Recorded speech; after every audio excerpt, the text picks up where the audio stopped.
pass you over to.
The maddest beat. The music just turns me Aye. on. Unknown. Look, says she looking wavy, looking like a maybe. I don't want a babe, but the shit is getting crazy. Yo, look, I might pull up to the scene. What's happening? All good, says she wants a man. Treat her well, little hood. When I hit that jackpot, you know the whole squad eating. Back 15, bitch, then I'm out skeeting. Look, I came in for a wine, couple drinks, little fun. Man, she talking about a man, got her looking like a bum. I don't even wanna be rude, ain't that kind of guy. When she talking about a man, I was dripping up a file. Back it up for me, slow wine, do it properly. Take time, back it up for me, slow wine, do it properly. Take time, I tell her I ain't gonna bother making all these promises. I bother saying something when I'm gonna do the opposite.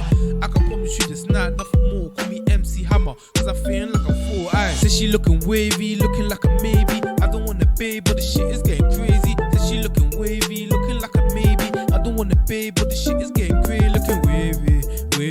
I said she looking wavy. Looking wavy. I said she looking wavy. Yeah. Said she tired of my crap, but if I get her back, then I'll trade my old stack, then I'll make it back. I see you on your Insta looking cute, but calm down, car. I put you in that kind of the goose, and yet she telling me this and telling me that. I miss the days up in Ilton, sipping on yak, and I've been running her down, need my energy back. And now she's saying that it's peak, that I ain't getting her back, but girl, I need you back on my team, boo. Cause them I can't treat you, love you, I feed you, I please you. Look, I ain't shifting the blame. Only gal that I had that didn't care about the fame, that's why she wavy. She wavy, man, I say that's why she wavy. Wavy, she be looking like a maybe. So will I hit it, maybe, yeah.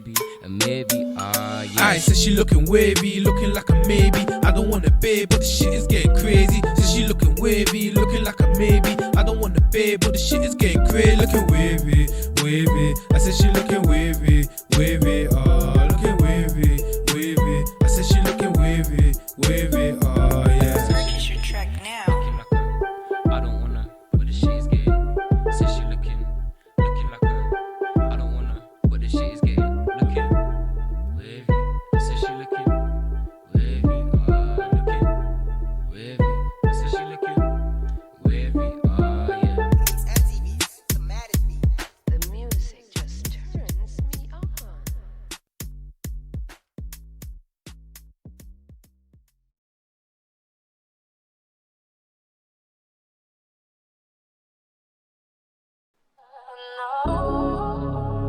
Oh, when you turn my way, I didn't know what to say.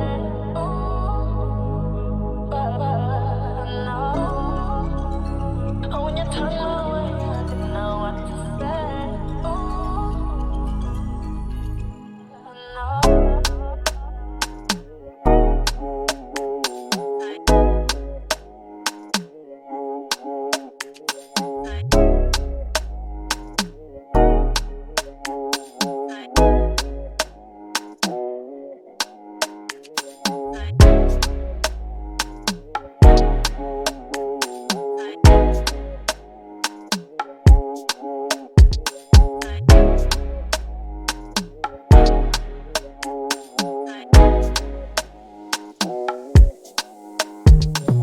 I love the way you've been looking my way, baby. Don't hesitate, you can come on over. Let's get face to face. I'ma give you a taste of what you've been waiting for till the night's over. Ooh, I know we're thinking the same thing. I know you wanna get with me. Ooh, I know we're thinking the same thing. I know we're thinking the same thing.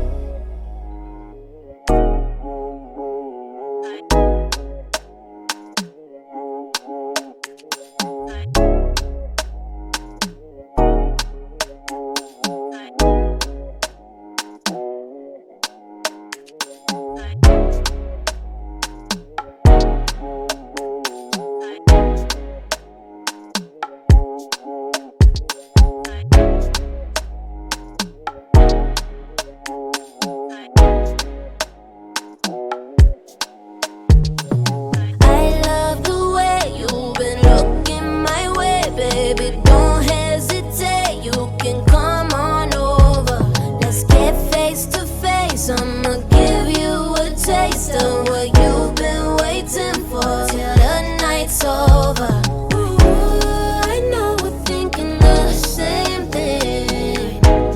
I know you wanna get with me. Ooh, I know we're thinking the same thing. I know we're thinking the same thing.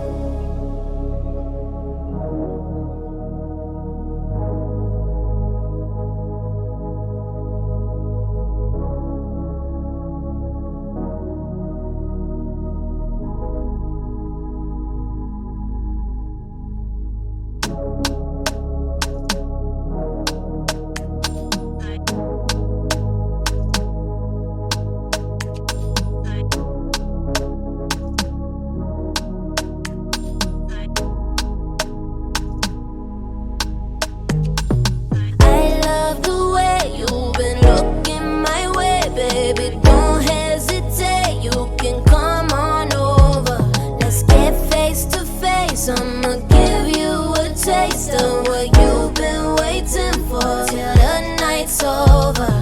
Ooh, I know we're thinking the same thing. I know you wanna get with me. Ooh, I know we're thinking the same thing. I know we're thinking the same thing.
And does it feel good being here?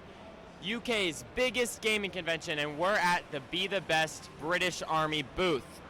Brought to you, of course, by the British Army, EFLGG, and AOZAT. It is currently sold out. All the slots are full because we are having gamers fight up against members of the British Army. We've got so much in store for you guys. Interviews, Mordhau's going to be here. We've got friends over at the Military Gaming League coming through. The Mordhau guys, obviously from Venetus Melee, are close friends. And to start the show, there's nothing better than some good CSGO. So I'm going to kick it on over to the casting desk, and we're going to see what's going on live right now here at INSOMNIA65. Hello everyone, welcome to INSOMNIA65. I'm joined with Joe. Hello, my name is Addison. We're going to go straight into some gameplay here on Inferno with the Army side leading 4-2. So we'll go.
He's been taken out after time, so he doesn't actually get any money from. Leaves him on 12.50. So again, not a strong buy for the terrorists, and it's just Boom and Destroyer left with a UMP and no armor. This is a brave and bold move, and we will see if it works. Once again, the team left with no money here. They've been decimated in the last few rounds.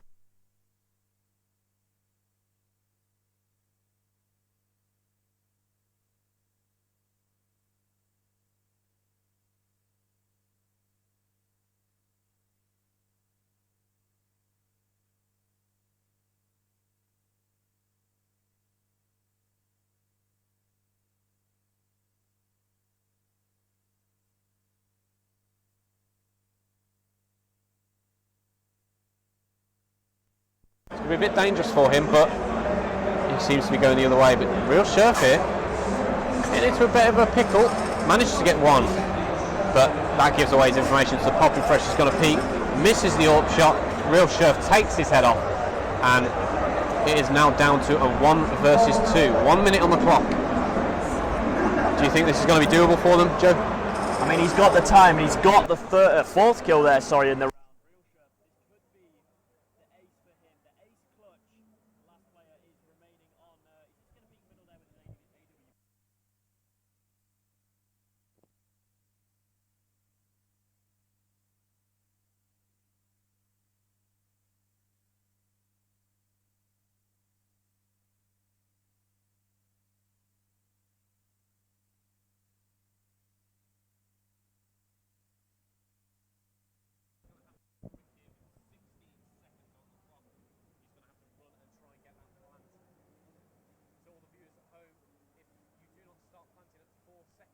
Cannot get that plant, but he's opted for a Russian A, and he's not spotted the player, so Tyler here is just going to be able to take that round very easily from the T side. Cheeky bit of BM there. He's gonna sound cute where he is. However, it's the end of the round, and Real Sheriff, he's going to be very disappointed with that one. 7-2 now.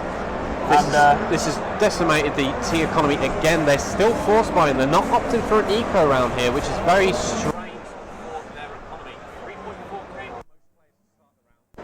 So they are going to buy 2 rifles, but they have been left with some shotguns. So once again, it looks like the CTs are going to take this round. This is game point for the CT side.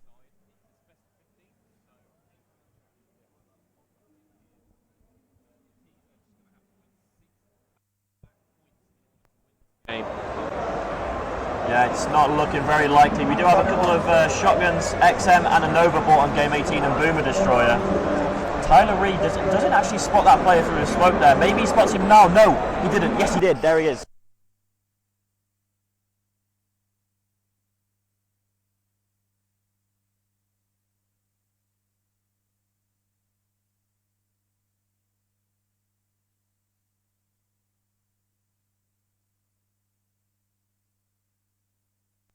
I'd like to say as well, whilst we're here, INSOMNIA65, if you're around and about and want to come and say hello, come over to the Army booth, and we are in the small Army tent full of computers where you can come and play Counter-Strike against our British Army team. Definitely.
The Boomer Destroyer, maybe a little bit out of position there with one of his teammates actually on A. Real Sheriff is going to get that bomb plant, and hopefully he gets himself in a fairly decent after plant position. See, both of these players are very capable of winning this round. We'll have a quick look at the stats. Sawyer Sauce on 6 kills and Real Sheriff on 13. So it's a very close game here. Sawyer Sauce on 27 HP though, and Real Sherp on 51. Sawyer's just checking out library there. He doesn't want to give away too info, but first few shots, but easy kill from Real Sherp there, taking it to 8-3 for the CT side. What do you think of that round, Joe? Yeah, I do believe that.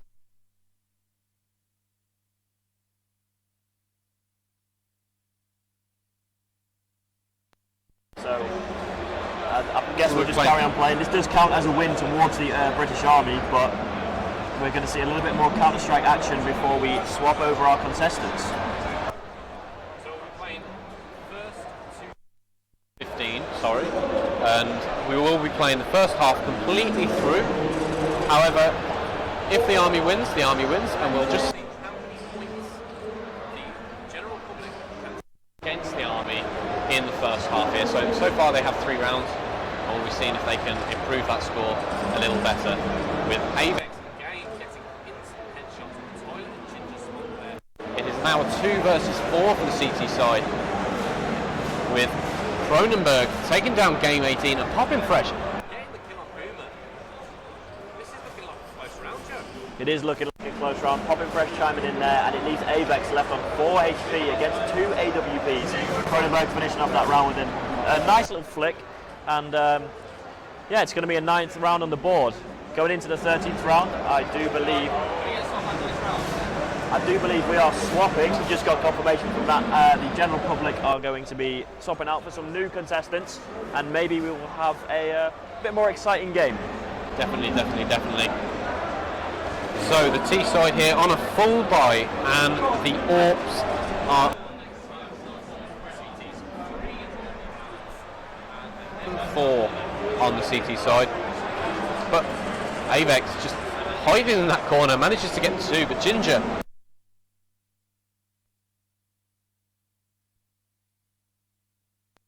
Boomer Destroyer, and it's looking like this round will go to the CT side here. Game.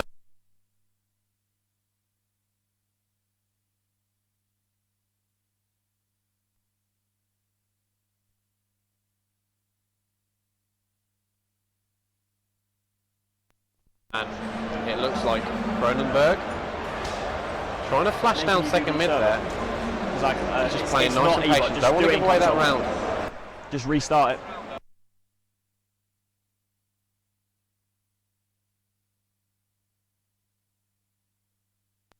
Shot there, but makes it up with the P2000 kill there, and it looks as though that is game. I believe that is game.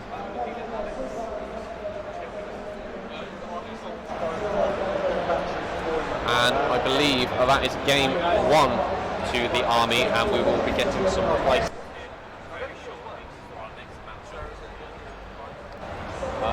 Whilst we're waiting, we will carry on with this half.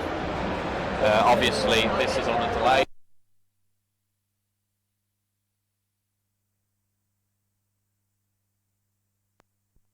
Mic issues that game, and we are going to get the game restarted very shortly. But meanwhile, we're going to chat a little bit about Insomnia. So.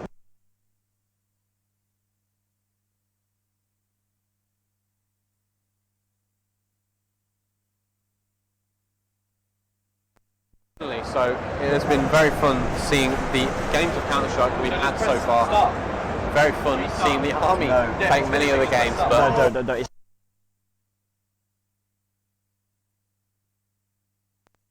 been so far. I don't know. So we've had so many things over. Obviously, we've got a climbing wall behind us.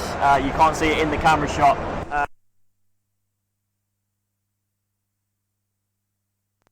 Some good fun. But I mean, I've enjoyed casting all of yesterday. We did get a chance to play a little bit yesterday, which was all right. But just it's been a really good experience so far. I can't pin exactly what my favourite part is, because it's just all of it's just been a really good experience.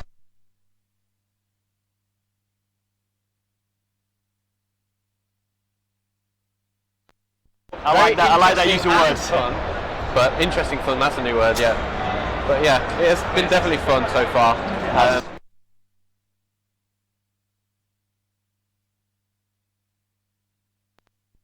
in, so it might be that we have a more interesting matches today than yesterday. However, we will just have to see and test that theory.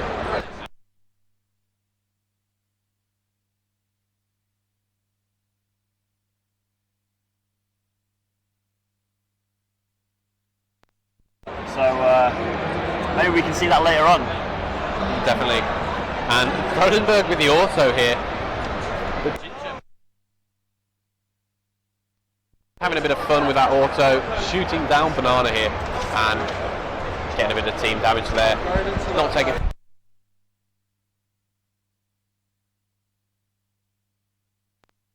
I have just had word that we are switching over to a compilation of highlight reels, and we will be back shortly. Thank you for watching, guys. We'll cut straight across to the highlights now. Math. I believe this is round 23. Math isn't my strong suit, guys. Don't worry about it. Oh, here we go. Interest. I already know what's going to happen. W7M. Why are you guys just getting so annihilated? Oh, my God. Mirror running out of bullets, but he's still going to go for it. Oh, my Lord. Mirror. My God. A 4K. What is that? What is happening right there? You're too slow. Shots outside, he's good in his positions, and look at him isolate these frags. What an ace right there. With a headshot, Nexa now has to fire back, and he does with 2. He's still alive, and he's got plenty of HP. It's the Glock instead. Shots 1, 2, 3. All headshots and all shots. Vintage stuff in the back of the B bomb site. Getting shot in the face, mainly by Tonu, who has been the star player so far. Remember, we pointed out and highlighted MBK. Such a solid, consistent player, but instead it's LDLC finding the headshots. Then with 2, 3, 4 frags. What was that spray down? Ramp gets shut down, and he is going for the ace. Knows where the 5th and final man is. It's Apex. Throws the rifle right over the top, but he gets sprayed as well, and it's a beautiful ace over by Ramp.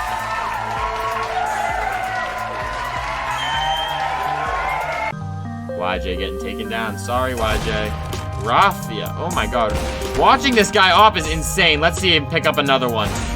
Rafa with 3. He says bye-bye to Isurus. Bye-bye. My damn.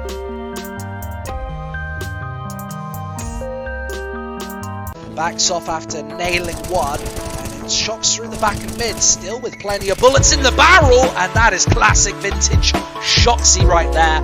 12-12 equalizer could actually force up a 3rd map here. Nailing 1, shocks through the back and mid, still with plenty of bullets in the barrel. Charging him down, MBK with a opening headshot, quicker drops. I don't know if they know that this AWP is up close and personal, but they certainly do now. Jane fires in, there's a second shot. Oh, and Jane does everything! Lines up 3 and 4 players! Unbelievable! The A bomb site gets shut down. How does he manage it? Every single angle covered.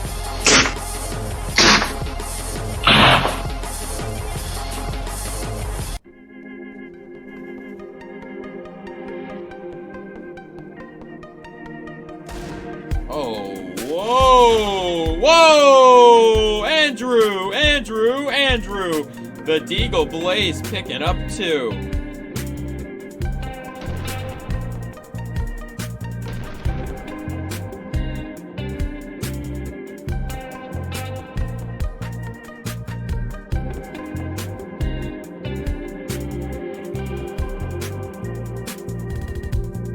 Bomb planted at the A bomb site, and Avantgarde with opportunities to close this series off. Now, Kicker, he's challenged up close and personal. There's a follow-up headshot. Just Sirison to keep this one alive, and he has the AWP posted in his hand. Follow-up flick. There's the first, and he has time on this clock. The Molotov placed, and that is nicely poised. Sanji here on the defuse. It's Sirison trying to bait the player out, but Sanji doesn't go for the peek. Instead, it's the Orglowden and the headshot. Sirison, can he find this bomb? Yep, there it is. Just 40 seconds on the clock. Shox Instantly going to peek into this one, pick it open. Freiburg finding one, but Shock's able to counter. S-Tag finds another, and it's Lucky versus 2 to keep G2 in this series. An instant headshot does give him a bomb plan, and now a 1 versus 1 against Stavern, who's straight through this smoke, and Lucky needs to find a finishing frag, gets tagged up. Stav knows exactly where this T-Threat is playing from, but what a headshot, it's overtime.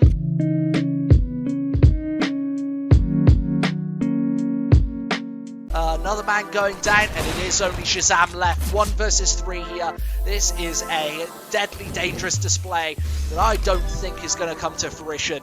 He's got 30 seconds to try and find this bomb plant, and he does so, but he needs all 3 frags right here. Shazam, there's the first. Back between boxes, and a great flick for the second.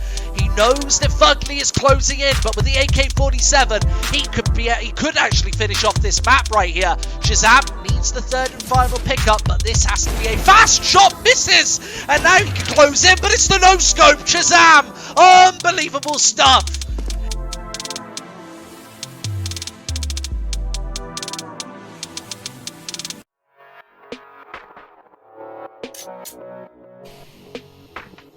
And now it's IWoo in a 1 versus 2.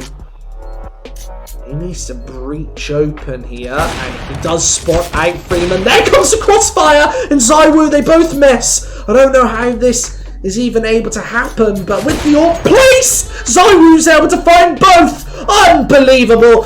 ZywOo.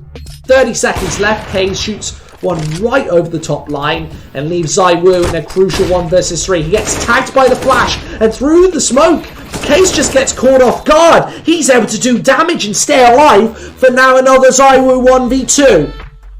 This time to finish off the entirety of Inferno and to push them through to Nuke 1-0 up. Oh, there's a headshot! Oh, another one! ZywOo! How does he even manage it? Time after time, they go through to Nuke 1-0 up. He is waiting in Nexa with an instant assassination. They spot out Kicker as well. He goes for the cross, and well, this is the flash over to allow the peak for Otto. But yeah, what a nuts shot! Kicker, he's gone. For Otto, but yeah. With the Counter-Strike. Sorry, a bit late. It is currently 0-3 to the terrorist squad. I'm Arik, and this is... Hello there. So, Tyler RE, what do we have here? We have an SG straight off with a Zeus, Deagle, and full utility. They're balling quite hard. The CT side, which I believe will be the gamers side, actually, which are currently losing, are not looking too good with an M4, an AUG, and a Scout. Tyler Raycon towards mid, quite good B execute, however Josh getting down to pound 13, Tyler RE somehow getting the spray through the smoke, challenging the mid play. Kill me, well, he gets what he wished for, but quick trade from both teams. Mid is currently uncontested, Tyler is still gonna hold it though. The 3 players challenging B, there's only 1 player resisting them at the moment. Alex, however, gets 1 kill, thinks the second. Can he challenge them all himself? He needs some help. No, he's gonna go down to Kronberg.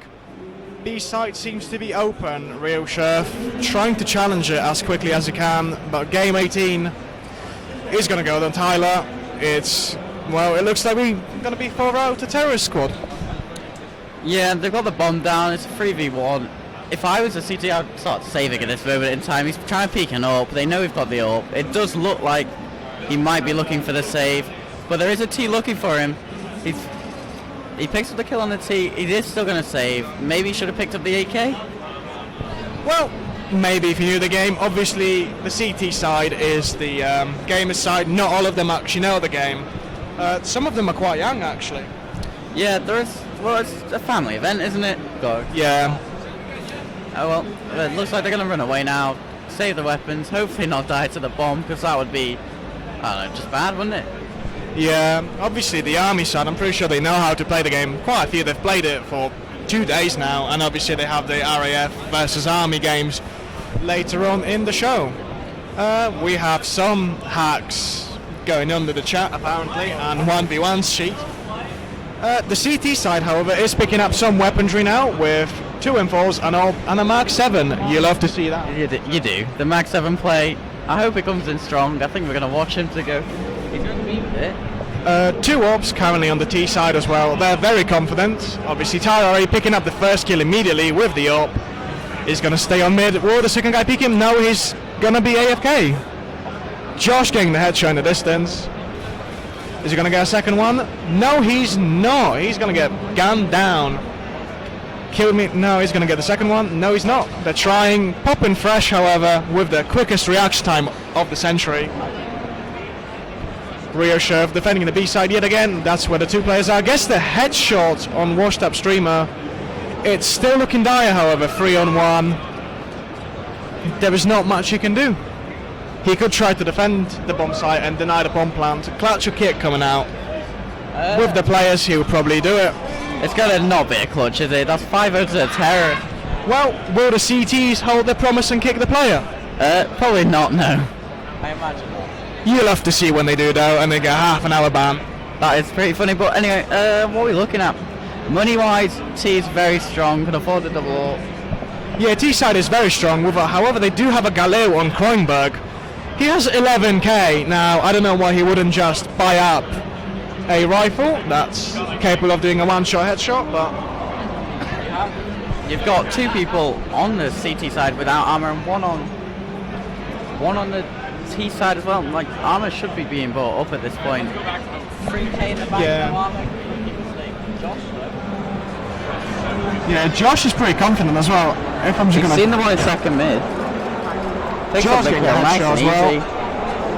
Cronenberg and Washed Up Stream are actually carrying the game a little bit with Josh, and actually they're doing quite evenly on the T side this time. Got an AWP still in the field. It's now 4-2 though. 4-2 in the players. Bomb's been planted. Bomb's planted on B. He's going to peek the AWP. Do you reckon? What do you think about?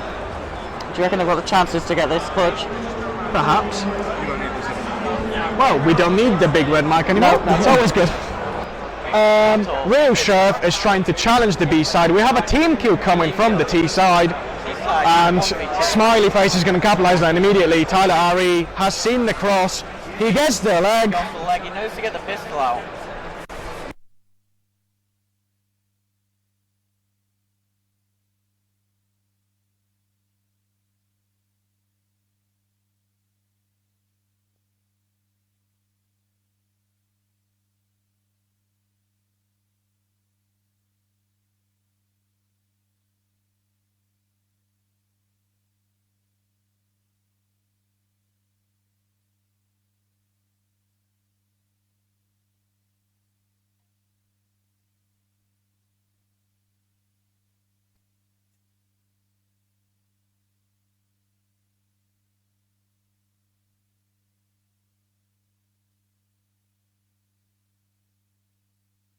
However, the remaining players could have tried, could have dropped a weapon.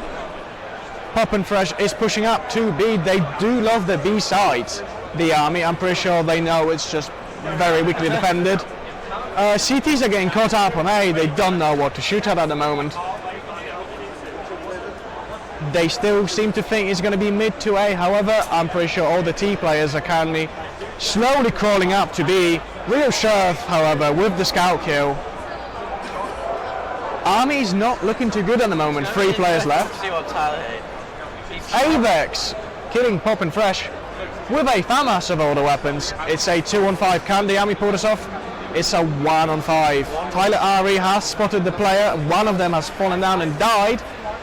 Well, it's the first point for gamers. Tyler sticks around, he's had the AWP, he sticks around a bit too long in the back of the spawn, waiting. He just didn't take the opportunity of taking the kills, he didn't take an opportunity of people rotating or anything. Well, it's an interesting not buy from T side. We have an AWP and 3 Glocks at the moment, with utility being bought. Well, an actual teamwork element has been found. We have dropped a weapon for a teammate. We have not seen that one yet before, I think. No, at least after the AWP challenge mid. Oh. Well, Avex somehow getting a headshot onto Josh. Is the B side undefended again? I'm pretty sure Avex is currently. He's getting a nade kill. Watching second mid. This it would go well if Tyler Ari. Tyler's also watching this second mid. Pippin Fresh getting another frag kill. This is looking interesting. I think Army have reset their own strategy. Yeah. We have an M4 and an AUG finally challenging. Two on the flank here.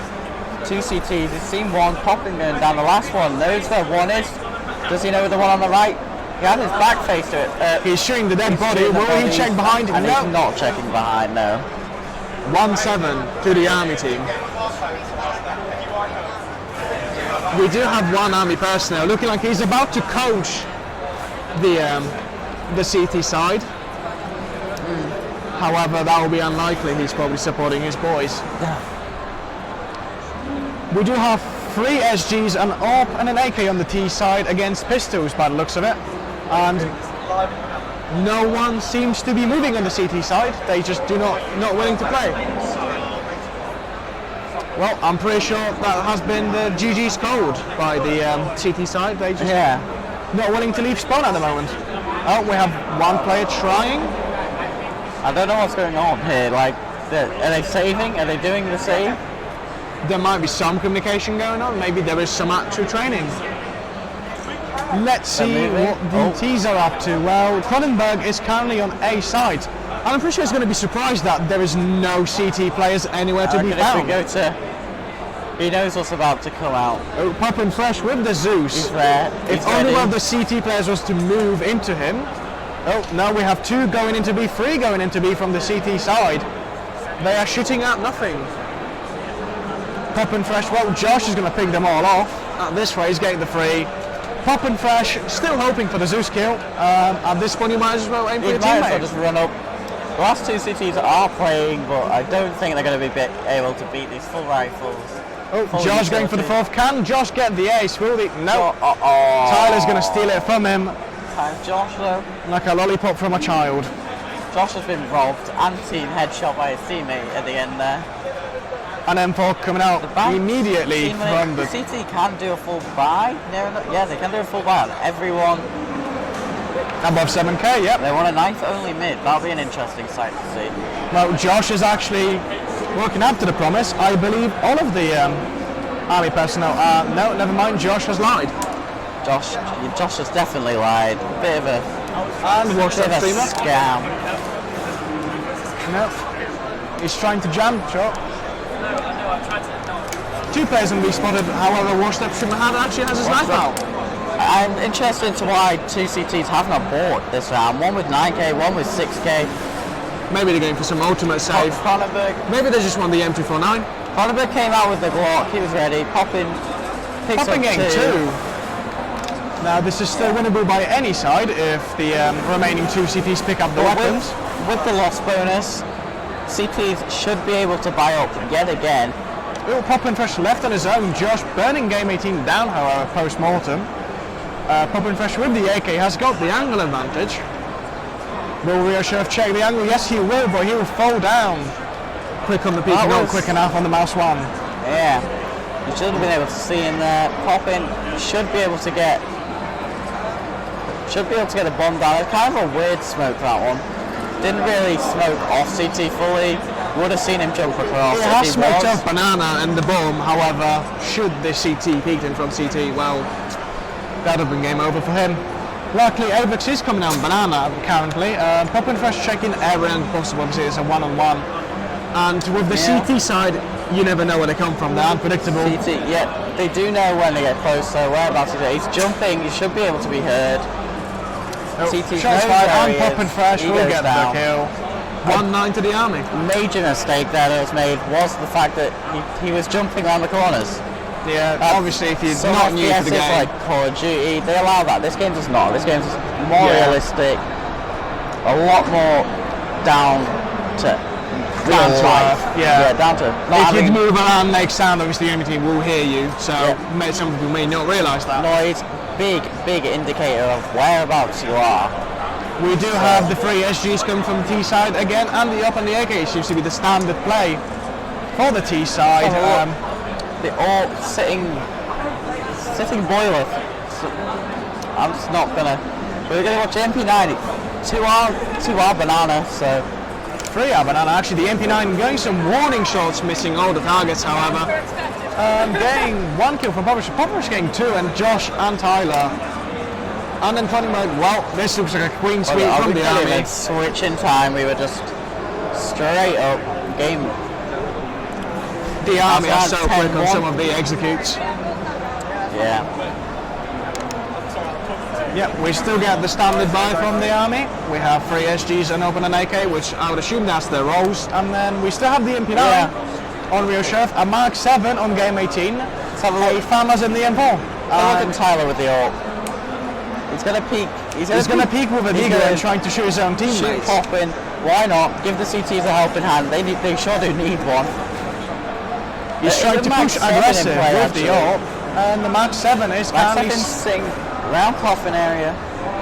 He's trying to get the better angle. However, he's making all the noise in the world at the moment. Looks into a flashbang, turns away at the wrong time. Cronenberg capitalizes immediately with a headshot. Trying to pre-aim into the B side, which is currently clear. The 2T players have no resistance on the B side, and the last remaining CT does not know where to go. No, this will be interesting. I think it's going to go the banana route here for the defense. Yeah, I'm pretty sure now he would have heard what the B side is the bomb plant. Winky face. He's not even going to try to shift. He's going straight in. He jumps. He needs to. Major error, needs to stop jumping. Zeus coming out finally on a dead body. I'm pretty sure he wanted to get rid of that since round 1. They're starting to mess with them. Calling hacks if they actually get a kill, which is kind of disrespectful, but... We do, however, have 3 impulse and an outcome from the CT side for the first time in ever. We're going to watch this CT ult, because Tyler, if they get into the 1v1 on the ult, Tyler's been very dominant on any other ult player here, so I expect it to go the same way, but you never know what the CT can do. It might, this might just be Tyler can't risk it that much, however, because he is only on 1.4k. Smoke, very obvious movement. Oh, Tyler has equalised again though. He's still watching with Real Chef peek him. Yes, he'll jump across. He actually knows how to do this, the one guy. Tyler Ari not willing to give up mid, which is a good thing. Obviously, you want the mid control on this map and any map. I'm pretty sure Real Chef is just playing with him right now. No, he's going to get down by popping fresh because watching the other side. Smiley face is making all the noise on the D side. Avex trying to defend A. Why not have the dualies when you're 11-1 up? Why not go dualies only? Try even the playing fields. Tyler actually got taken out.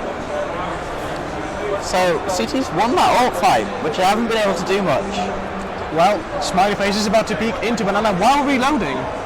Yeah. Maybe he just wanted to go for the sound cue. A nice coming from Tyler Ari, which is probably the first time he has died in forever. It's actually looking kind of poor. The terrorists very... Cronenberg and Josh have been getting kills, however. Yeah, terrorists definitely, it looks like it's going to be another win. I don't know if they're thinking of saving the ult or what they're thinking of doing about this. He's got 2. It would be an ace if he was to kill the final 3. He might go attempt it. Probably not the wisest decision, but... Now he's trying to push into the library. Lost bonus. Will he check his corners? No is the answer to that. Goes down immediately. Pop and Fresh. Getting the kill. Score is 112. Pop and Fresh is carrying the T side, however, 17-3 and 7. Yeah. They're all but 1. Which is always double digits. It's quite good. CT on the other stuff, real stuff, and Winky Face, we're going to call it. And the only 2 really getting the kills. The others are kind of slacking off of it.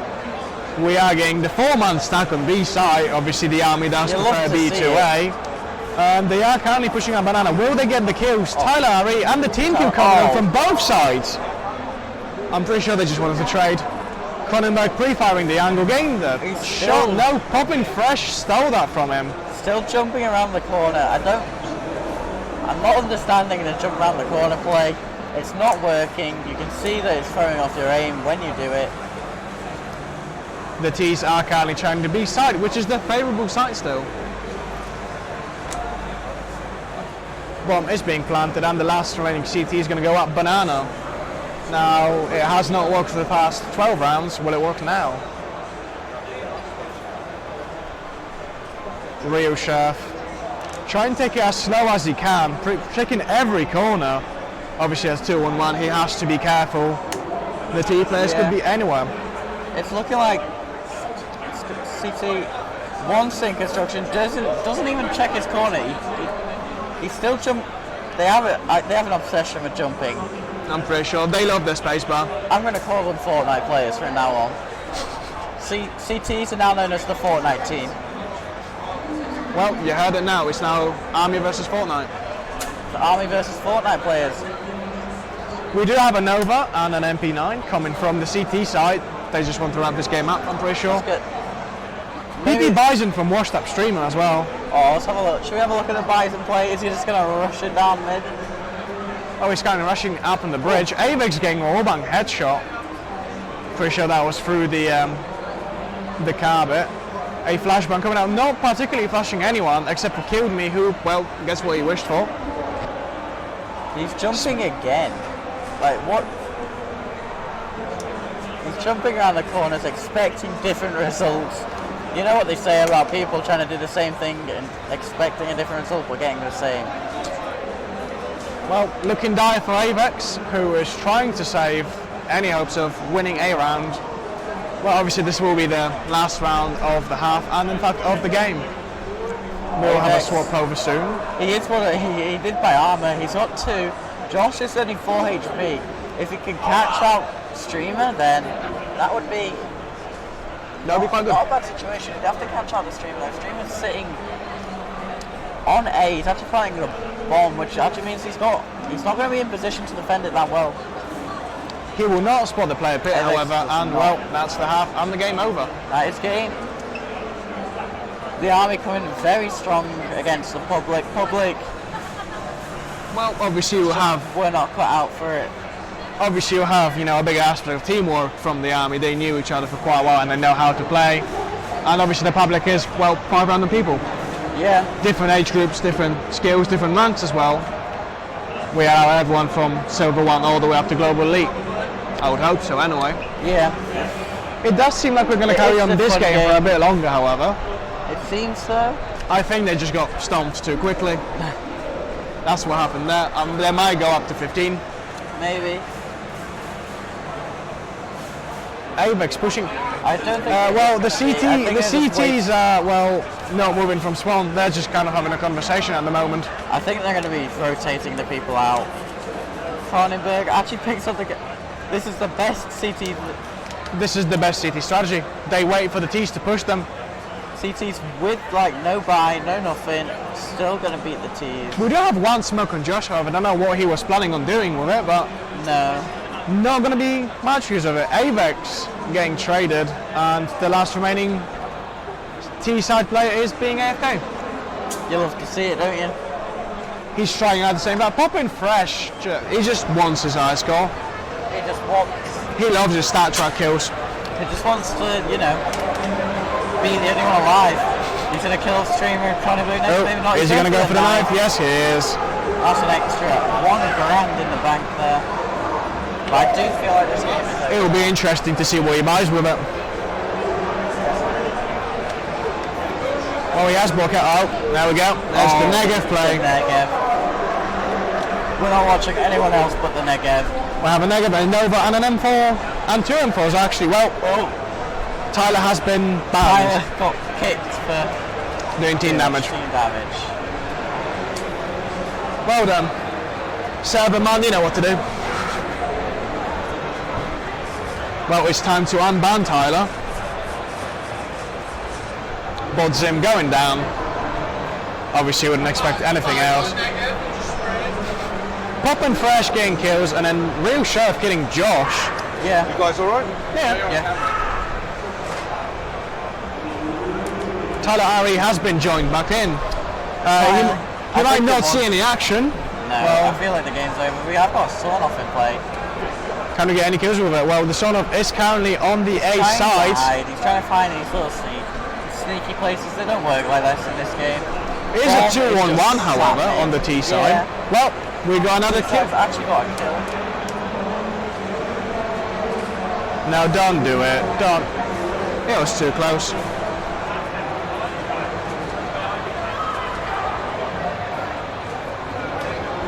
We have an automatic shotgun and a scout on the CT side with 2 pistols, still waiting to buy, with 4 AKs and a shotgun on the T side. They are feeling fairly confident. The CT's however not so much. With the sword off, so why not give it another go? Get close range. 4 CTs and the Tyler RE getting headshot immediately by the AK. This is his curse. Popping Fresh is popping up a bit close. Josh is going for the flank. Avex is trying to push and gets the random headshot. He was in the middle of the reload. He realised he couldn't do it in time. You love to see the RNG as well. RNG a bit of it, but Popping Fresh. Checking down middle. only 15 HP, no armour. So every one shot at any weapon on the... Well, the T players are currently sitting on the B side, not doing much with their lives. The bombland has gone down, however, so they're learning the game. Josh picked up the ult, got killed straight away, so it's up to Poppy, who's been put out of his misery real quick. It's 3:15. Maybe we'll get a full game this time.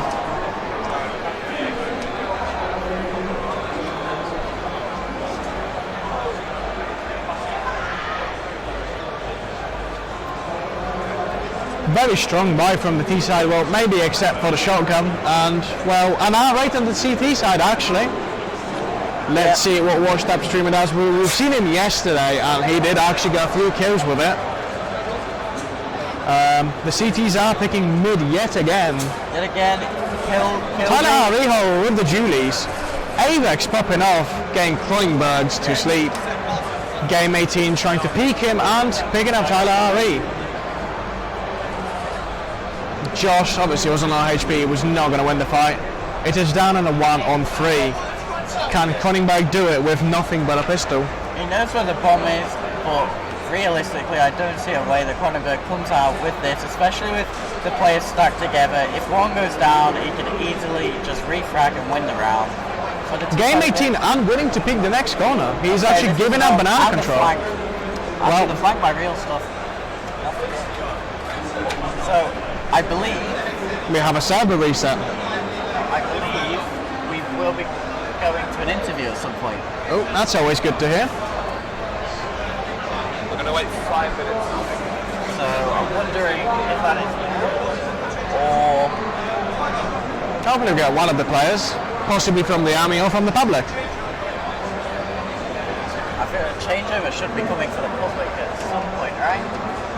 Yeah, I'm pretty sure that's where the server has been reset to Mirage. That usually signifies that the public is just bored of Inferno. No. What is your opinion of Inferno, actually? My opinion of Inferno? I like it as a map, but I only like it when I'm playing well. It's one of those maps, isn't it? It can get very frustrating. You can hate it. You can hate it when people, you've got bad teammates that don't hold the right angles. It can get very irritating. Yeah, obviously, well, for me, Inferno's always been fun, especially in the olden days when it was the old Inferno. Good old banana with its, balconies that you could just run out to and hide. Yeah. It's always been fun. Obviously, with bad teammates, it's never going to be good.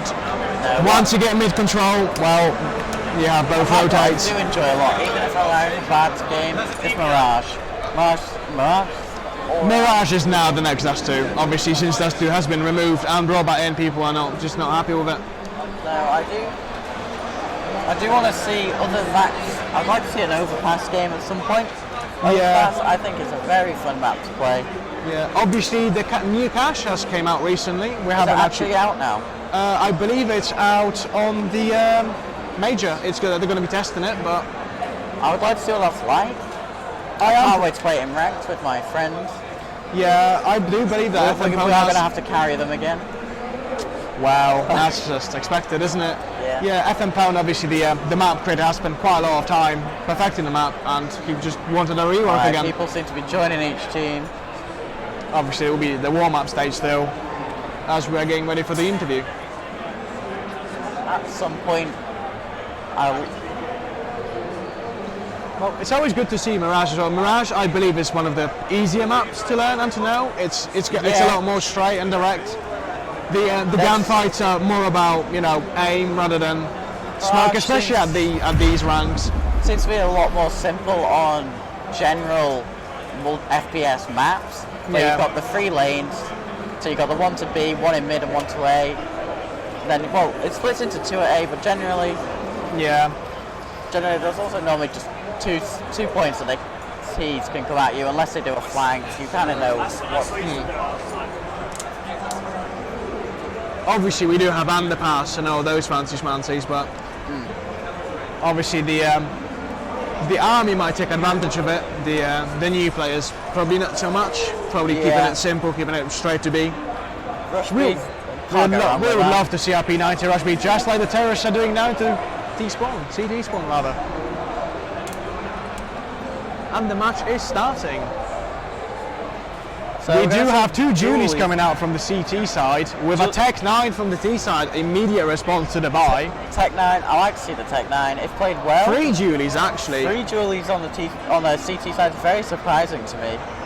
I haven't seen that yet actually. They're feeling very confident, but they're I feel sending like 3 players to A, and I believe those are the 3 Julie players. Yeah, well, there's The Tyler one Henry. person who had armor has now been killed, so no one has got armor left in this lobby. It's all on gun skill. Well, 3 people from the T side didn't actually buy anything. Obviously, well, saving the money. Real Chef does get the headshot on Josh, so without buying anything, he's now got way more money.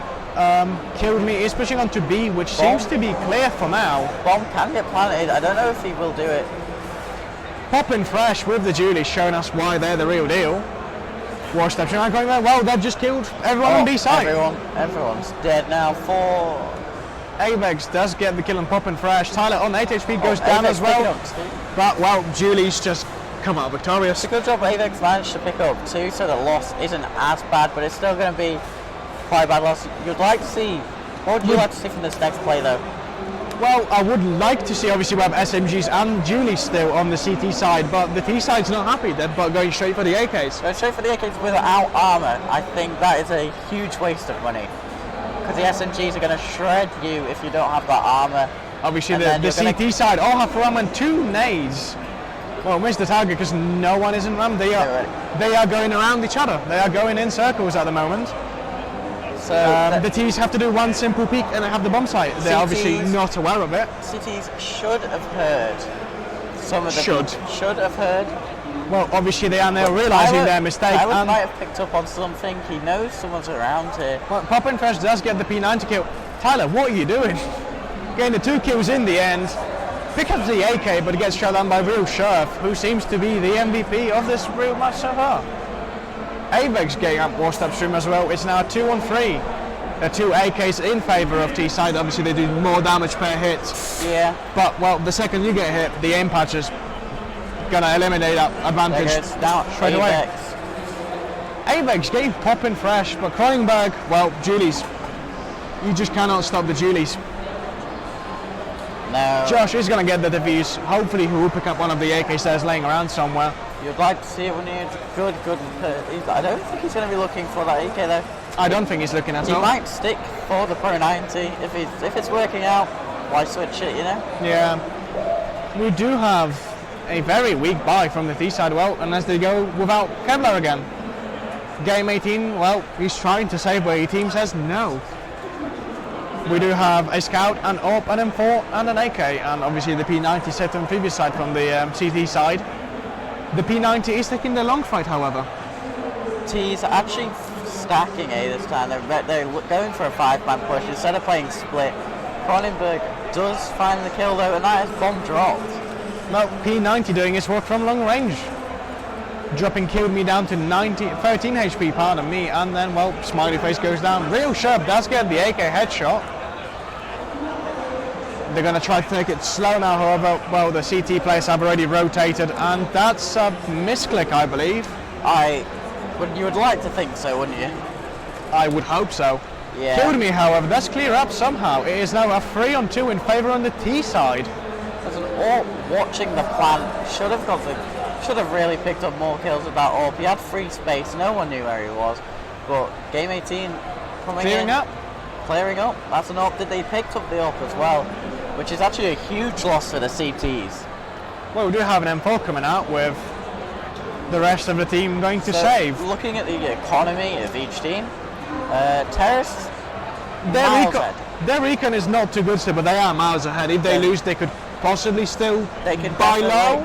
Definitely can still buy rifles. Maybe not flashes or that. The CT side, however, well, they should have saved. Definitely. However, Josh has bought an M4, and well, that's the team economy ruined. Definitely CTs should have saved. They did, however, pick up the advantage. Somehow it has been a 3-on-2, and now it's a 2-on-4. It seems to be working out for them though, ever so slightly. The AWP is still in play, which can be a massive effect to the game, but the flank by Wash Streamer gets the kill, and Real Stuff's gone down now with the AWP. So the AWP that they Avex getting the kill on Josh, and about to peek everyone on the CT side. Well, he's going to back off, which is a good choice. No, he's trying to challenge mid while spraying his weapon sporadically, and Cronenberg just going to trace him down. It's 3-1 to CT, so even though CT did a little shabby buy, but it seems to have worked out, which is really good. They got the AWP back into their hands, put it onto their AWP. And now the counter AWP has been bought. Coming from the player with 0, 1 and 4, I would want to see the AWP on the Avex actually. Well, we have a second AWP going on from Game 18. Yeah, second AWP, I don't know how I feel about that with the economy. One AWP doesn't actually have armor in this, so he's going for the glass cannon, whereas CT have all bought armor. Avex picking the mid fight with the AK, getting shot down by the AWP. Tyler, he's doing what we saw him last game with the AWP. He seems to have warmed up, he's ready. He's ready to play the AWP. Real Chef has died. We still have 2 AWPs in play. Tyler missing the shot, getting traded by Smiley Face. And Game 18, that's very quick kills from both sides. It is a 2-on-2, very tight match actually, despite the score. Has been dropped. There's also someone coming in behind, popping, knows the AWP's there, shifting, so no noise. One of the few players that seems to know what the shift key do. He knows team damage, well, that just gave him away. It may not. I don't think the T is reacting to him. Well, Smiley Face does go down. Cronenberg with the AK and popping with the FAMAS. They've got control of the bomb here. The T's, with a really bad economy, have got an They have hand. given up apps though, so if Game 18 would have just went up there and tried to pick the both kills. He's got an AWP in the hand, he's got 1 flash, 1 smoke. I would like to see him clutch, but he should probably save. Well, no, actually picking up the kill on Game 8, Cronenberg, who was turned away from the flashbang. It's not a 1v1, 30 seconds left. Poppin seems to know, it's an AWP 1v1. Poppin seems to know that he can just wait this one out. He can no longer go to B site. He has to plant A. Smokes have been traded. Will he fake plant? He does try to fake plant. A fake plant, and it works. That's a new mechanic. I think he's learned that just now. The fake plant comes in, and he actually clutches that round for the terrorists. CT buying an AWP immediately with 2 AWPs still on T side. They have seemed to traded the weapons, however, and well, CT side econ. Cronenberg could have bought a weapon for someone, but he decides to stick with his my weapon for me kind of strategy with the MP9, hoping for more kills. Last time we judged them for doing a buy like this, but they still ended up winning. Tyler Ari has been spotted and gets headshot. Poppin Fresh does get the kill on Smiley Face and on Kill Me. Picking up the AWP immediately, he just wants to save the weapon. Why not have the AWP? He's going to retreat. Hopefully he will not team kill his teammate for the smoke. Will he get the kill? Yes, he does. Poppin Fresh gets the headshot in Game 18. Real Sheriff with the AWP, trying to pre-fire the angle. Josh checking B side just in case. And well, the MP9 does seem to be working out actually. So it's another AWP clutch for the terrorists if they want to win. At least they have bomb in this. Real Sheriff, however, he is their best player at the moment. Even though I haven't seen him get any kills in the later hopefully rounds. he can pull something off. Even a single kill onto the AWP will be Team decent. damage coming in to Cronenberg, so both Poppin. If Real Sheriff can get one of the AWPs away from the team, or even 2 of them, obviously there's only 1 player left. I believe he should go for the pistol if he can. He does. The pistol is probably the play, you know. I don't. He probably has not Fresh on the side. info that, but he does see a player. No reaction from either team actually. Just seems to jump across.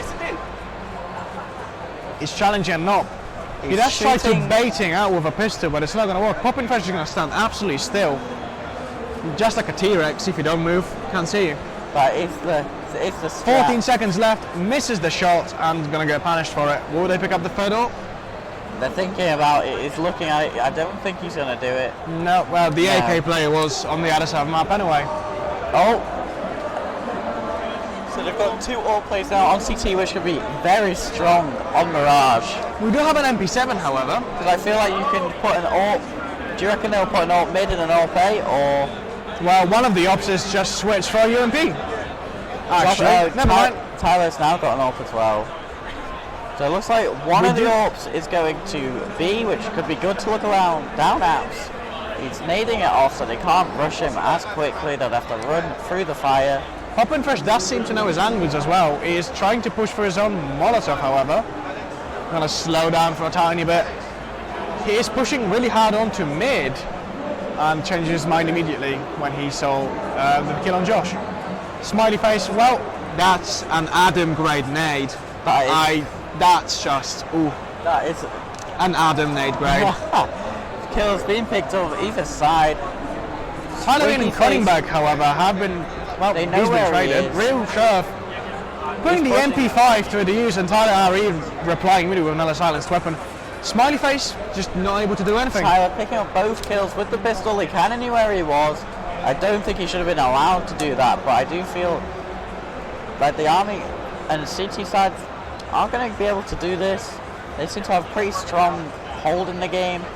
Economy-wise, they're all doing great. If they die, most of them can rebuy rifles. Yeah, we do see 2 AWPs in the M4, however, on the CT side as well, and the UMP could have probably brought up a bit more, but if he's comfortable with the UMP at this point.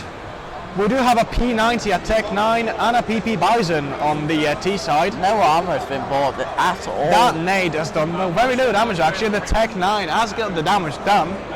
Real Sheriff in Ninja Spot. Kills have been traded by both sides. Tyler RE missing the shot for being repeat. Getting the Tyler just got a flat kill. Oh, that's going to be putting the T side at a major disadvantage. The bomb is on the A side, however, well, he's going to get denied the plan immediately. This is the play when they don't have Avex the armor, with a deagle, the pistol. trying his best. Didn't quite work out. No, I feel like that was a throwaway round. Maybe they shouldn't have even bought SMGs if they're not going to buy armor. Just not worth it at that point. Now we're getting some AKs and some full buys. Armor's being started to be purchased. There's still one player on the T side. No, well, I believe we are doing a swap, actually. I think time on some of the players. A minute. We do have 2 AWPs on the CT side. We're still peeking mid, and well, Tyler is going to be able to capitalize on that immediately. So we do have a negative on the T side. Let's see what damage that does. It's trying to push into B. Not having second thought about it, and that he's going to let Real Sheriff go in first. Obviously, P90 probably faster, more reliable than the negative. I feel like the negative, if used correctly, I'd like to see it used. Get some nice good kills with it. I think CT are a bit smarter than that. Josh coming in with 1. Avex getting 2 kills. Bomb has been planted on B. Well, killed me actually with the negative. Doesn't really see any action. He's going to try to push through the kitchen. Maybe he'll spot Josh if he pushes. But no, Josh is still watching middle, obviously. He's not going to see much. Poppin Fresh. Josh actually does catch Avex off. Poppin Fresh will challenge That's a very nice kill. 1 more left. He's hiding Van. Are they going to check Van? He seems to have come out of Van just slightly. He does have the Zeus ready. Will he get the kill, or will he let it's going to be up to Josh? Josh get the kill? Well, no, the bomb defuse coming out, and that's the game sorted. He's got a kit, and Game 18 just didn't have. He didn't want to push. He didn't want to go in. Well, no reaction from Game actually. Maybe he didn't hear the defuse because of the gunshots, but that could be a possibility as well. Well, at the moment we are still awaiting the player swap, so you probably won't be seeing much right now. Yeah, I feel like this is. I do believe we have 2 army personnel and 3 players on the army side now. No, I feel like this is actual semi-pros. Maybe this will go best. So I feel like this is the time where we're gonna go towards the. So gonna hand you over to. I'm gonna hand you over to Chris in 2 seconds, and he's gonna introduce you to what we've got next. So, what do you think of the games we just witnessed and watched? Matchmaking it just feels like matchmaking bringing it all back to me. Well, obviously, not that many strats, not that many flashes, not that many nades. Well,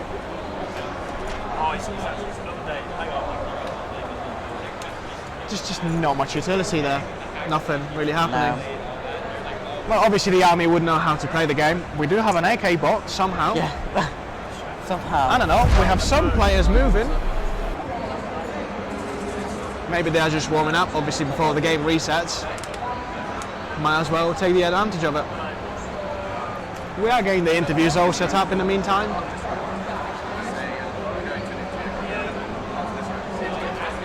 Well, we are going to interview after this round, so we'll just let them play it out. It's only the first round as well. But I believe we'll have a server reset after that, because obviously picking up the game 7-2 is probably not the best idea. No, Real Chef, well, he's playing on a really high sensitivity. That was a quick turn. Very high sensitivity. You could see it in how he's shaking when he turns. Some people think this is not the best. That's a very high sensitivity. He does get 2 kills, however. It does seem to be picking up kills. I think it's more. Well, and the CT's 1 on time anyway. I think it's more RNG that he picked up those kills. So yeah, the RNG does seem to be in their favour at the moment. Definitely. So you never know. We do have 2 AKs SCALs and 2 Glocks ready to go, and an op on the CT side actually. Maybe like, and now on to Pop and Fresh rocking the op. Will he challenge mid with it? No, we are ready to do the interview. Well, it seems like we're ready to go to do the interview, which means we're going to a quick intermission, I believe.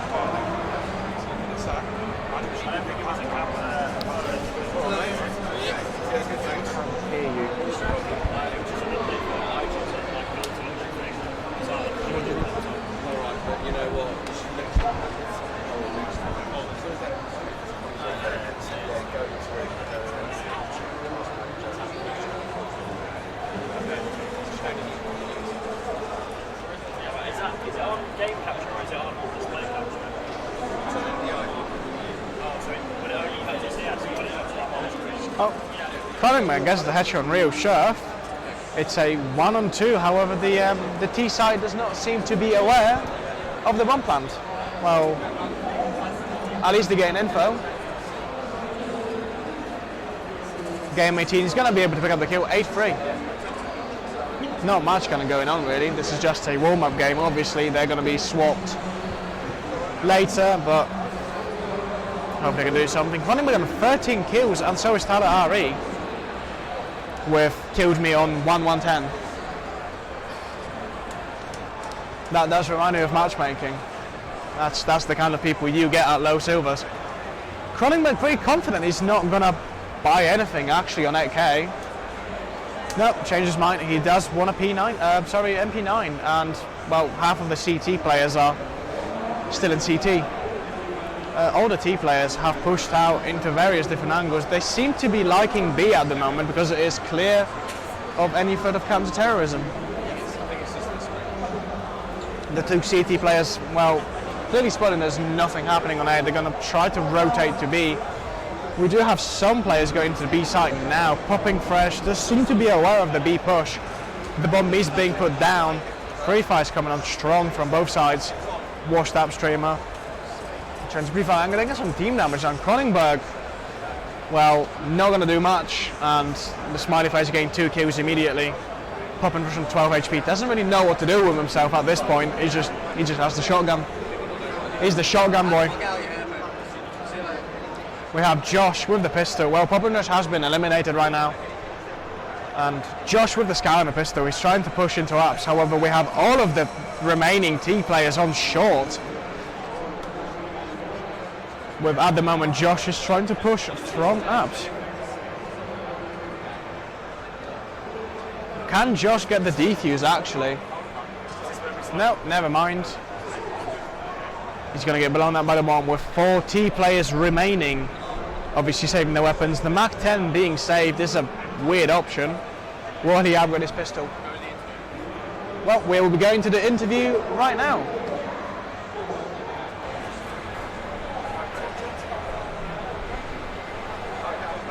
I hope. Ready? Yep. I hope. If we just went to the interview. I really hope if we went to the interview. What? Hello? Hello? Yeah, we did. Look. What's up, guys? We're live from Insomnia. My name's Chris. I'm going to be passing you over to John in the interview booth. He's got Oscar from Mordhau.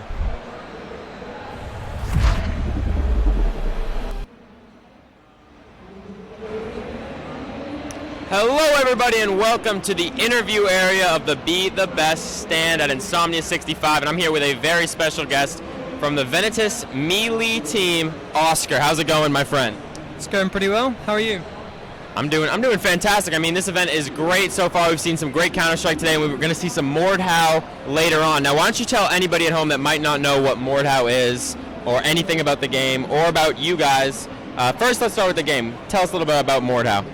I mean, it's part of the melee slasher genre of games, which is a very new and emerging genre. If you imagine a game like Counter-Strike, but replace all the guns with swords, and that's really what the game is like. You run around, you cut other people up. It's a great fun. And now tell us a little bit about Venetus, because I know they've been doing lots of great esports events. We're going to be seeing some of it live today, so that's going to be great. So why don't you tell us a little bit about that? So we're all people who've come from Chivalry Medieval Warfare, which in a way was the sort of precursor to Mordhau in the same subgenre. And really as a hobby, we all made tournaments in that. And now the Mordhau's, it's having a lot of success as a game. We're continuing to do what we've been doing in Mordhau, and I mean, the level of interest has just shot up from what it was in Chivalry, so it's been really great to do. I've had a really great time with it so far. Now, what makes Mordhau better than Chivalry? Oh man, that's a very complicated question. The game in general, it's a lot more visceral.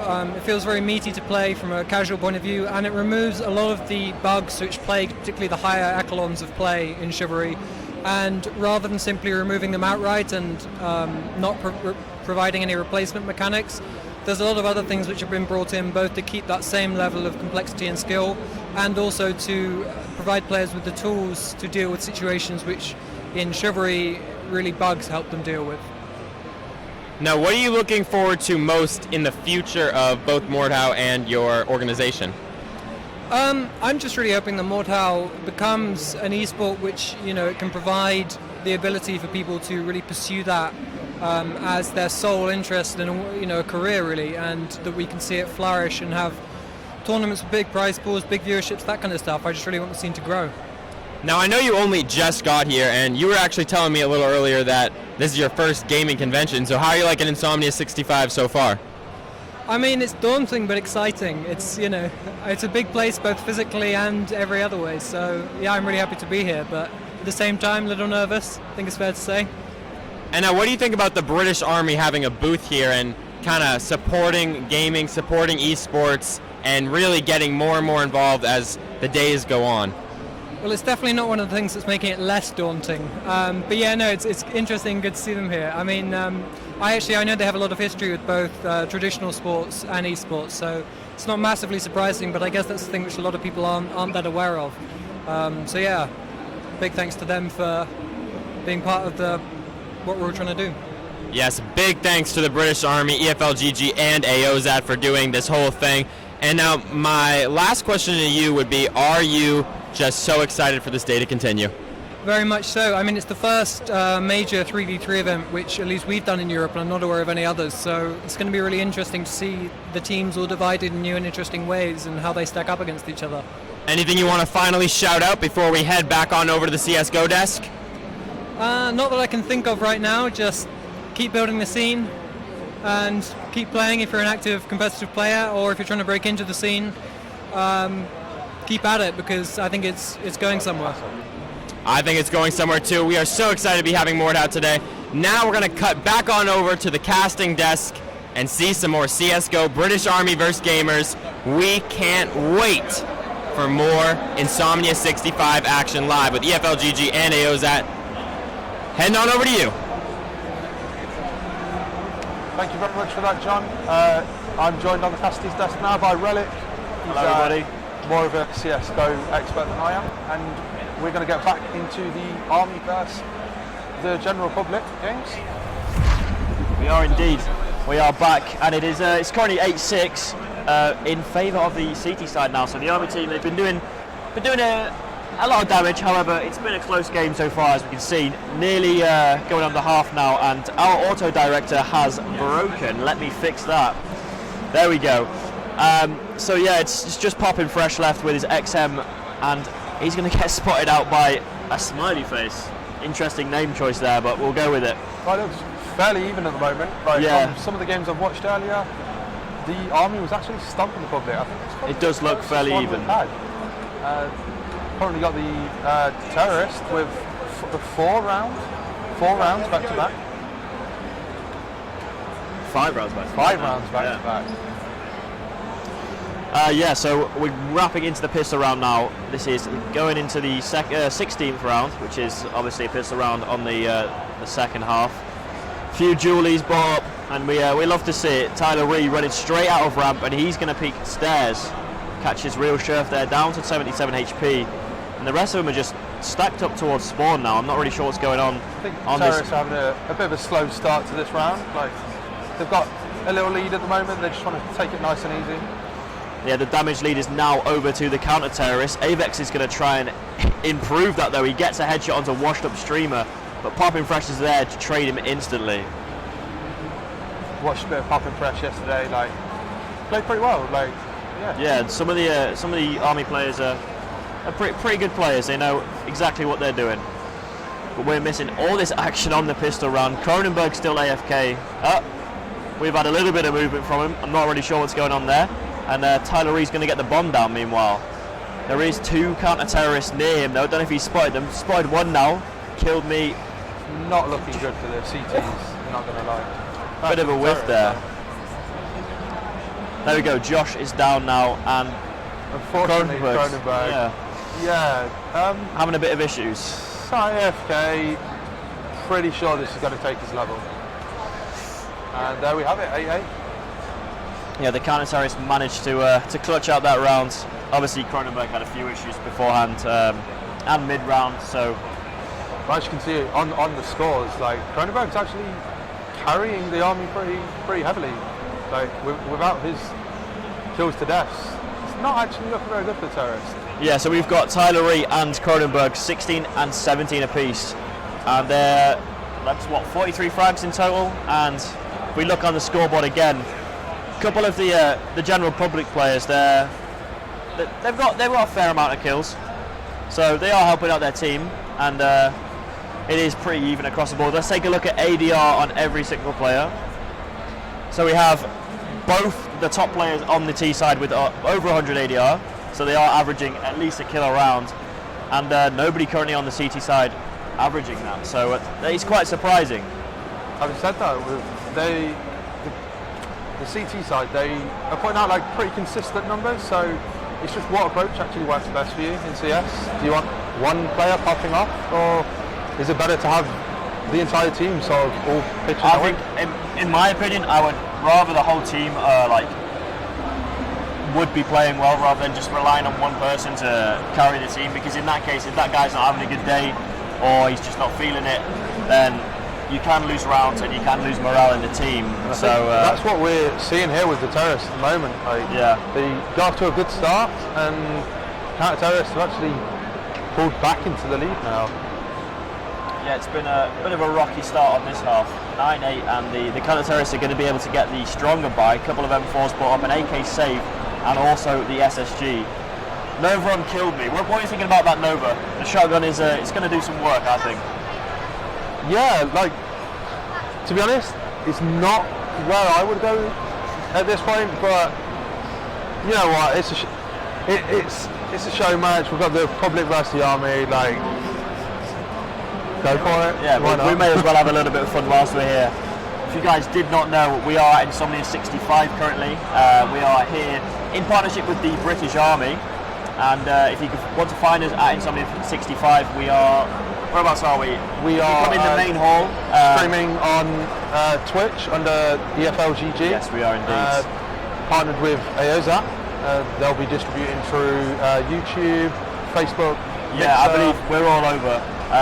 But if you do want to find us at the event, if you look for the big army stand, then find us there. You'll find the climbing wall, definitely. You can see that. Yeah, all the way you can across see the hall. climbing wall from all over. So, counter-terrorists jumping back into the game have just pulled another round ahead. At this point in the game, like we surely have to give it to CTs. Like they are edging it, and at the minute, they just look too good. It has been a close game. A nice little headshot coming out from the scout there. Real Chef entering the round, and Kill Me is going to answer as well with his P90 kill.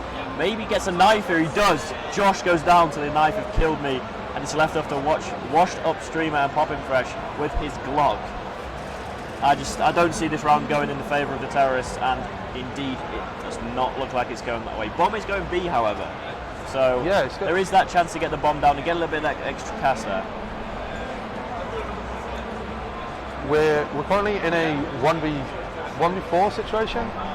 Like not everybody's full health on the CTs, but I think it's just an uphill climb. Like, and yeah, as we just saw, Poppin' Fresh taken out. He was never going to win that round, surely. Nah, he had a Glock, he had no armour, he could have planted the bomb, but he tried to fake the plant maybe one too many times there, and just got flanked by Kill Me with his P90. So if you were in the terrorist position, like what is it that you'd be looking for? Like, so in this position, because the money's not great on that side, you want to just hard eco or maybe just buy a few pistols, no armour necessarily, because you just want to fight with like minimum economy as possible and build it up. And then when you can afford them AKs, that utility, like the smokes, the nades, the flashes, you want to start executing onto a site. So, for example, on Mirage, you would do a normal execute is a smoking CT, one stairs, and one on jungle, and that would let you get into the site with a few Molotovs as well. You should be able to flush out the CTs and take the site for free. Well, as we just look, Cronenberg getting taken down with the long shot. We've got Josh currently flicking everywhere. Yeah, I'm not really sure what's going there. He's got smiley face. That's all I've got to go with. It's got to be smiley face. Yeah, we're going to have to call him happy face or happy smiley face. We'll go with happy face. But either way, he was caught off guard using sniper at close range. Yeah, I'm not really sure what's going on here. Josh caught in a couple of awkward standoffs, and he still keeps the PP Bison in his hand. He's been doing a bit of damage with that, and Poppin' Fresh looks a little bit lost here. He's now been left with a 2v2.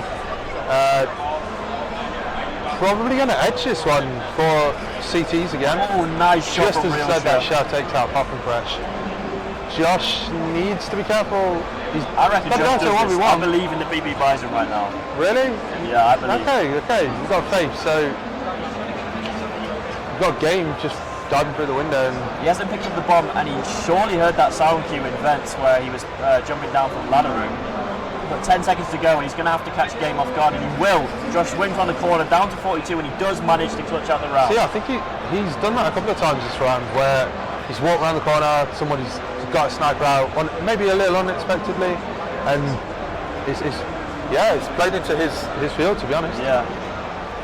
Absolutely, and washed up streamer, he's going to follow suit with that BB Bison. He's seen the way that Josh has been utilising it, and he's like, give me some of that now, I want to use that weapon. So I'm interested to see what the combo of the BB Bisons can do. It's regarded as one of the worst SMGs in the game due to its low damage. Well, it can be a terrible SMG doing low damage, but if you walk around the corner, someone's got a sniper out and they miss. Exactly. I think there's only going to be one outcome, really, or there should be. We've got Gamer and Cronenberg, a bit of a gunfight. Don't quite know if Gamer realised that he was there. There we go, Cronenberg takes game down. And Tyler Ree in the chat, this seems a little unfair apparently. I'm not really sure what he's referring to. This is the army team that are calling this unfair. So yeah, especially after yesterday's results. Yesterday, obviously, we were doing the same thing here at INSOMNIA65. We had public playing multiple matches, and I think the Army only lost Yeah, it was more of a one-sided affair, so I think it's probably a bit better that we get. Yeah, if you speak to that guy there, behind you. Okay. Yeah, if you speak to that guy there. So guys, we're going to jump back into the testing. We've currently got Poppin' Fresh left himself in a 1v2 with the dual pistols.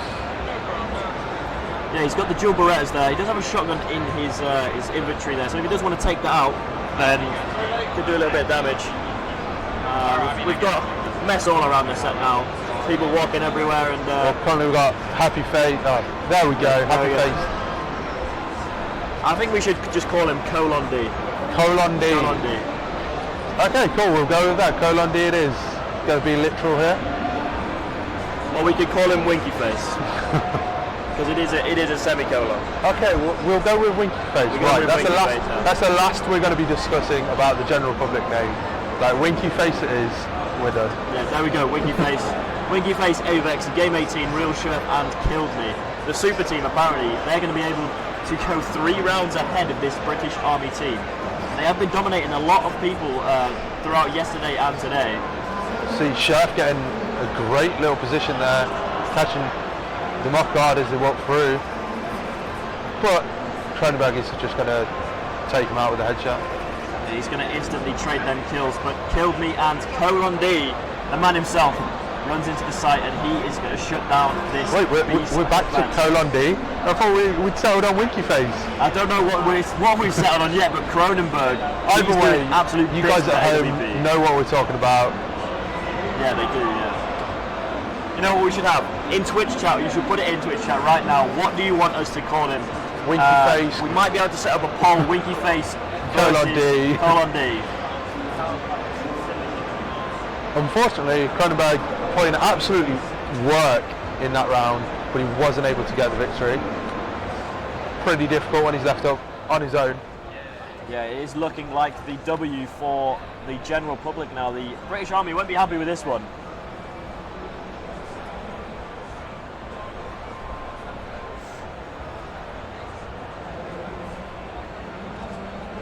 Not really much happening in this round, is there? There's a bit of a barrage going towards B, but only one player to defend the site. Games took a couple of shots from somewhere, and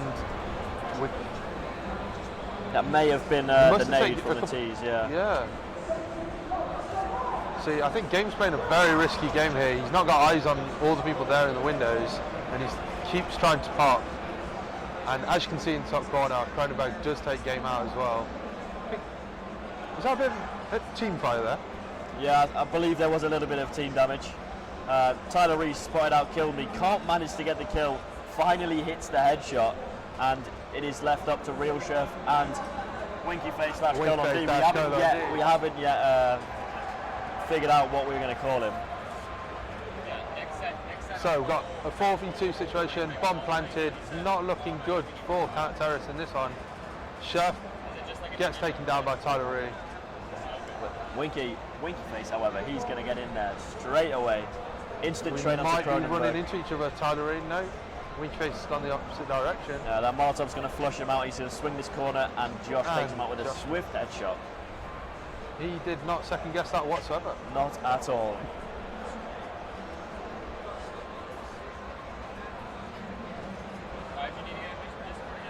So, in terms of the economy now, like, have the terrorists done enough to build up?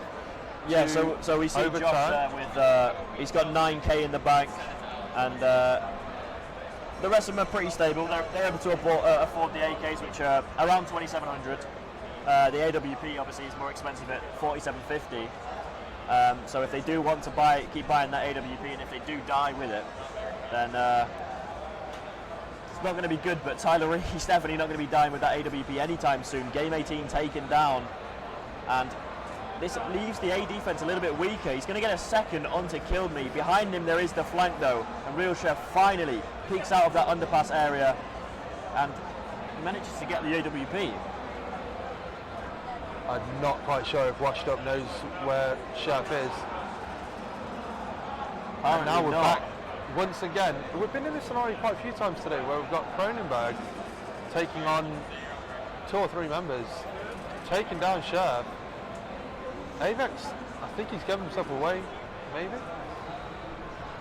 Yeah, I believe in that situation, it's a bit of a weird one. Tyler Reed got 2 opening picks on A with his AWP and just didn't clear any of the corners. The rest of his teammates were just chilling around middle.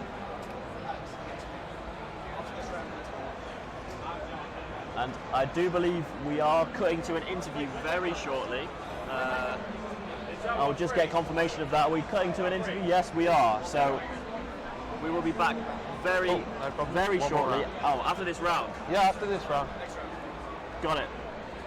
Who are you giving this round to? CT's terrorists? I'm giving this the buys. straight to the terrorists. They've got the money, they can buy the AKs, but apparently they're not. They're just going to sit and spawn at AFK. They are. I believe we are having a little bit of a shift up in the players we've got here. I don't believe this is the army team anymore. This is just two random public teams. I believe we have. I think we're. Are we going to public v public, or are we just? I think we are. There is.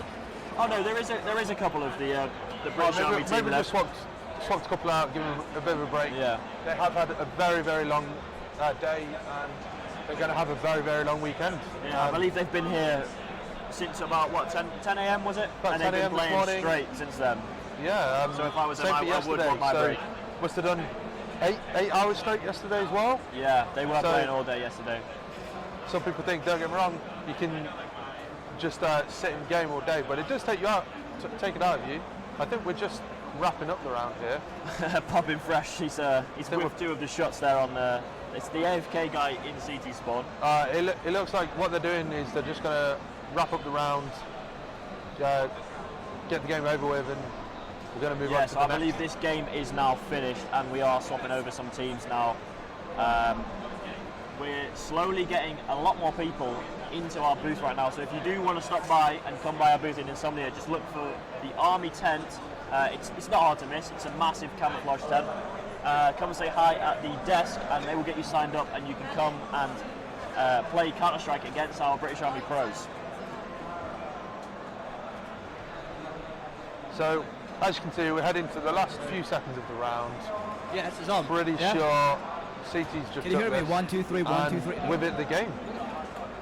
Yeah, I do believe that is a round over, and we will be switching any minute to some interviews. So we'll be back with you very shortly. Addison.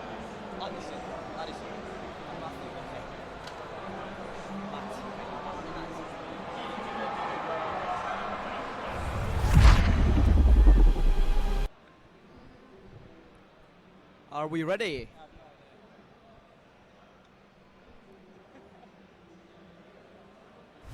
Hello and welcome to INSOMNIA65 here with Addy, who's filming me right now, and Matt. What's happening? You're right, how you doing? Exactly. How's it going, Addy? Well, it's going pretty well so far. Addy really does not want to be here. Like, he brought his own the camera. Come on. Anyways, with an exciting start of the day, we went around Insomnia. Yeah, it was absolutely amazing. Visited various different stands. Went to PS4 stand. Went to sort of FIFA 20. Had a look around. Did a board game. That was interesting. We enjoyed that. We played a game for kids. That's coming up on this channel. And did we win? I say we won. I'll take that as a win. Okay, yeah. I'll take whatever I can get at this point. How did you find it? I found it quite interesting, to be honest. The FIFA footage was brilliant. Can't wait till that goes up on the channel. Exactly, yeah. We got amazing FIFA experience. How was your FIFA experience? Yeah, amazing. Absolute quality. 100%. Quality. There you go. We heard it here. So it'll be coming soon on the channel. He's the edit. He'll be doing all the editing. So it's on him if you don't get to see it. Yeah. I'm definitely editing the FIFA footage. Can't wait till that goes up. So what's the highlight of the INSOMNIA65, you reckon? What is the best part about this event? Well, obviously, British Army stand, but apart from that... Of course it is. But, no, it's getting everybody out and all the gamers around and just experience all new games. We've got CSGO, Overwatch, all sorts and various people coming along, and everybody just been together and having a great time. Okay. Truly amazing. Just comes down to that, having a great time, except the queues. accept the queues. It's too busy, too many people. What is your experience here? Well, I loved playing against the Army the other day. We ended up thrashing a couple of your players on CS, so that was really good fun. We're not supposed to bring that up, by the way. They've asked us to censor that bit. We'll just cut that out, it's fine. Cut it out. So, okay, to sum it all up, there's a new video coming out soon where myself and Matt went out, and Adi as well. He filmed the entire experience. So if the footage is, is not good, it's on him. Pretty much. What have you got to say for yourself? I am sorry what you will have to put yourself through watching this vlog. Speaking of, watch the footage coming soon on this channel. Anyways, any closing statements? Except for everybody's having a good time, and please get yourselves down here if you can and come visit all the stands that are available in INSOMNIA65 this year. Okay, fantastic. I did say closing statement, but I don't know what's going on now. Are we going off the camera? This is... I think we may be. I'll go and check, but... He's going to go and check. We're going to entertain you in the meanwhile. What's happening with this stream now? The famous last awkward minutes, as soon as you're about to go back into the real stream, this is what happened, okay? This is the problem, he's ginger, okay? Let's entertainment, he's holding the camera, this is the end. What's up, guys? We're just loading back into the game while waiting on the casting desk. Relic's just got to take a little break at the moment. Thank you for that interview, by the way, guys. At the minute, server's just booting up. We're going to be on train here. We've got more of the general public versus public v public games today at the moment. I think the Army have just gone to take a quick break, so they'll be right back. Just want to take a quick moment to remind you guys we're at INSOMNIA65. You guys are going to be here with AOZat and EFLGG. We are also at the moment, as hopefully you can see, or if you're unaware, we are with the Army. We are currently all day streaming out, amongst other content, we are streaming out some Army versus general public games. We'll also be doing some Army versus some of the AOS staff. I believe that's a show match we're going to be doing at 11 AM tomorrow. Relic is actually back with me. Give him 2 seconds and he'll join me on the broadcast. We are currently just jumping in. There we go, sorry about that. Just waiting, because obviously we've got a little bit of a delay. Yes, we did have a request to change to trade, so we're going to be seeing a new map. We've only been playing SAS maps currently, Mirage and Inferno. However, we're going to have a little bit of a switch up here. We might play a bit of Nuke later. I'm all for a bit of a switch up. I'm not going to complain about that whatsoever. Let's get a bit of knowledge from you. So, have you played Train before? I'm not going to lie to you, no. I've played CSGO myself all of 2-3 hours. Like, I am not a great CS player whatsoever. I'm pretty sure anybody that knows me will know that I am a terrible CS player. Yes. That being said, I'm here today. I'm giving it everything we've got. You are my CS expert. Everything I'm going to learn from yourself. Train's a bit of a weird map. So as you can see, you've got this long corridor towards the. Let me get the mouse up here. You've got this long corridor towards this side of the map, and it's quite hard for the T side to attack the B side because it's so open. Okay. And obviously there's a lot of trains. That's why. Oh my God! What was that? Something just flew. Never mind. Sorry, thanks. Something just flew off my microphone. But yeah, so as I say, Train's one of them weird maps. It's really hard to enter B site. So a lot of the time you will see the T's entering the A site with maybe just a few smokes. I think as you can see, we've got a few of the players just reloading back in, getting rid of all the bots. Yeah. A little late into this round, but round 1 we've got plenty to go. I believe we'll be starting any moment. We're still just resetting everything, making sure it is all okay.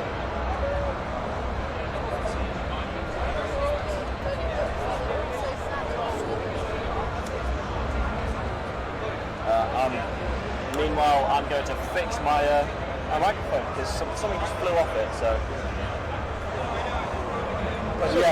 both teams down to a 2v2. I think that's more of an issue as we were loading into the game. Just swapping for a few bucks. Maybe there was a few other players that had to just jump out for a second. But down for a 2v2, and we've finally got some action. Yeah, the teams there ran straight past the B site, barreled into CT spawn, and now they're going to go A. This is very, very confusing. To be honest, I think it's more of the plan of if you don't know what you're doing, then how can the enemy know what you're doing? Now they're going through Ivy and they're going to run up to T-spawn. I don't think they know about the whole planting the bomb scenario because they're not doing it. They might actually win this round. They might actually run into each other. Oh, and no. they've purely won the round. Just on eliminations. They're just going to ignore the objective. Hopefully that is not how it's going to continue. But we're about to find out. Yeah, that was a strange round. They ran all the way to B site. They cleared B site. They ran all the way to CD spawn. They cleared CD spawn, and then they ran through to A site. Didn't plant the bomb, and managed to catch the last player in their own spawn. It was very confusing. I'm not quite sure what they were going for there, but it worked either way.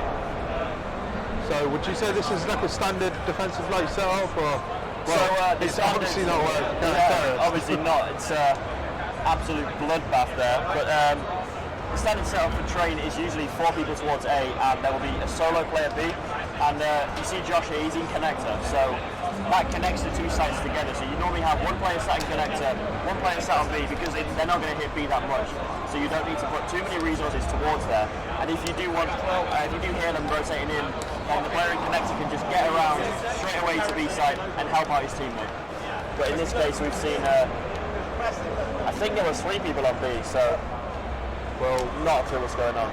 As you mentioned, I think Josh is just sweeping around the back. I don't believe the terrorists know where he is at all. I don't know if they've got a sneaking suspicion. He might be able to get a backstab here. He is actually behind them. Now he's seen the bomb, so smiley face there, he's right behind him. There we go, Josh strikes now, gets the headshot, but real sure it's not going to be able to close out. I think he just needs he is going to be able to little bit more composure there. Like, as he takes the first one down, he should know that his teammate's not going to be too far away. Yeah, so in that scenario, Josh there was maybe a little bit too trigger happy, saw the player and was like, oh, we need to get this kill ASAP, shot him, killed him, didn't even think about the other player. And as he already knew he wasn't looking at him, he probably should have maybe pushed him a little bit more info there. You know. Definitely. Well, as we're looking, as we're casting over a public versus public game, obviously all the names are just placeholders at the moment. We've not got any individuals. Yeah. However, is there anybody at the minute that's like standing out for you? Yeah. So if we look, oh my God, what has happened there? We look at the scoreboard now. Killed Me is actually the top fragger of the server, 3-2 right now. He is dead. With only Josh remaining on the CD side. He's going to be able to get 1 there. Josh, he's been doing all right. I think I'm going to become a fan of Josh. You know. Yeah, Josh for counter-terrorist, I believe, he's probably doing some pretty good work. That was a beautiful headshot. Yeah, that was clean.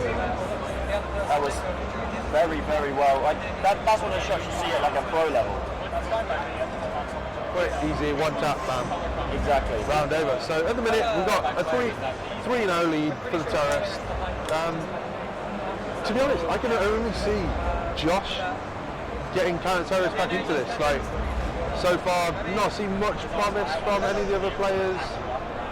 Yeah, so we've got Josh on a deagle here. I do want to see a couple of them 1-deeks. R8 revolver bought up on Washed Up Streamer. Ambitious to say the least there, and he's going to go down straight away, not being able to deal any damage at all.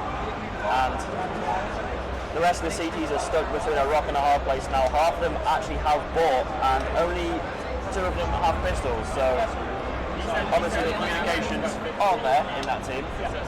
And in a scenario like in a Counter-Strike game, communications are everything. So you want to be communicating what gun you've got, when you're buying, what you're buying, where do you want to go around the map, because at the end of the day, this is a very team-based game, and you can't play it solo. There is just no chance in hell that you're going to be able to do that. Fair play. So would you say if half of the team opted to just go pistols, the rest of the guys should all go pistols? Yeah, so that's what we call an eco round. So usually when you don't have a lot of money in the bank, save up the bank. Yeah, you're trying to save up the bank there, because at the end of every round you get it's called a loss bonus. Cool. So if you lose one round, you get a loss bonus. If you lose 2 rounds in a row, it slowly builds up more and more until it gets to 5. So if you lose 5 rounds in a row, then it caps out and you get a maximum of 3,400. So in that case, if you lost 5 in a row and you know that you're on your 4th loss, you can eco on the 4th loss and then win. And then lose that 5th round. But because you've ecoed, you've saved the money from before as well. So you'll be able to get a 4-bite on the next round. And you'll see that's very common to see in professional level Counter-Strike. So, what do you reckon, Counter-Terrorists, are they going for a intentional sandbag at the start, getting this hard eco like you said? Or I don't know. Do you reckon it's a case of just the terrorists just being better? Having said that, terrorists are just falling apart. We're currently down to a 4v1. Terrorists actually, just looks like they're hard inting. We've got a pretty good setup by the Counter-Terrorists. Like they're not really making any progress, but it's not on. The onus isn't on them to actually move forward. As long as they just stay sat, they've got eyes on the bomb. And there we go. Counter-Terrorists win. That was perfectly played by the Counter-Terrorists. I think maybe we ruled them off a little early. I think to be honest, that was actually really good team play, just to all sit, know their positions, eyes on the prize. There was nothing really terrorists could do. So yeah, the bomb was down there, and they had 3 players towards the A site. All they had to do was just sit back, not make any stupid pushes, don't give away a kill, and then they've got the round secured in the bag, and that's exactly what they did. More about like this economy game. If you're a terrorist in that position, would you have literally just taken the loss, not giving away the kill over to so that's what's called saving. So if you know that you're not going to be able to win the round, and you're like, oh well, there's no point me going for this because our economy is fairly low. I want to kind of save a couple of weapons, and sorry, we've got people all around. So if your economy's low and you know that, and you're the last one alive, you're like, I kind of want to save this AK. Maybe we can do a bit of damage with it next round and keep on building up our bank. But the more, so it's about doing damage to your opponent's money and also keeping your own. So it's kind of a double-edged sword. You can have it up to go out and kill some people, or you can save it and you can work around it with your team next round. Okay, cool. So on a tactical position, at the minute, killed me. He's obviously in a 3v1. I think Josh is just going to find him around this corner. And that was a quick, easy 3 tap.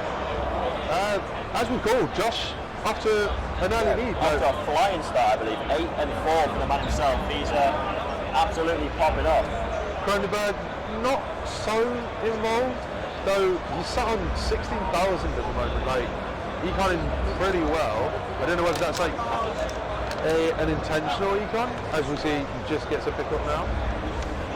Yeah, so obviously what you'll find in these teams, obviously that they've never met each other, these teams, they're just general public players. It's going to be very hard to coordinate. Yeah, unless they are people that play the game. You want to be like communicating with your team, and obviously I've said that before, but if you never met someone who you've never played the game, then you don't know these key skills, and it is a steep learning curve, but once you learn it, it's just something you just it's not do, exactly the sort of game you can hop straight in and play at the top level. Like, it's all good for our gaming festival here, INSOMNIA65. It is a bit of entertainment for them. Maybe some people come get to try a game that they've never played before. It's certainly one that I'd never had a hand in before, like this weekend. And see if they enjoy it. It's obviously available all online. Get a download. Bring some of your friends. Counter-Strike is actually free to play now. So if you do want to, you don't want to buy it, then head over to Steam, and I'm sure that can't really go wrong, can you? Give it a go if it's free, and if you're not enjoying it, then We've not lost any money. Exactly. There you go. Interesting round again. Cronenberg, I don't know if there is anybody at that PC. He is moving around though, so... Oh no, he's not. Sorry, he is AFK in spawn. So I believe we do have an AFK player there.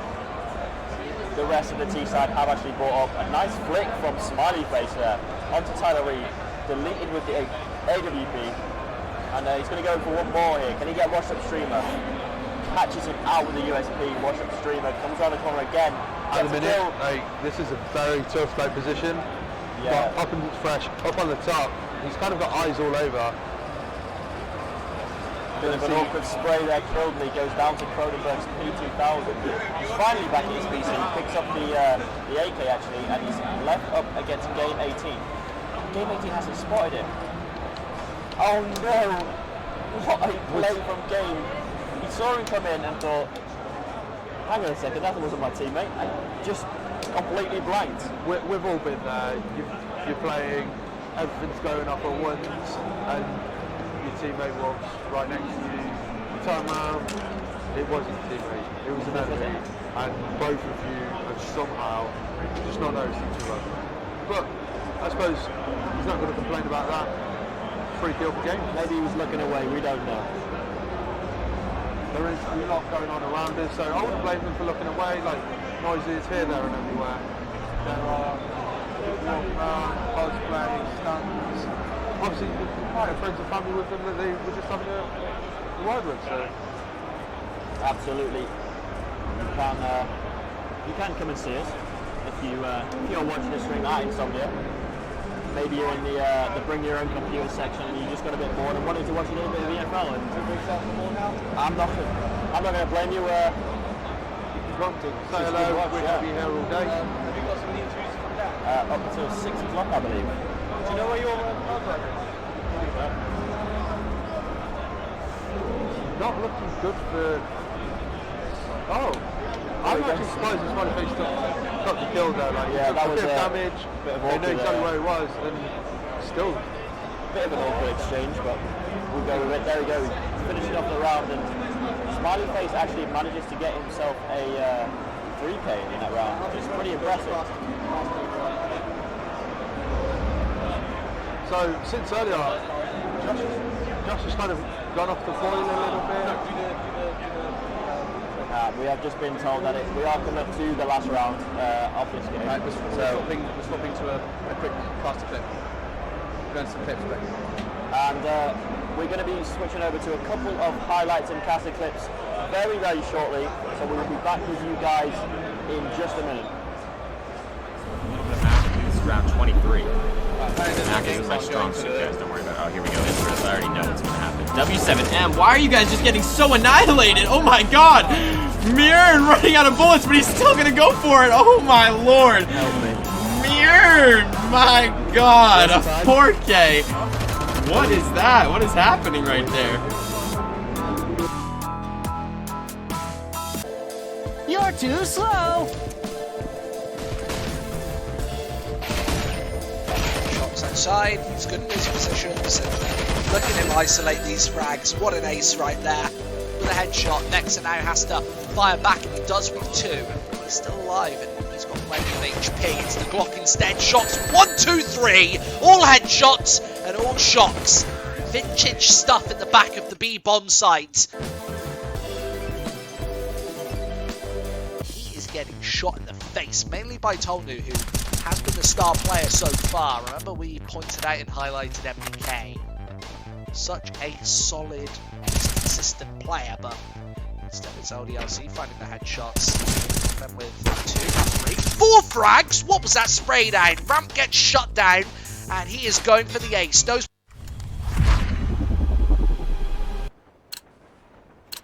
Move down to Terrorist 6 and Terrorist 4. I believe we will be swapping over extremely shortly. There is a couple of members of the public waiting to snap onto the computers, and we'll be seeing. We are a little bit delayed on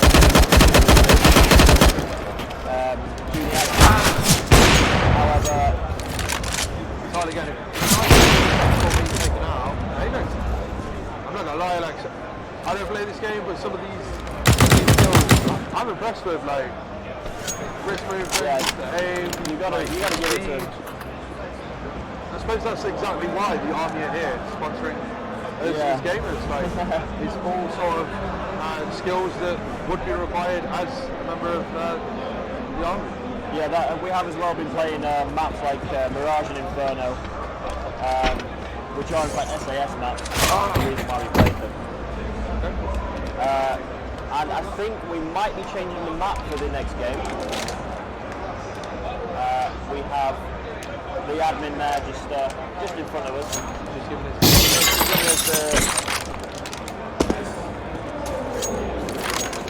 I'm not quite sure what's going on. We'll roll with it. So we've got 3 more rounds. 3 more rounds, swap them over. Okay, perfect. Yeah, so 3 more rounds and we'll be swapping over. So Josh, waiting in the wings, he's got eyes on the bomb. We've got Wink Face, I think he's just spotted the bomb. Suspects something. Terrorists win. Josh has worked perfectly. Waited for him to pop out, had him jump down. Josh is currently 13 and 6, and we said this at the.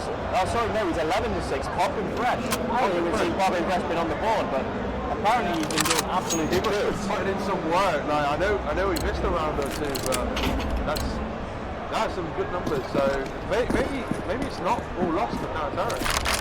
Maybe not indeed. It is Popping fresh and Josh. Popping fresh, apparently. So. Both of them. You'll notice in this round there are a few members that would be AFK for a moment, just while we were swapping in and out. A few more members of the public. We want to get as many of you guys in CS as possible. As you just saw, Tyler RE tried to get cheeky, go into the spawn, get a few quick, easy taps. And it didn't actually work out for him whatsoever. No, he got instantly killed. Instantly just, no, not today. I don't know. I'd be pretty mad if that was me. No, I'd expect people AFK. I suppose it's sort of karma. He's managed to try and cheekily get a few little kills in the bag. And he's kind of paid the ultimate price. Josh, nice. Running straight into Josh, and Josh no hesitation. Going back doing exactly what he's taking his time to line up that headshot though. Goes in, AFK. Easy come for me. There you go. It is a 4v2 now. Bomb is dropped in connector, and the rest of the CTs are a little bit lost here. They're all just going to collaborate together in outside A main. Meanwhile, the T's might be able to get the bomb down. Doesn't look like Avex managing to get that kill on Josh. Taking Josh out, very important. He's trying to get the win here. Kind of just letting him run. Now he's going to have lost him. He's going to be a bit paranoid. He knows sort of where they are. And hopefully he communicates that to his teammates. Yeah, we don't actually have time to plant the bomb here, so somebody's unbound mouse watch. We will get that checked out, and hopefully we can get that fixed. But no, I'm not sure how he unbound mouse one there. I think it's all been sorted. We can read in the chat the weak face, but under. So yeah, it looks like it's all been fixed. So now. we're all scrubbed again. You've got a fresh set of players. We should be getting into a new game fairly shortly. Players from when we are. That hasn't happened. Avex, however, looks like he's played the game before. Nice couple of headshot from him, and Tyler RE answering back onto game 18. 3v4 now. Josh with just, oh no, man, he picked up the AWP just as I said that. Caster's Curse strikes again, and just 2 orgs and an AWP on the CT side. Very durable with Tyler RE swinging around that corner and getting that kill onto Winky Face, and that's the bomb drop. So I think we were briefly back to 3 orgs, and now we're back to Tyler RE. Very low on life, but he's picked up a quick little double tap there. Josh taking it nice and slow, scanning out the area. There's no need if you are the counter-terrorist to any rush in this one, right? Yeah, so the Khan terrorists do have control of the bomb. Couple questions get caught off guard there. That was pretty weird.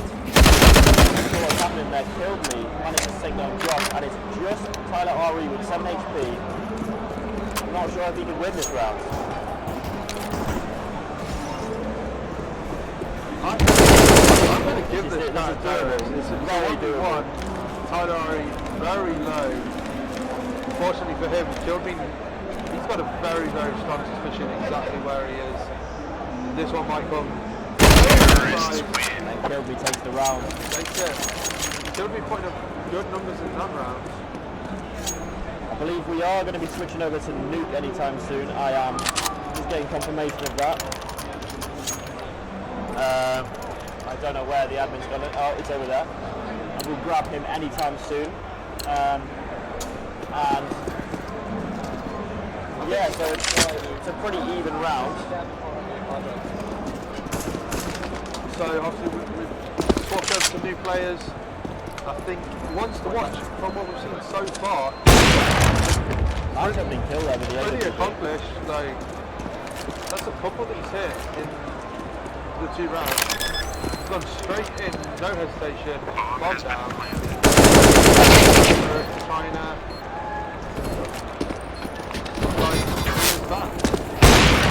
Once again, another kill. I'm going to say that he's he definitely has, without a doubt. And we are switching over to Nuke now. It has been confirmed. So, yeah, new brand new map. I don't think you've ever played Nuke before, have you? No, not at all. No. Just while we work out a few technical issues, I believe we might be switching over to a caster camera. Hey guys, we are we live? There it is, there we go. So, I want you to tell me, Chris, what is your favourite part of INSOMNIA65 been so far? My favourite part, well, see, I was super hyped for the Army vs Navy game. Yeah. Like, the Overwatch game. Yeah, the Overwatch show match on the main stage. We went, shot everything we needed to. Unfortunately for us, the Navy stopped the Army. The Navy and since then, I don't know. I've been a little let down. I thought we'd more prepared shows than that.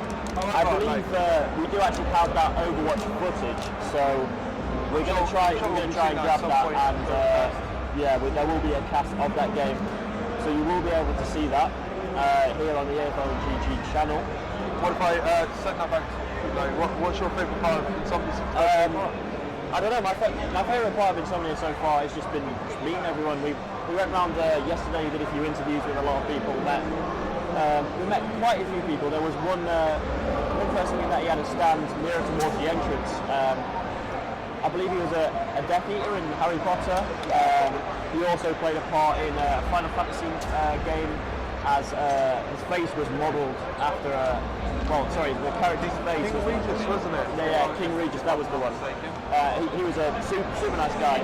Did an interview with him, which you may see, should be airing fairly soon. So make sure to stay looking out for that. And if you do want to see that, then make sure to jump follow on the EFLGG channel. It always helps us, and yeah, makes you have the notifications as soon as we are live.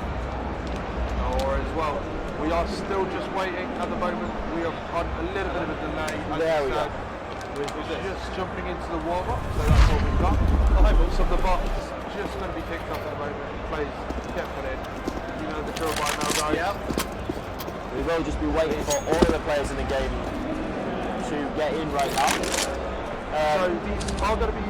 We are hiring over some of the members of the last game, I think. Yes, I believe so. I think. I'm going to be rooting for terrorists in this one. Like, some of the plays that Avex and Kilby made in the last one, I've got a good feeling. I'm telling you now, this map, Nuke, is renowned for being extremely CT-sided. So, if they are going to be CT-sided, they're going to have to be a very, very strong team, and they're going to have to know exactly what they're doing. I'm not going to take my word back. tell you what then, this is my team, CT. You can have the terrorists, and we will see who will prevail at the end of this match. We'll see. Well, hopefully my AVAX killed me playing, but they looked skilled before, and yeah, one was just about to end up. Going to head straight into round one. There is somebody in the chat. Level playing field, everyone with pistols. Yeah, so this is a pretty standard pistol round. There's not much utility brought up on the side of Iron teams. A decoy only. Just going with the dual pistols. Anyone in the round so far? Yeah, the dual Berettas. We've seen them quite a lot actually in this pistol round, haven't we? Yeah, I think a lot of people are favouring them. I don't know if that's for any particular reason with the weapon itself, whether it's choose better than one, and that's the way that people are going. The dual Beretta is using the pistol round. You don't buy it. It's not the most favoured pistol in the world, and a lot of people don't really like it. And it takes up half of your econ right from the start. Yeah, it is 500 as well. So. Well, we've got Tyler already putting out. Basically, it looks like a bit of a warning shot. Yeah, he might be able to get two. The quick double, the long shot of Gianno.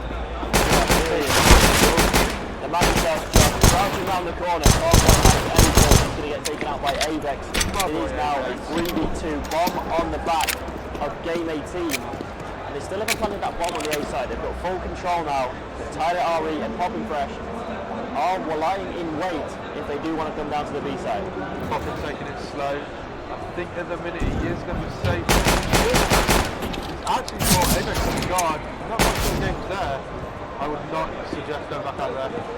Got around the follows. Popping Fresh with the double. That's exactly what CT needed. They're in the disadvantage. Quick 1-2. Now they're the 2v1. And one of the most rookie mistakes that I've seen being made today is a lot of the players aren't actually buying any Kevlar or a helmet, and it really does help in a pistol round, because if you're getting shot in the body, it does less damage and you can take more bullets. So that is something to take note of. Only one player on the CT side actually did buy armor, and nobody on the T side bought any Kevlar at all, which is why when we see the P2000 taking out their players, it just shreds through their body, because there's nothing there to protect them.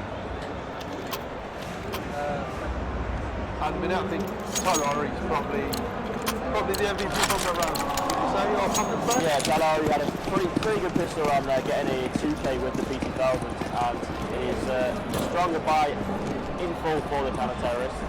They obviously are the favoured side on the map Nuke.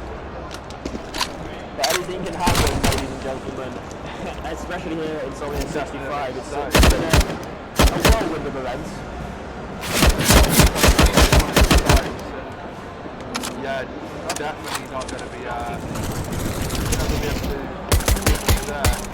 You know, counter-terrorists pretty much getting wiped out at the moment. I did say this was counter-terrorist favoured, but it's definitely panned out that way. Whether the public know that, or whether it's just pure luck. Yeah, it is a 5v2 now, and it's just an AK and a Galil left in the hands of Giovanni and Game 18. They do have the bomb control, however, so at least they've got something from this round, and they might be able to get maybe a few more kills, but winning the round, not very likely. Well, they're heading back up to the surface now. They're staying together. It's probably a good tactic at this point, mate. They are heavily outnumbered. They do not want to get into a gunfight where it's 1v2, 1v3. At least if there's two, they could, worst case scenario. Giovanni, gonna pick up that kill. The problem with sticking together, especially groups like that. Tyler already a little bit of a spray bump, 1-2. Yeah, so when you are stuck like that, it is a lot harder for you to actually trade, because if you're stuck behind the player, they just run in front of you and die, and you're like, oh well, I didn't get a chance to see where the player was, and you just die as well, because they just carry on spraying. Yeah. So Tyler, he's had a good first round, a good second round. So yeah, what to watch, do you reckon? Yeah, he's 4-0 currently, so he hasn't died. Josh going to take on the bomb instantly. Giorno going straight down there, and Tyler RE On ramp, helping out his teammate Josh there. A little bit of nice communication there. I like that.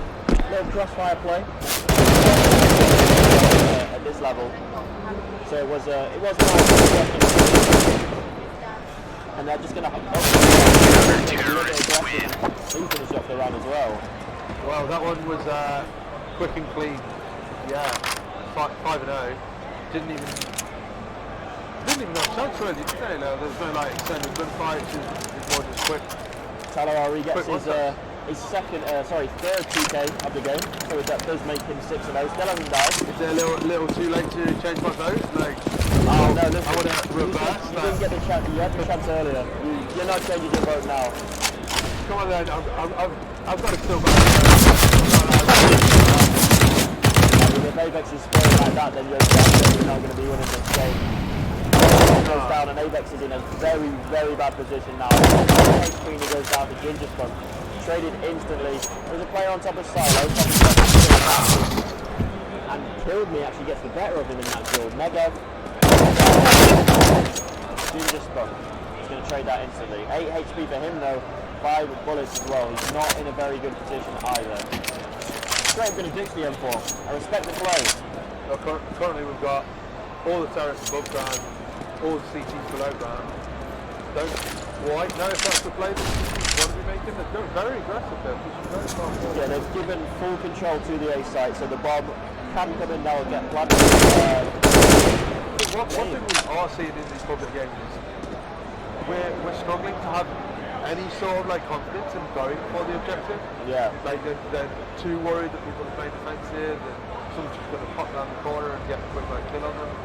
I say like if you're the terrorist, you want to get past, you want to put the bomb on the objective, get that time ticking, force the CTs to come to you, then you'll be the one playing on the defensive and kind of gives you the advantage there.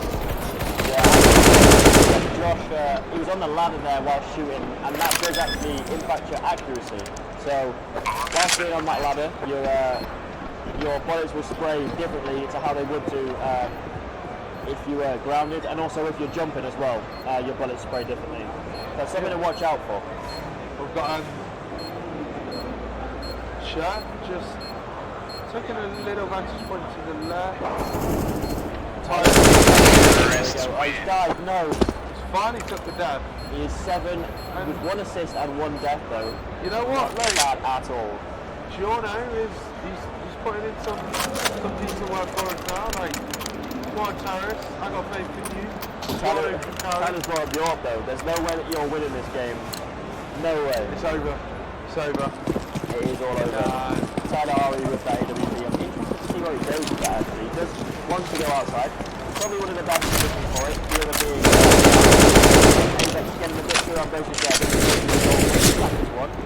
That head of Ginger Spunk can't quite hit the headshot. Did he know something that we didn't? Like, yeah, that's very spot, so obviously something to look at. You might see that a couple of times. He might get lucky one time and maybe he gets a kill. Not this time. Ginger Spunk did end up falling though, so I think terrorists are just trying to rush on Josh. CT's on the far side now. Like, they're often going for this like sort of heavy push, heavy aggression, like tactic, trying to catch terrorists on the wrong side. And I've got to say, like, it's got popping pressure here now. Yeah, Kill Me. Gunfire with popping pressure gets the best of him, and it's leaving the CTs. My team are letting me down here. 2v2. The bomb is going down now. There it is. And they're making a lot of noise. I think they think that it's on A, but it's not. It's actually below them on B site. One of the key things on Nuke to watch out for is obviously the bomb sites are stacked on top of each other instead of being like on opposite sides of the map. And it is really hard to figure out which bomb site is on the bomb is planted for. Avex getting the push tap there on just as he opened the door. It's almost like he basically knew that if Avix is stepping up. I've got nothing to say then. I've got nothing to say. That's exactly why I had to back my boy Avix. When he's on a sniper, he's a different beast. He's a different monster. And Josh has just straight up left the game now. He doesn't want anything to do with Avix's AWP. Josh is out. I don't know if that's a tactical error. If we're going to swap me over.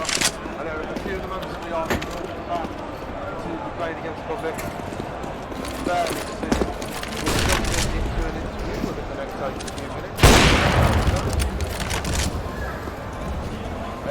Like I said, as soon as he's on the sniper, he's a different monster. I'm getting scared now. He's gone down as well. I reckon it was a bit of a tactical sandbag, like lose first few rounds, get a little bit of econ under our belt, and yeah, maybe it was a case of let them get so overconfident, and then we're just going to trash them in the next couple of rounds. But it is looking like if that is true, then I think we've got a very, very coordinated members of the public here. Yeah. Maybe they came as a 5. Maybe they did. Came as a 5. If it came as a 5, like, yeah, no, I could see that. But yeah. Walkman, something like lots of other people together. That's exactly what we everyone together. That's what games is for. And Pop and Flash with a quick 1-2. He's going to actually just stick this diffuser. He might actually get this. 3 seconds left. 2, 1 second, and the diffuser actually does get it. The full 10 seconds. We are going to be cutting to a few more of our interviews that we have been taken at INSOMNIA65 today. So we will be back with the Counter-Strike action very soon.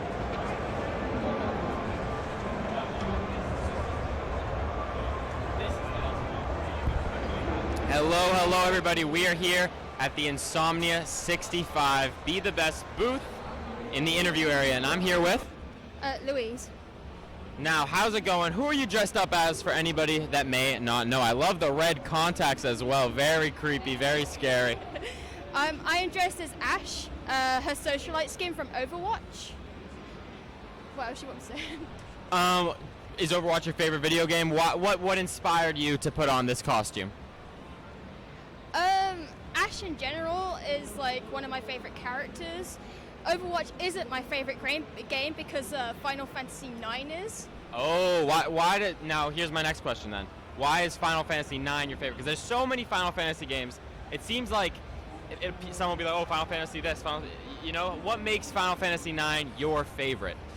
I think it's more the character, the detail in the characters themselves and the story.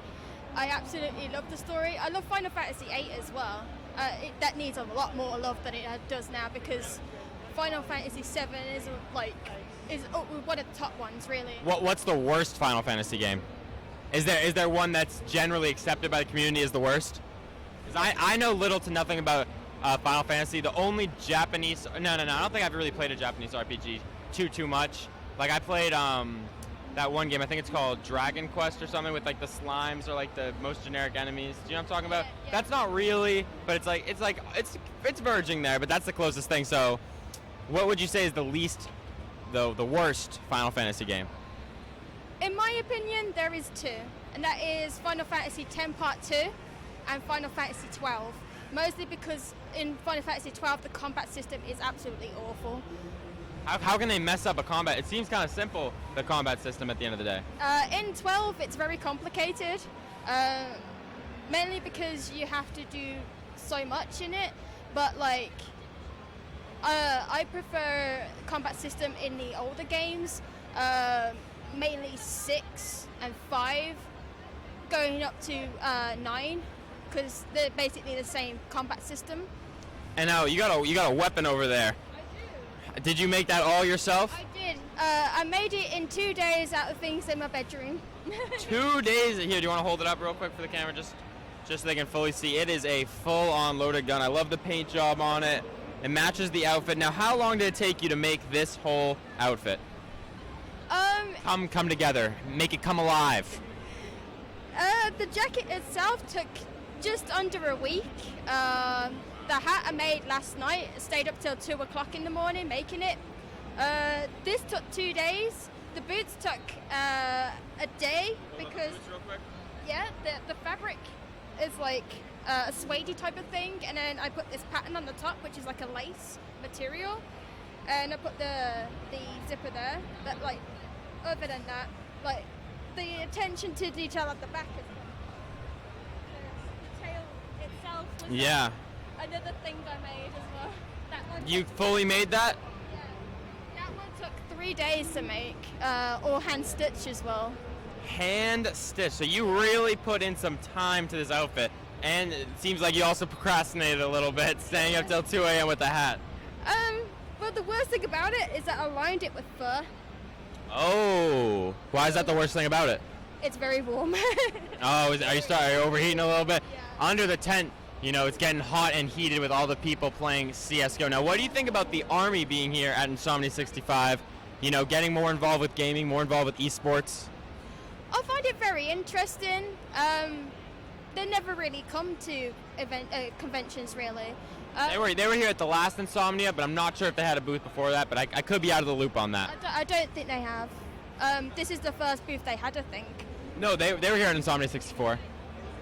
Oh, you weren't here though? Oh, okay, I see. Yeah, that is probably why.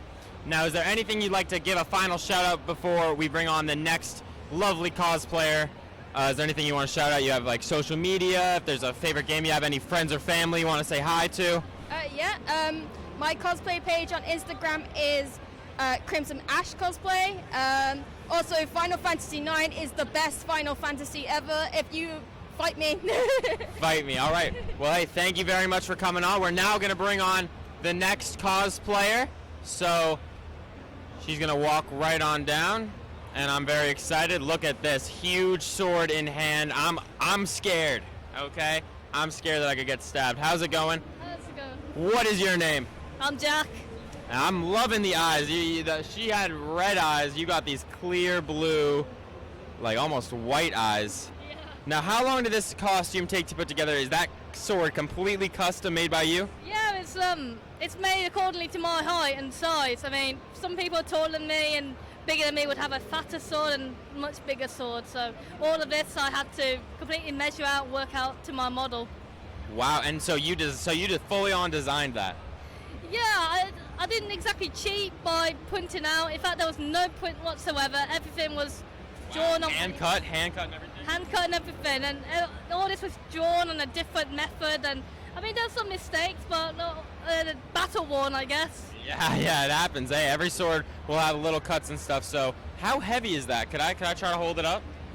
Oh, it's pretty. Despite the size, it's actually pretty light, everybody. What's it made out of? Foam, and then the handle is detachable, so it fits in a car, fits in a train, and all this is made. All of the body's foam, and I've got the nice gap in there where there's 2 tubes coming out the side, and because this is a PVC waste pipe, and there's a connector into it that just kind of lets it come into place and no damage done.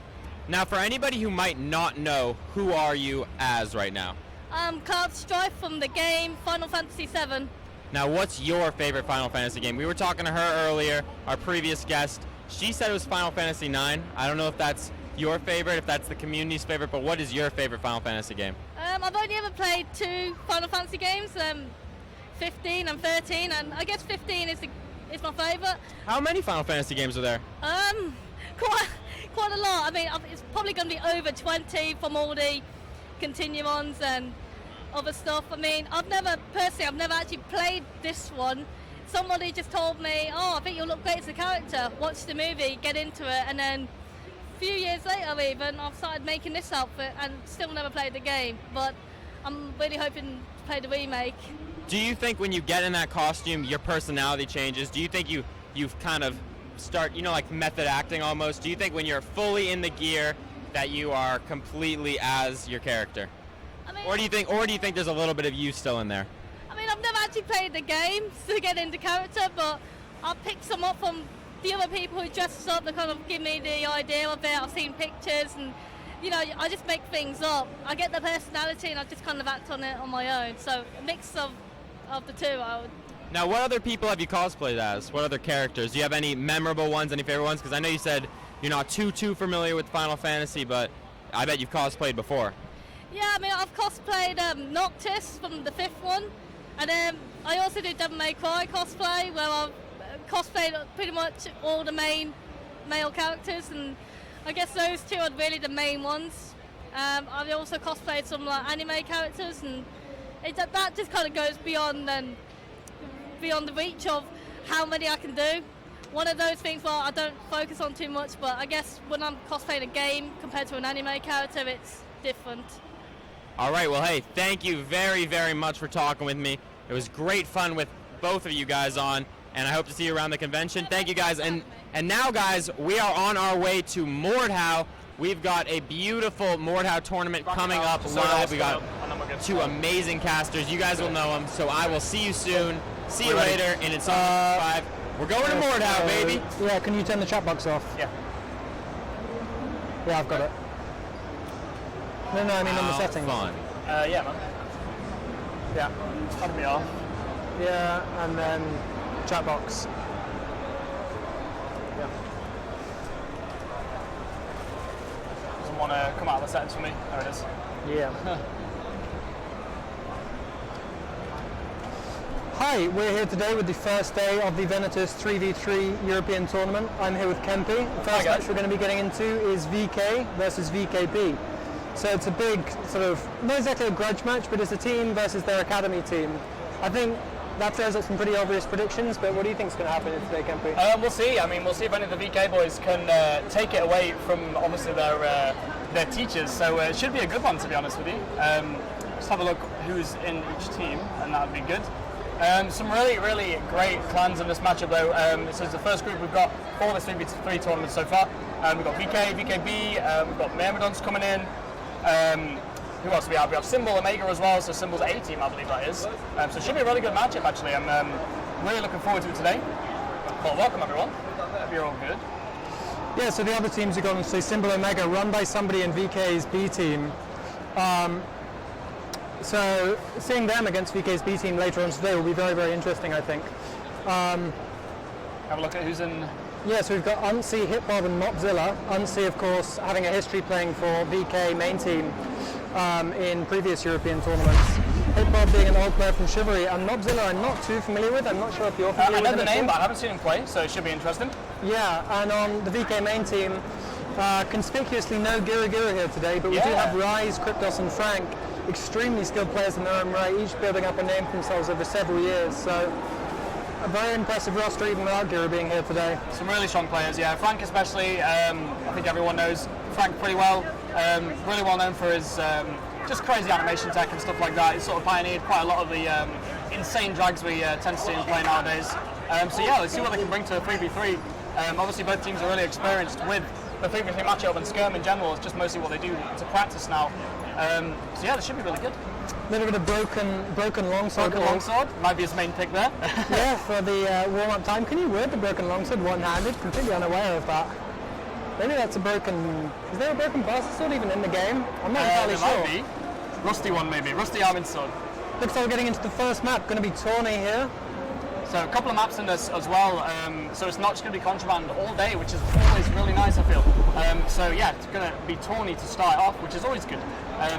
Yeah, and as much as I like contraband, you know, sort of old faithful map, it does have its issues. You know, you do get the sort of the stalling of neither team wanting particularly to push through the gap in the pillars.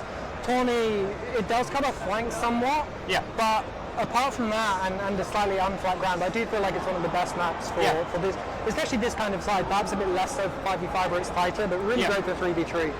Yeah, it can be quite hard to pull off some of the normal matrices and stuff you would see on contraband, just because the ground is so uneven. So straight into the first match already, we see Unsy coming out with the classic Buckler Bastard Sword. So Buckler. Yeah, and another Evening Star and a Poleaxe as well. Into the Halberd, the Great Sword. And it looks like another Poleaxe. Kicking off already. Unsy's going to go down to Kryptos there. So we tend to find with 3v3s, a lot of what will happen is there'll be a really quick duel and someone will die. And then it will just sort of be like a 2v1 straight away, and whoever wins that can sort of snowball through and win the rest of the match quite easily. So yeah, we'll see what's going on here. It's going to be first round to VK then. Might be worth first person, just so we can see what's going on. So I'm not doing even star. So VK going for the flank here. Reads them all straight off the bat. Did see some good switches from here. Mobzilla's getting wrecked there by Kryptos. Kryptos a really strong player, just combo dragging him to death there. Oh man, it just feels like we're jumping from VKB player to VKB player, and each one's just going down one at a As time. soon as we jump, it's gone. Yeah, I mean the snowball just coming in so strong consistently for VK already. This is it, like as soon as 2-0 in not many seconds. As soon as the first person goes down, you will see a snowball quite a lot in 3v3. Yeah. Can be quite bad in 5v5 as well, but 3v3 you can sort of hold your own. You don't have as many people to deal with, which is always nice. Frank using the big alt grip halberd, running the almost naked head there, so he's going to be very, very squishy, very fast to his feet, and a huge amount of range and damage.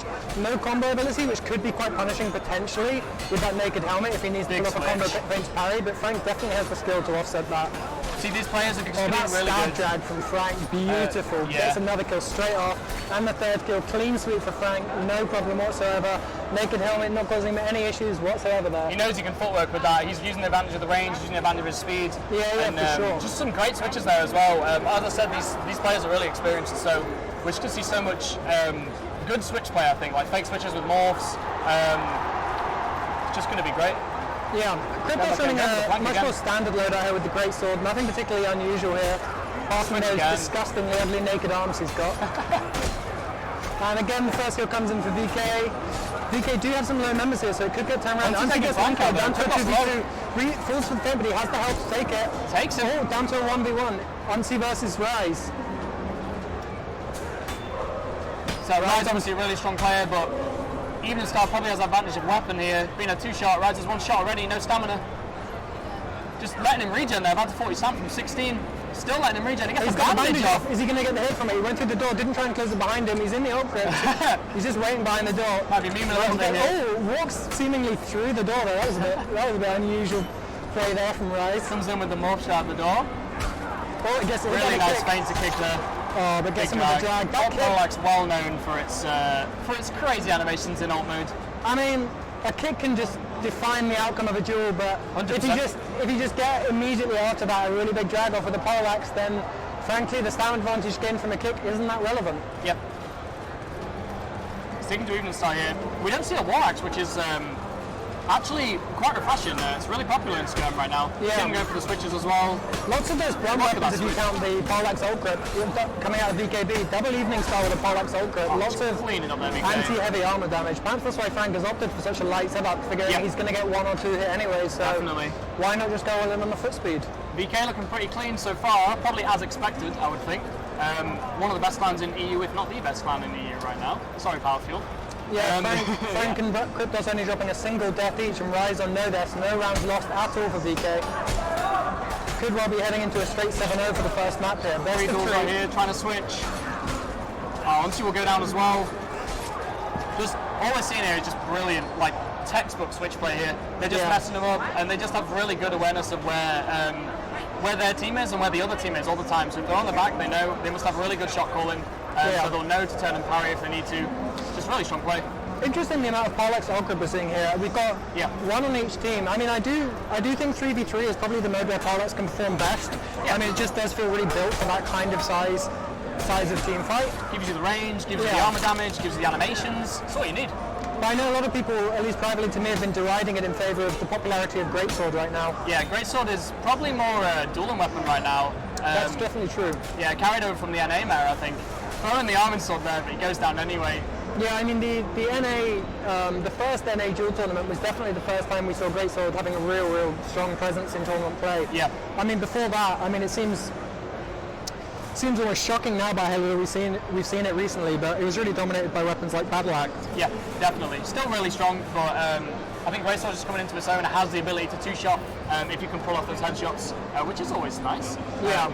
Once you go for the Master Sword Buckler again. Probably the most favourite loadout in the Mordau community right now, I would think. See how this goes. I don't think we see any loadout changes on VK side. Still got Greatsword Halberd for Frank and Lightbuild again. Yeah, Unsee going back. I saw Bardish in there. Yeah, Bardish for hit Bob, and Unsee's gone back to the Bastard Butler sword. Much more of a dueling loadout, so it is slightly unusual to see it here. But I know particularly Guru for a long time now has been trying to pull out the bucklers in team formats. Yeah. I think the idea with the Bastard Sword Buckler in a 3v3 is just to try and win a duel. Really nice poke from Frank across there. But it's making him for 2 duels. Frank's behind him, but he doesn't land it. No stamina, he's got no weapon. He gets the pickup. Yeah. Dragged him. And Rise is coming in anyway, having pulled out the battle axe, taken down Ansi. So first round, VK already in the lead again. 7 on the first map, up to a 1-0 lead on the second map. Trying to think what VKB can do here. You see, if you're watching for those switches, and that Halberd is just getting so much value right now. Look at that fake switch from Rise there. And Ansi's on the hunt though, look at Ansi. Ansi's going. Yeah, gets him down. Nice play by Ansi here. Gonna get the switches. No, Great his switch teammate's by down. Frank. He's now in a 1v2 with no range and very limited in what you can do there. I mean, how do you think Bastard Battler does for the 1v2 scenario? For all the strength the weapon has, I do feel like that is one of the scenarios where it doesn't excel very well. The stamina is really great to have in that scenario, but you just don't have the range or damage to make the decisive plays you would need to quickly bring someone down unless they're already at low health, in my opinion. It's the stamina that makes the difference, I think, which is always nice for a 1v2, because you sort of need it. But then you're looking for double parries anyway. I mean, he is winning the duels though. That's 2 in a row we've seen him pull. I mean, and he's now created a 2v1 scenario. Nice. Got the first round in for VKB, showing up there. And Ansi, he's at 4-2. He's at 4-2 against the best, arguably the best team in Europe right now. I mean, if nothing else, that is a success from Ansi, in my opinion. See if we can keep it up here. Yeah. Let's see if Hip Hop can do some interesting stuff with this Bardiche. I think the Bardiche pick is probably for the light armored Halberd, because he can one-shot or pretty much one-shot those legs. Yeah, that's very true. It looks like Frank is on. Looks like Frank is on 0-1-1 in terms of his armor setup right now. Yeah. Oh, the team kill coming in. That was. Slam him up. I mean, you saw that coming a mile away, and you just. Oh, he gambled that. It was Nice. painful. He just ran straight into the back of his teammate, slapped him with an evening star. No more. It's like a couple of rounds ago we saw Unsi had obviously Rises back to him, so he went for that, but Frank just so on it with these switches and just denied him that. And we're seeing quite a lot of that here, using the alt mode Halberd to his advantage. We've got 2v1 here though. Crypto's holding it very nicely, 27 health left on him. Hasn't done too badly in terms of stam either. He's now in a duel with Unsi who's low health. Unsi's being pressured by Frank on the side. Looks like Unsi's going to go down here. And Rise cleans up his duel. Rise cleans up 8-1 on Frank right now. He's really putting that Halberd to work. Yeah, I mean... Cryptos might have no kills, but he does have 4 assists, so he's still doing work, regardless of how the scoreboard might look. Assists are just as important here. It can make the difference between a whole duel and just one-shotting someone. Oh yeah, I mean Cryptos is very rarely the player who really stands out from VK, but he's very rarely when they lose a match, you would almost never say it was down to Cryptos. Yeah. He's just an incredibly consistent, very cool-headed, stable player who he doesn't go ballistic in the same way a player like Stouty does quite often, but he also doesn't have the same lows that a player like Stouty can have at times. Not tilting is a huge part of any sort of play. I don't think I've ever seen Cryptos though. He's just... that's good. He's a cool cat. So going in, we got the... I'm seeing a 1v2 straight off the bat again. Panic parry coming in, and then he was on 62 health, but the Halberd damage just kills him off of that. So what we saw there is Rise were just surviving for a really long time with a 2v1 there, and that just won them the round. Frank did get one shot with a juicy evening star headshot. Yeah. That was best sound to effect see. in the whole game. Exactly. No loadout switches either from BKB, sticking to what they know. See if they can make it work. Let's keep an eye on some battle axe. Yeah, I want to see how much he's using nice. the pokes. He's on regular grip here. I know alt grip, when we do see battle axe, has often been the more popular one. I do really rate the regular grip though. I think the range you lose on the alt grip is so painful. I actually think alt grip is it's good against players that are new, honestly, because you can just excel and they'll have no idea. But if you his teammate. Yeah, it's going to be one of them. I think normal mode is the way to go, especially because it gives you the range here in terms of playing in skirmish with battle axe. I mean, what you're describing is really, and perhaps this is just due to the player known as Nub, but I really view Bardiche as the epitome of what you want for a weapon that's going to just, it might not do too well against players who are noticeably better than you, but as soon as you're against someone who's weaker than you, you can just pop completely off and just, cleave through them. Yeah. That's really, Bardiche is the one that stands out for me. It has a really fast stab as well, especially for post stab. It feels a bit like spear, like short grip spear. Yeah. And it can I can see that. Guard. Yeah, no, I can see that. What are the damage values like on it? Do the damage values work out that you often leave people on a low enough health that a stab would be what you'd want to do to finish them? Usually, yeah. It's, I think 35 to body. Okay. So it can be decent, but obviously the leg hits, especially on alt grip, do insane damage. I would have expected it to be higher than that, to be honest. Yeah, the headshots do a lot of work. It's like 70 damage, I think. Oh yeah, okay. That's a lot. That makes more sense. Yeah, no, I was sort of thinking with the 35, that's not too far if we look at it with the Bill Hook, which obviously you associate Bardiche as hitting a lot harder than Bill Hook does. Yeah. Looks like we're going to be waiting for the players to load in here. So it's best of 3, right? Yeah. Oh no, so that is the end of the first match. Yeah, it's 2 to VK. Yeah. Sorry, we're just waiting for the next teams to get in. So that'll be VK going through. Exactly. Well, not just yet. It's VK going into their second match with a 1-0 win. Yeah. Out of the 4 teams in each group, the top 2 will be going through. Generally, that means you need about 2 wins and 1 loss to get through, but you can get into a mess with tiebreakers depending on how the group works out. But yeah, there's 32 teams going into 8 groups of 4, and the top 6 teams, or the top 2 from each group, will be going into the playoffs, which incidentally is what qualifies you for the 5 versus 5 tournament. Big one. Yep, the $4,000 prize pool, and then who knows, maybe that'll be what qualifies you for some further stuff. So definitely thinning the herd here in terms of the quality of play. There's quite a lot of teams in this 3v3 tourney with multiple teams representing one clan as well. So obviously we have VK, VKB. I think the next match will be Myrmidons and Symbol Omega, which is obviously one of the Symbol teams that is coming up. And I think I have 2 more as well. I think they have Symbol Alpha and another one. So we're going to see like multiple teams represented, but I think each one of those is going to represent sort of the core of a 5v5 if they go through. So you can obviously take those 3 players through that have done well in this tourney, and then just filter another couple of players in. Yeah. So we'll see, but I think Symbol Omega is the best team they're putting in this one. It could be Alpha. Could well be. I mean, they've got, I believe the other 2 teams are Symbol Ultimate and Symboys. So slight deviance slight deviance from their standing naming procedure of that one. Sure. I could be wrong then, we'll see. But I don't know a huge amount about it. I mean, I know about Iga. Yeah. How do you pronounce his name? Aiga, yeah. Aiga, yeah. Who's the person who's sort of at the head of Symbol Ultimate, Symbol Omega. And I know he's one of the top boys in the VK Academy, so we really do have a huge amount of VK representation in this group. Very interesting group to see them all stack up against each other. Yeah, we've been seeing a lot of Aiga in particular has been running a lot of like Shield meta. Just because I think the viability of Shield now is sort of coming through in 3v3 and 5v5 particularly. Just for its ability to be able to hold someone in 2v1 and just make time for your team. It can be so good. Even if you run like short speed or something like that, just a little bit of range for the pokes and the switches and stuff like that can be really good. Yeah, no. I mean, what do you think about Shield in 3v3? I mean, a lot of people view it as extremely obnoxious and extremely powerful. You are limited to 1 shield per team in this format. I definitely agree on both the obnoxious and the powerful part of that debate.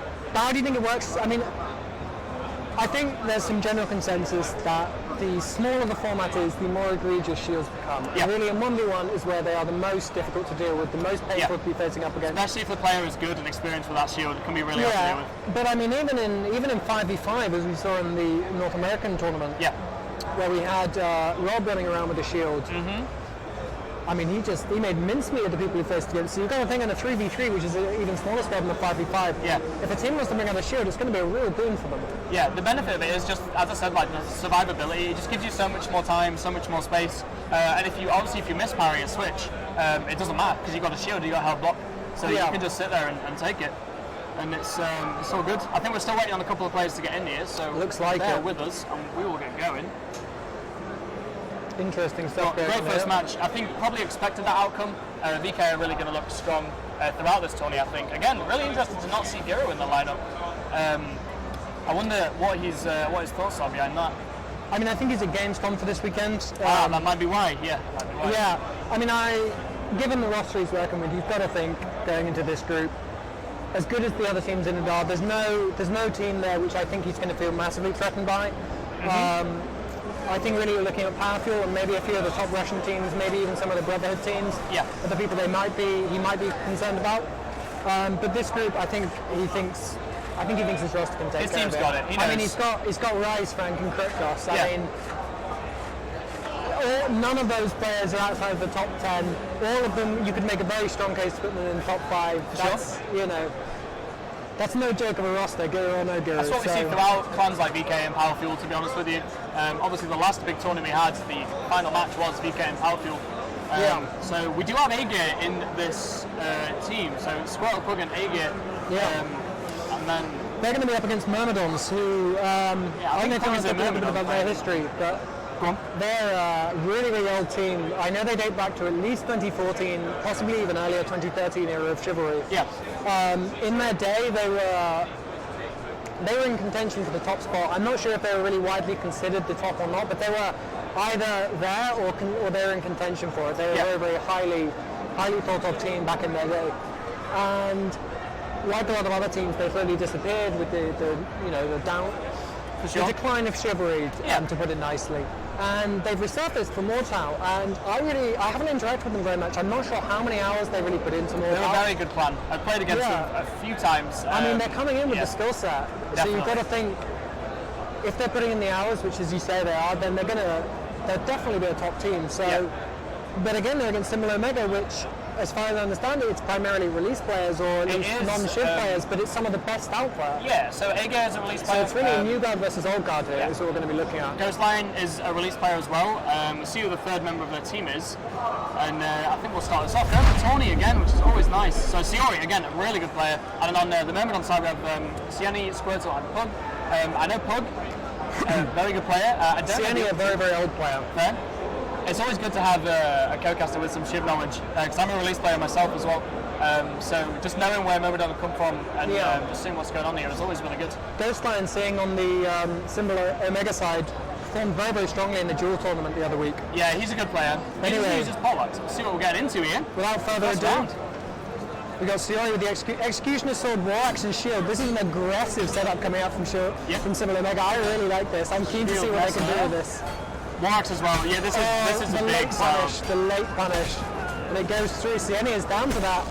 So what we see here, making a statement coming out of the gate with that. Yeah, we have Executioner Sword and Siori, very strong weapon, two-shot weapon, really, really strong excels and good drags that are quite hard to read in a lot of cases. Oh, the Rapier Buckler on Rapier Buckler will be a pick to deal with the shield, I imagine. Let's get some airtime on this. I want to see what he can do with the Rapier Buckler. AJ is playing Master Shield, as I thought he would. This is going to harm some people's emotional state. It is, yeah, it is. I think it's fair to say. What is it? It's the premium tilt weapon. It's the tilt strategy he's employing here. Let's parry in there. He seems to be wearing relatively heavy armor, and he's taking 40 damage from that Mesa. But I guess he is using the buckler rather than the shield, so that's wanting the armor too. Good switch. Oh, lovely War Axe drag from Siori there. So we have two two-shot weapons and then a survivability message. Ghostline trying to punch people in his flesh wound, gets clean killed, but then Siori does clean up Sieni. This is going to be hard to a clean 2-0. Yeah, I mean that shield as we were talking about before this match. Yeah. Really paying dividends already. I mean, they've got a setup which is going to be okay with dealing with it, but they've got the Rapier, which it's designed to deal with We've heard a lot about how Rapier can choose shields with particularly the throw and a few other little gambits you can take. They've got this right-hander which can deal with the shield. Oh, these switches, not looking at him all, so much value there. Oh, the chamber into the switch again. He misses him in the back there, interestingly, but then finishes him off. And this Rapier is just... Pog just did so much work. Does decide to kill his teammate there, but I mean, you've got to think the amount of damage Pog got out there. Yeah, he was just scrolling that, man. I mean, as hype as that was, he was really just ignored. He was, they just chose to allow him to run around. By Similar Omega, they just chose to allow him to run around stabbing everyone in the back. It was a slightly interesting turn of events. See if they can show him down this time. He has got the Alpha Crown on as well, which is always nice to see. Yeah, that's the flex hat. And look at these switches. He's just scrolling up, just doing what he can. Just gambling that there and gets the clash. Also, the team down. Again. And he's just trying to stab around the shield as much as he can. It's really working for him right now. It's a good pickup for this. Fake switches, Z stabs, all that kind of stuff you can do where you play around with target selection and faking people out. It's hard enough to read as it is without having the weapon which has kind of Rapier tier of timing and animations. You know, we can sort of laugh at how they're sort of not really dealing with the Rapier switches correctly, but it's not an easy thing to deal with as much as it's thought of as a sort of anti-noob weapon. I also just noticed that Age has no head armor, or one head armor. So one headshot from him from this battle axe is just going to take him down. Good stab there. Yeah, Sieni playing that very, very cleanly. I think he killed them both with that 10 damage thrust there. I love it. Battle axe coming in. Looking very even so far. It's a 3-2 lead. 3-2. Yeah, 3-2 lead coming in for MYR. Siori really being the standout player thus far with his Executioner's Sword. Iga, he's at 3-3 with the shield, but you've got to think with the shield you want to be putting up some serious numbers. So you see what he's trying to do? He's getting into the middle. He's just trying to hold them up, but taking those headshots is just going to. Yeah, I mean, we're there watching him, and then suddenly we're not watching him anymore because he gets headshot from behind with the battle axe. Exactly what you were talking about could happen. Yeah, I think they've adapted to the fact that he's brought the shield, and they're just shutting him down. Having no head armor is a big choice to make. Obviously, he needs it because he's brought so much other equipment in terms of like the Messer and the shield, the kite shield. Not even going for the heat shield. So yeah. Yeah, Ghostline putting up 1-5 scores so far with this halberd. I think he wants to play sort of perhaps a little bit further back with this. You know, try and be more of a supportive role. Not falling for the morph there. Decent footwork there. Does eat that though. The lack of combo, that's one of the reasons why I think if you're not really confident in your swim manipulation and you're really not confident in just never missing, I would run as Y over a halberd in that situation, just because somebody goes for a chamber attempt and you miss, there's not a huge amount you can do. You can't even just spend the stamina to negate that hit. You're taking the damage. Yeah, for sure. See AJ just surviving here. Good switch there. Oh, it just takes the halberd to the face there though. Good effort from him. Yeah. So many, I mean, that was a post-gen team kill, but quite a lot of team kills and team damage coming out in general in this match. Very, very chaotic. A lot of long weapons. Yeah, MYR 5-2 lead right now in the first map. See the difference in levels here as well. Symbols all in the hundreds there. And wow, yeah, that is some extreme play time. This is it with the like the release players though, and this is basically release players versus shipbets here. And you can see even though the shipbets have got a lot less hours, they're still just bringing it out. Yeah. Good play here though. I mean, really, I found transferring from a game like Shiv into Mortal, there's a lot you need to relearn in terms of the base mechanics. Definitely. Everything the way you drag, the way you feint, everything like that needs to be adapted. The new mechanics in terms of morphs, in terms of chambers. But the one skill which just feels so transferable and which gives you such an edge is knowing how to both hide your switches and to anticipate the way in which other people will switch. Yeah, awareness, the team play is definitely the thing which you lose most and you need the least practice for. Duels is the thing which you're most to fish out of the water with coming from a different game. This Rapier just bullying Siori here. 5 HP. And he's go down with flash wound, I mean, did he parry a single Rapier attack there? It's the thing, he was trying a couple of chamber feints and stuff like that. Pug obviously a really good place. He's not going to fall for chamber feints at this stage. Do you think he was going when he was just taking a hit after hit there? If he was doing, you know, when you get hit and you try and chamber and the lockout from taking damage is so long you can't chamber and you just need to have gone for an RMB. Yeah. I think he might have been under pressure a little bit, perhaps not really thinking and trying to do that. Yeah, doesn't want to waste that parry, so he's trying for his chamber attempts, but sometimes Aegis taking half his health with one battle axe sweep to the legs there. Yeah, I mean, if he plays this correctly, then he has no need to take any more damage, at least anytime soon. Yeah, another one. He does get switched on, loses his life, hasn't got his weapon at all. That's interesting. So he lost his weapon arm and then made his shield immediately go on his back. Yeah. I did not know that was how it worked. He couldn't just run around holding a shield up with no other arm. But anyway, so that's a 7-3 win on the first map for MYR. Decisive, I would say. Yeah, I mean, this match is, I think it is going to be very volatile. We're dealing with players coming in with completely different set of skill sets. Definitely. I don't know how much they've scrimmed each other, if at all. Perhaps they're very untested against each other, but it's definitely a volatile match. So I think both teams, I know Symboly scrim all the time, every day. So whether they've scrimmed Myrmidons or not is an interesting question. But I imagine they probably have. But Myrmidons just showing the dominance here, so it's going to be round 2. Obviously, match point for Myrmidons. Symbol can bring this back. So same team sides here. Symbol Omega running with the Executioner's Sword, again the Messer and the Kite Shield, and his right-hander, very similar. Sorry, the War Axe rather there. I'm interested to see if they counter this Rapier, because he's just doing so much work. Just turning his back there, Ega taking the switch, and he's so quick as well. That was a really nice switch attempt there to go past his teammate and finish that off. Didn't quite work out for him, but they're still around. But anyway, they're still around. It's now 2v1 for them. And they take it. Stieni coming in with a triple there, coming out with a 3-0 in the first round. Really nice play there. Well played. Yeah, from Pug, you just, Ege was out of the fight there for so long, just running after Pug. Just waiting for that catch-up mechanic to bring him back into the fight. See if they can try and focus him down on something like that. 2 two-shot weapons is very strong. For sure. Feints is punished there. Not really... AJ just saving him there. And he's got to be careful. This Messer shield is swinging like a madman, and he's on 3 health. To go for a bandage if he has one. Yeah. They do take it, nice. So seeing also confirms sort of my suspicions. There's a lot of flesh wound in this. This flesh wound is so powerful right now. For 2 points, like, why would you not take it, you know? Yeah, I mean, most of the time it provides you with an extra hit to kill. There's a few snipes where it doesn't, you know, you lose a weapon arm, you get somehow delayed out, but most of the time it's fine, one extra hit to kill. And you think about how many extra points you have to spend on armor to get an extra hit to kill, and that sacrifices move speed. Flesh wound, so there's a huge shout out for everything. Good play there, just running rings around Battle-Axe play there. Yeah, I mean, we've seen the Battle-Axe switching weapons a bit there, erratically. We've seen him switching a little bit between the regular grip and the alt grip. Yeah. I wonder if but Sienna's just aware of him coming. Slow kick there, the ground kick. Good head drag. Just got the excel. I don't like the amount Sienna was going for soft reach there against the shield. It felt like he just burned his time really for very little benefit. Yeah, definitely. Running off to his team there, is he going to pick up the shield and try to pick up the shield? Rely on Punk to win this fight for him. He's looking for a weapon. His teammate wants to take the shell and he got one. That was a wonderful series of events. He's got his right hander now. Takes a kick, he's got no stamina. Well, the lovely parry's coming in. And he goes down.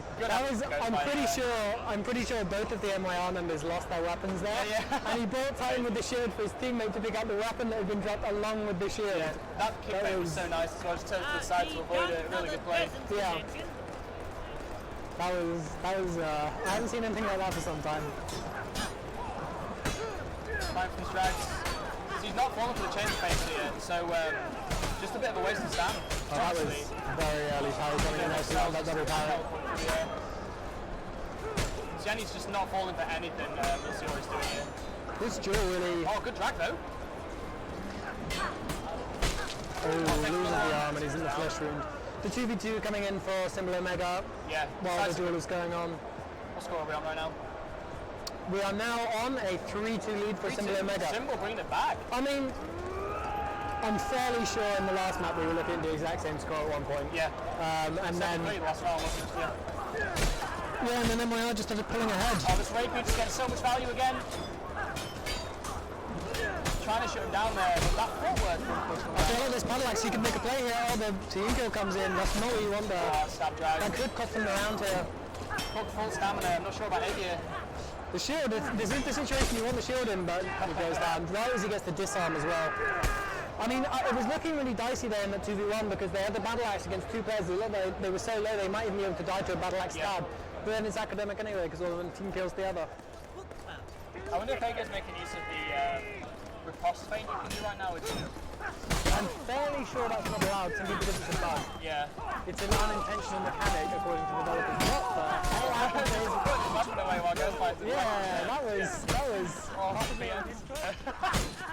And then the disarm, he immediately goes for the kick. I like doing that, you know, when you get disarmed and you don't do anything else, you just press F. Yeah, press F. A lot of the time it works. A lot of the time it works a lot more than it should, at least. Simple, taking that round again. It's coming back strong here. I like it. Yeah, 9-3 now for Siori. I mean, they've already won more rounds on this map than they won by the end of last map, so that's got to be a bit of a confidence boost coming out for them. I mean, Ghost Lion down on 1 and 4, but eager, 5-4, 9-3 for Siori. Siori really coming out heavy here with his Executioner sword. Nice block punish, does get the feint parry. Playing it safe with that, doesn't try and feint into the miss or anything. Oh, he's that drag there. Also another drag, the flesh root, and then dies in his own flesh root with someone else's fisting flesh root. Yeah. This just looks like normal fisting, no flesh root as well. A little bit of BM here back, or has he just lost his weapon? I'm looking for a weapon. Oh yeah, he has one. He had a button all the time, but I suppose that's not too useful. Yeah. Quite an even match here, actually. Very much so. I feel like both teams have forwards, adapted. I mean, it's neck and neck at this point. Definitely, yeah. Hopefully we get to see a match 3 here, or a map 3 rather. Yeah, final round is always good. Bit of tension between all the players always makes for good games. Just gambling those excels against each other there. Siori not winning on that one. Good kick. A lovely punish with the kick there. That was beautifully played. I actually find that's quite a common thing now. Oh, the rapier throw, but he parries it. Oh, interesting. He gets him with that, but then he goes down anyway. Yeah, wonder if he was released there. Feinting to bait out a chamber into kick is really strong right now. Because it's sort of more used in higher level play, and a lot of people just aren't expecting it. It's just making its way into the meta right now, I feel. Rather than just riposte battles, we get some chamber based into kick, and they're just so strong. Take so much stamina off you. Yeah, I mean, right now it feels parry. like when both players are playing correctly and neither of them are really falling for drags unnecessarily, stamina is really king of what happens in the fight, it really feels like. Yeah. And a kick is the most detrimental thing you can do to your opponent's stamina. Yeah. So you gotta think. That executioner saw just... Yeah. That was like a knife through butter. It Great ended up like a damage. buzzsaw. Executioner Sword is one of those weapons where its only sort of flaw is the fact that it can't combo. Everything else has just got a lot going for it, I think. Yeah, I mean, I do feel like one of the main uses... I like to see it a lot more when you're facing halberds, when you're able to get those one-shots against the tier 0 legs. Yeah. And I sometimes have some doubts about it when there's no halberd on the opposing team. But when played well, it's definitely an extremely formidable weapon. It's a good weapon, yeah. Going again, with the fist here from coming out again, no backler for him. Excel, though. One of these days, that's going to cost them. He's going to mean with fists, and someone's going to pull out a 1v3. Someone's going to 1v3, and it'll be great. And it will be. And it might even be at 6-6. You never know. We're at 6-5 now, so we're almost at that point. Good match. 11-6 on Siori right now. Yeah, I mean, it's match point for MYR here. Come on, Siori. You've got to pull it out one more time. One more time, Siori. Bring it back to 6-6. He's doing it. Or his team's doing it anyway. Remember the two-shot weapon is you can just get one switch and that's just Man, Ghost dominates Lion, someone. he's been at the bottom of the scoreboard more or less this entire match, but when it counts, when bringing it's it back? when it's one more round for the enemy team to win, yeah, he just pops off, kills He's more or got less the the right entire headspace enemy now. team, and he makes it where it counts. So this is 6-6 match point versus going to map 3. And kills coming out straight away for Symbol Omega. Could this be a match 3 we're going towards? Lovely feint into the bandage to get some space to back off there, yeah. Really nice play. 75 health. Not going to get one shot by this War Axe Over the anymore now. switch. Down to 45 health, so he could get one shot by War Axe switch at this point. Amazing. Really But nice he play brings from it down. Ghost Line there. Insane. And we're into map 3. I believe we're this is gonna going to take be that round. Mountain Peak, yeah. Awesome. I mean, the first map was really quite decisively MYR. That one was a lot more even, but it doesn't matter how close your map is if you win it. It's one map each going in fully even at this point. Seems like Symbol have adapted to the Rapey play, not giving it as much space anymore to do what Pug wants to do. Yeah. So yeah, it's really nice to see. So we're just going to be having the players load in. Again, it'll be blue side for... Oh no, it might be a side switch going on here in fact. I wonder how much these players have actually scrimmed on Mountain Peaks. It's not a popular choice for it, but I think it's actually a really good map to scrim on. The middle area can be good, and yeah, you can pull off some really nice stuff. Yeah, I know a lot of people have spoken to me about how, just from a balance point of view, it might arguably be the best map. Yeah. There are a few slightly abusive things you can do with forcing people to go around certain directions, particularly if you have archers around. Yeah. But in this kind of straight melee only setup, I think this is probably the most balanced map overall. 3 duels right now, but Aegir just winning his duel in a matter of seconds there. It's going to give them a really big advantage. It's 2v1 over there. It depends how long you can survive for. Siori, lovely winning his duel there. Really nice. Just as we finish off Siori in his duel, the 2v2 is one with the remaining members of Symbol Omega. A lot more space on this map, so we might actually see a lot more of that sort of 3 duels then just merging into team play. Obviously team play is much more desirable just for the switches and the spacing, so we'll see what happens here. Squirtle switching into the War Axe now, Yeah. but a War Axe for each team now. I do Good like choice. the War Axe here. I believe it's 55 damage to tier 3 chest, which syncs up very nicely with the Battle Axe's 45 damage. Actually really good stam drain, so taking a War Axe against a shield is a really good idea as well. Just falling for the space there. But he's in Flesh Wound straight away. Flesh Wound is going to irritate Siori, but he does kill him. And now this Rapier, oh, they switched up, the Rapier goes down. Flesh Wound there as well, yeah. Battle Axe 1v2, he panic, oh, lovely footwork after the panic parry, saves it. I feel like he needs to be more aggressive here. Can he get the booklet? He does. He does. If he drops that, it's a 30 stamina, but I don't know what he's going to do with it. He can't parry Oh, with he his just fist. needed a weapon. That was, Good effort, good effort. I mean, you can't ask for more in terms of the attempt. but Definitely, yeah. Well sadly, played. he did not get the map RNG spawning some of those pretty Kickstarter bastard sword skins you get Yeah, particularly needs on. to pick up a rusty armor sword there, I think. Would have been good. Yeah, is it camp where you get those all over the floor? It is, yeah. Champion spear and the nice bastard sword, yeah. Man, I gotta admit, I don't like the bastard sword, but that spear is an absolute beauty. Beautiful skin. So going for the same tactic here, just trying to hold that little platform there. Keep the high ground. Nice chamber there. Siori looking really good in these duels actually. He's not falling for a lot of stuff. Man, Pug swinging around wildly in this 1v3. Trying to clutch the rapier, but on Flesh Wound already. Oh, yeah. I mean, he survived a long time considering he had a rapier and a 1v3, buckler or no buckler. Yeah. Can't fault it. Seeing some good 1vx coming out. Obviously, it's really hard to win 1vx right now against good players. There's not really many mechanics that support you, so... We saw the first map decisively in favour of MYR. Yeah. We saw the second map with Symbol Omega taking it 7-6, but now on the third map, Symbol Omega are in a 3-0 lead. It does feel like they're picking up more and more momentum. Just the more time get we go through warmed up, this. you know? Yeah, you need them. We need MYR to get back into the headspace they need to be if they want to come through with this match. Definitely. And although it's not a straight knockout tournament, losing a single match could well be the difference between coming second and third, first and third, anything like that. And if you're not finishing in the top two, you're not moving forwards, both to the 5v5 and to the playoffs of this tournament. Everyone wanting that slot in the 5v5 as well. Merman's actually going to take this round though, so maybe the start of a comeback, we'll see. Pug coming in strong with the Rapier Buckler there. Definitely. Perhaps keep an eye on him throughout this match. Yeah.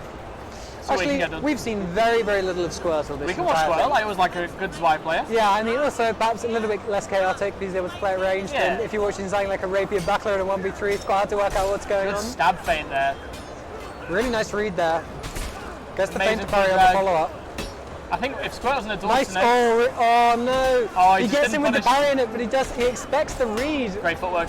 I mean that hurts when you do that, but he gets the stab out first regardless. This is some sublime play coming out of Squirtle right now. I guess what we can take from that... Lovely switch back into the shield. I feel like Ego could have easily parried that, but regardless, lovely play from Squirtle. Another stab feint, really, underhand. Down to 15 health on that. Squirtle had a really good round then. And Pug, interesting way to finish it off, just standing there, no weapon out, watching his teammate. Yeah, just letting his him kill teammate him. gets him a bit low, and then Pug just presses F, wins the round. Yeah. Really strong play. Let's watch some Siani. We haven't seen much Siani either. See what we can do with the battle axe. I mean, I want to see those 10 damage pokes coming out. That's what definitely. That's what everyone likes with the battle axe. Oh, killed his teammate there. Just get a nice excel. We saw a lot of it at the start. I haven't seen much of it recently, but harking back to the earlier rounds. Really nice drag there. Goes for the poke, gets the clash. Nice. That's actually something I've never thought about before. The battle axe stab is probably really nice for dealing with flesh wound. Definitely. Because you can land that very, very easy 10 damage battle axe stab to just finish someone off once they're in flesh wound. You can sort of safely gamble a lot of stuff with it as well because it is so fast. If someone tries to morph drag you, for example, just let that chamber through and you're good. Yeah, and I mean, it might normally not be worth the risk with only 10 damage, but when that's all you need to finish them off, then, you know, that's sure. Siani with a finish there. 3-3 now, brought it back from 3-0. Just as we were talking about the dominance of Symbol Omega, you know, it's straight back to even. 1 map each, 3 rounds each. Quite even on the scoreboards as well. Everyone pulling the weight now. Yeah, I mean, is there anyone in particular who's been a standout player for you throughout the whole match? Honestly, as I said, I think they're all doing pretty well. I think a great thing with this match is just how each team was adapted to each other. So obviously we saw in the first match just Rapier dominated so much, but they seem to have adapted to it now. So yeah, it's nice to see like some adaptability coming out from both the release team and a Shivvet team as well. Man, Pug. He gets a triple kill. The first one may have been a teammate, but you know, it's a triple kill regardless. Just as I'm talking about them adapting to Rapier, Pug gets a triple kill. So I will just eat my words, I think. It's just the caster curse, man. Yeah, it is. It is.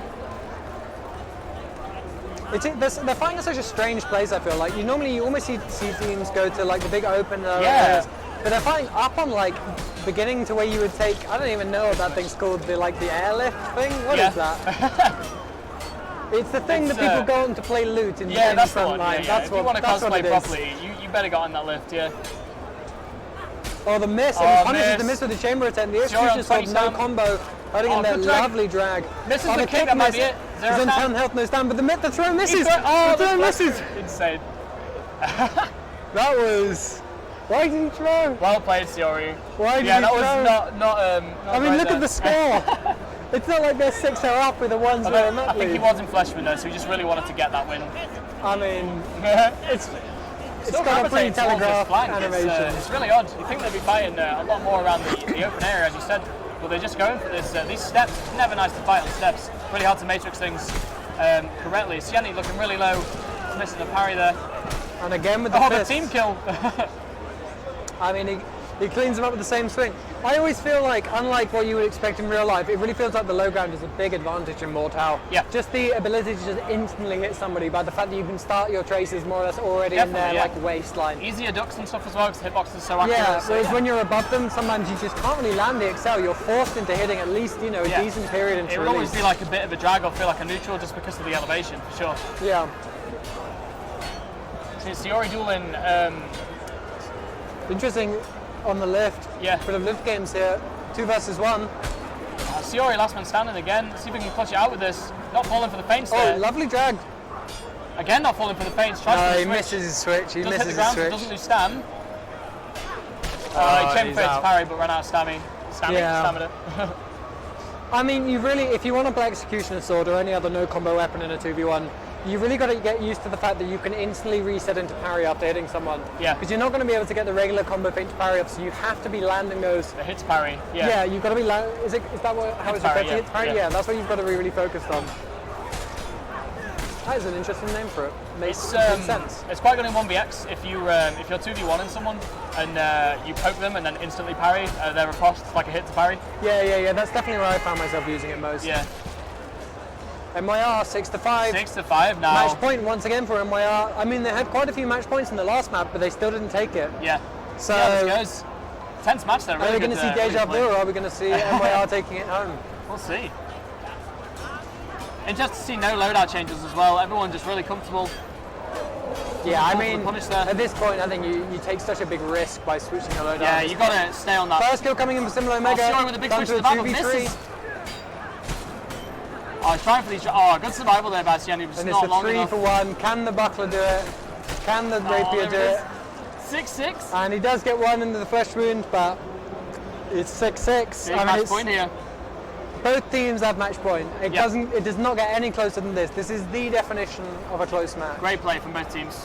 And look at the score lines. Nobody really dramatically underperforming. Yeah, everyone trying hard. Yeah. Yeah, I mean, we've seen some people doing not some great scores in the previous maps, but for the final map, they've all pulled out the stops. Definitely, yeah. They've all come to play. See if Siori can deal with that rapier. Obviously, it stands advantage straight away. We see 3 duels here, but switches coming out from Pug. Good kick there as well from Siani, trying to deal with Ege's shield. Takes an Excel though. And now we got a. Oh, that might be it if Siani, unless Siani can clutch us out. Oh, good double carry, but misses. And Symbol Omega take it. drag. I mean, Nice. for as far as they were down to begin with, they brought it back. They had, I lost count of how many match points they had against them. 4, 3, something along those lines. But they do take it home. Great play. Well played from both teams. So the next match we're going to be getting into will be Symbol Omega on straight away again against VK. So They'll be warmed up. And I'm sure VK absolutely. have been, I mean, we've just keeping seen warm. We've just seen them take out MYR or take on MYR. They did come out victorious, but I mean, VK, the dominance they showed over VKB was pretty. It was something else. Definitely. So I think, as high as Symbol Omega have to be riding after that last win, you've got to think that it does not come much harder than this in terms of their opponents. Yeah. It's going to be a real tough match, however they're feeling. I know Aegir, obviously as a VK Academy member as well, has taken a lot of tips and tricks from Frank.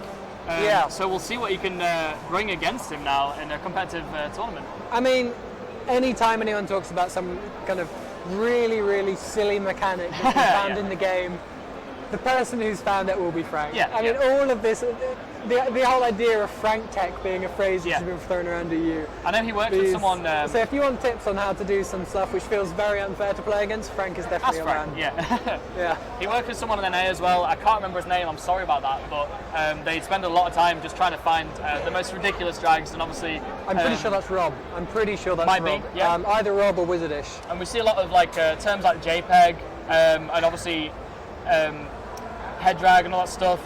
Wessex drags and things are also just. Oh yeah, I remember. Tech, yeah. And I remember the discovery of Wessex drags and Chivalry. That was an interesting day. The day that popped up on the Chivalry subreddit. Yeah. I think at first people thought it was a meme because it seemed like such a bizarre thing to try and do. So it's funny. So several years on now, how it's become, at least of a certain tier of play, it's become almost a staple. Definitely, yeah. I think a big thing in newer Mordor play as well is just a lot of underhand drags. They weren't really a thing at the start of play, but then we see a lot coming out, even when stuff like Zweihander, it's obviously massive. If you try and just drag it normally, you'll just hit the floor. But it's such a crazy animation to pull off underhand drags, and I feel like we'll probably see some throughout I hate the tournament. anyone who uses underhands. I know, right? I mean, my underhand skis are set to some very awkward binds compared to all my other attacks. I can't chamber them because of that. Everything else is fine, but just if you underhand me, I just get frustrated with you and just don't want to play with you anymore. Just use the Chivalry attacks. Just LMB, man, come on. Yep, just only LMB. I think I know Roag is, for me anyway, he was the first person I saw doing really consistent, like solid underhand drags. So for me, he's sort of the player that pioneered them in a way, but I know a lot of people, other people do them as well, and probably people that I haven't played with, but he's the person I know mostly for doing those and showing me how to do them as well, actually. How would you feel about this specific matchup we've got on screen at the moment? Well, should it be a thing? Stouty on the list. It's always good. Stouty and Ghostline, Shura and Iga. That would be a fun match to see. VK might actually just be mixing in people then. If we see Stouty coming in now, he might be he wasn't around earlier. I mean, their total roster is Frank, Rise, Giru, Kryptos, and Stouty. Yeah. So they've got a reasonable number of people to play with. Of course, Giru not being around today means they have the people we saw earlier plus Stouty. So. Yeah, I'm not sure who will be replacing it or if he's just hanging around. I mean, a very strong player in Scrim. So. Yeah, I mean, between the 4 of them, or even between the 5 of them, to be honest, it's very hard to call an order on who would be the best. Definitely. So what makes them such a good clan, right? I mean, knowing them, I imagine they're just bouncing around in Discord saying, "Do you want to play this match? Yeah, fancy it? Yeah. I can imagine it's a pretty casual atmosphere, at least for today. Yeah. It'll get a lot more serious once we start heading into, assuming they get there, into things like quarterfinals, semi-finals, finals. Definitely. But at this stage, I think they're probably feeling pretty relaxed, pretty good, happy to play whoever feels like playing. Yeah, it's quite key to keep that mentality as well. Because if you go in like nervous and a little bit shaky, it's going to tell when you play. So if they're all just chilling, they'll be absolutely fine. I mean, if VK didn't get to the final 16 and get to the 5v5, that would be the biggest upset we will have seen in Mortal since release. Yep. So I think that's a pretty unlikely scenario. Yeah. I think they'll have a really good match against Myrmidons. I'm excited to see that one actually. VK versus Myrmidons should be a really good one. But they're all good matches, to be honest. Yeah, Some really strong players in this that'll be the finale of today, VK versus Myrmidons. So that'll be really interesting to see because then of course it'll be all Shiv veterans more or less. Yeah. Of course now we're going to be seeing the 2 teams who haven't lost yet versus each other. VK versus Symbol and the Ega. strongest teams so far coming in. Yeah. I mean, unless VKB is going to take out both MYR and Symbol Omega, which I think is possible. Yeah. Then I think these 2 teams are probably at least looking at themselves to be the ones who might get out of groups and get to the top 16. These 2. They both won both their matches so far. If they go with their 2 remaining matches each, if they go 1 win, 1 loss, with that 2-1 result, they're pretty likely to get out. So unless they lose all their remaining matches, they're both in a very good position to be getting out. Definitely. And it's really MYR and VKB who want to be looking to try and pick up 2 more wins, all of their remaining matches to get out. Slight caveat with VKB, having played against VK, and I do think most of the teams playing here today will be, at least to some extent, rising off that match against VK. And VKB have already got that out of the way, and they have really their 2 possibly deciding matches against MYR and Single Omega still to come. Yeah. Of course, after the upcoming match, we'll be getting into that with Myrmidons against VKB. Yeah. I said some great matchups. Like we've seen some tight games already, which is always good. So we see Kryptos on the lineup as well. So we'll see who fills that 3rd slot for VK. Obviously, Symbol Omega sticking to their lineup and probably sticking to what they know in terms of weapon setup. I'd be surprised to see them switch after that clutch win there. So yeah, we'll see what they come out with. Stouty, I think, will probably play Evening Star or Warax, I would think. Yeah, he's been really, I mean, he's always been a big Evening Star player, but lately I've seen him playing so much Warax. Yeah. I mean, in terms of the top people of EU, he's definitely the one I've seen playing more than anyone Combo Excel gives me nightmares, man, I'll tell you. But again, Evening Star as well, still really strong.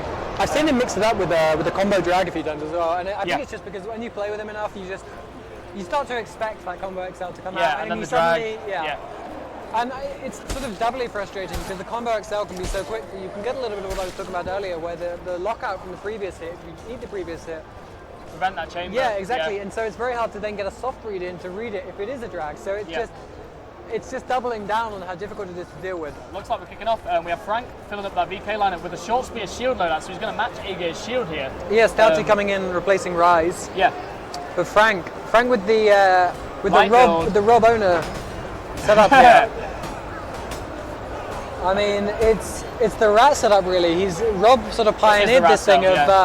I mean, I know he originally got it from a lot of the Russian teams who we will be seeing throughout this tournament, but I mean, this kind of thing of just running around the edges, holding down shift for the entire thing, and just harassing people is... Losing the shield there, but VK winning the 2v2 of the top is going to come and help Frank. Yeah, I mean, in some sense, Frank didn't get a whole lot done that fight. He just traded himself for another person in terms of delaying. But he's working with 2 of the best players the EU scene has to offer. He can afford to do that and just have his team win their 2v2, and then he's a full health member who they can come and support in his own 1v1. Yeah. So even if he can't get off the flanks he wants to, where he's got a lot of damage down, he still gets a win out of that, really. Yeah, he's always on these flanks as well. He's going to be looking for switches now. He's in the middle of the pack. Oh, it doesn't quite save Cryptos there. He's going to go down to Ghost Lion's Vorax. Some good switches here though. Yeah, he's just in the back, look just at stabbing. This. He's getting so much value. I mean, you've got to think the Symbol Omega voice. Amazing. There was a point there where I feel like the Symbol Omega communication should have been saying, yeah, Frank is behind you. Frank, like yeah. after the first person got stabbed, turn around, seemed surprised for a few seconds, and then just watched Frank switch into his Ignoring teammate. a switch is the worst. And his teammate still seemed surprised that switch happened. I mean, yeah, they should have been silent said on voice there, but. Frank using this rat load out. 3v1 in A Oh game, wow, that instant kill from the there. Greatsword and Vorax coming out on Ego. See, that's the sort of team play that you really like to see. Just a bit of comms there, so Frank just jumped off the rock and just absolutely dominated the shield player, who's probably their biggest pain right now, and then just won. It really feels like every player in VK is just doing something which sums them up as a player. You've got Stouty running around with his Vorax and his Flexi King hat thing. Yeah. You got Cryptos running one of the most conservative setups you can probably run in this game. It looks like 3-3-2 Greatsword, and then you got Frank running something bizarre that no one wants to play against. Yeah. So it does look like Stouty lost a little bit of interest for a minute there, just waiting in his spawn. Staying at spawn, he's done. He wants his team to go in 2v3, but they're not having it, waiting for him. Good foot drag there. If they win this, it depends who wins this 2v1. Ega trying to. Oh, the team kill from both Stouty team kill there. for both teams. Going down to a 2v2 immediately from the two team kills. Just baiting him out there, just baiting the parry.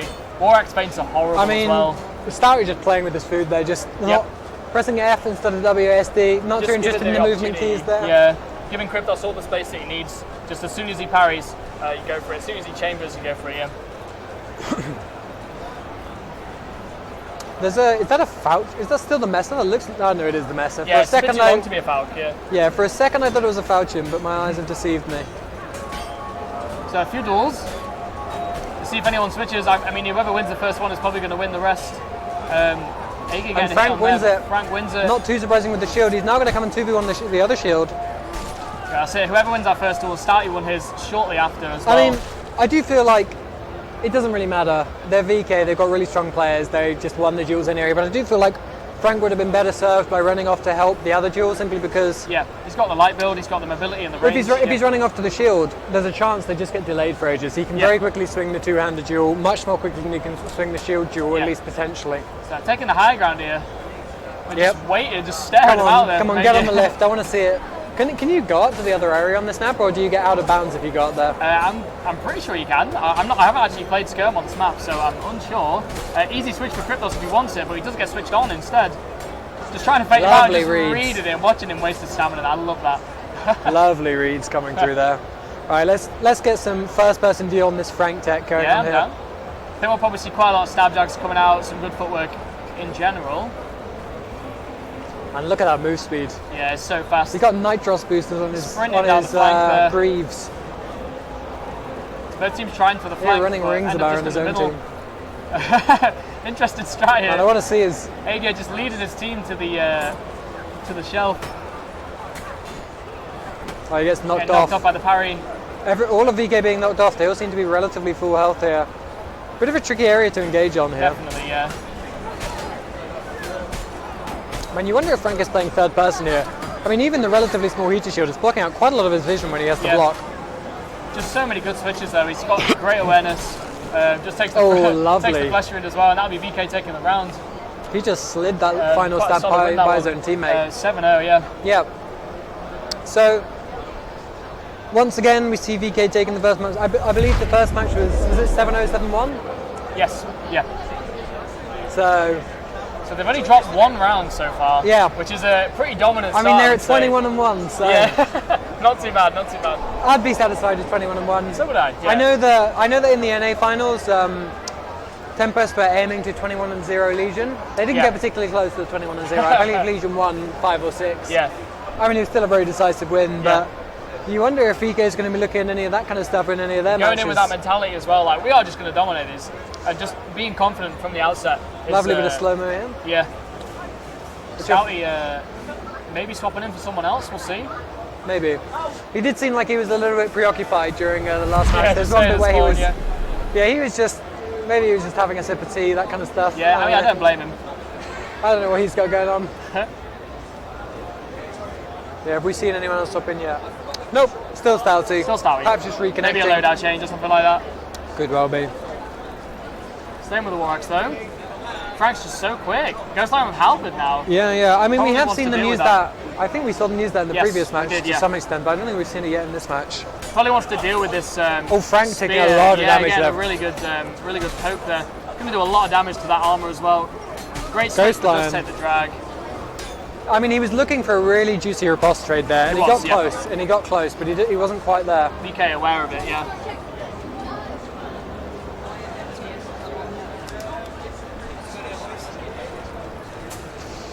So it's now a 1-0 lead for VK.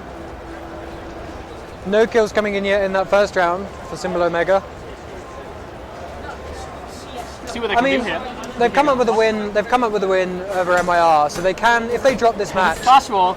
that was a longer clash than you see most lads go into. Swapped to spear, probably because he's seen Frank on it and he knows someone needs to deal with that. He is running quite a different setup though. He appears to be running much heavier armor. A lot of armor, yeah. Yeah, much bigger shield, and so I got to assume he's going to be dropping points on some of the utility stuff and perks which Frank is dodge running. as well? I think Frank is running dodge. Yeah. I'm fairly sure that loadout is. Oh, Frank having a good go there, but that worked for them. I would not advise them to allow Frank to do that. I mean, we saw Rob do, I think, 2 1v5s with that same loadout. And nice. Frank is of the same caliber of player as Rob is, so I would not. I don't care if it's a 3v1. I would not leave any of these players alone. Interesting switch though. It's always nice to see teams adapting to try and face what they're struggling to deal with. But AG has gone back for the Messer now. Maybe not liking the shield so much, but you're right, he does have a lot heavier armor. Does land a kick though, right at the edge of the hitbox there. But he doesn't get the kick with the held shield up, so he doesn't get the stun off of it. A bit too ambitious there. I think Frank was probably waiting for it to switch.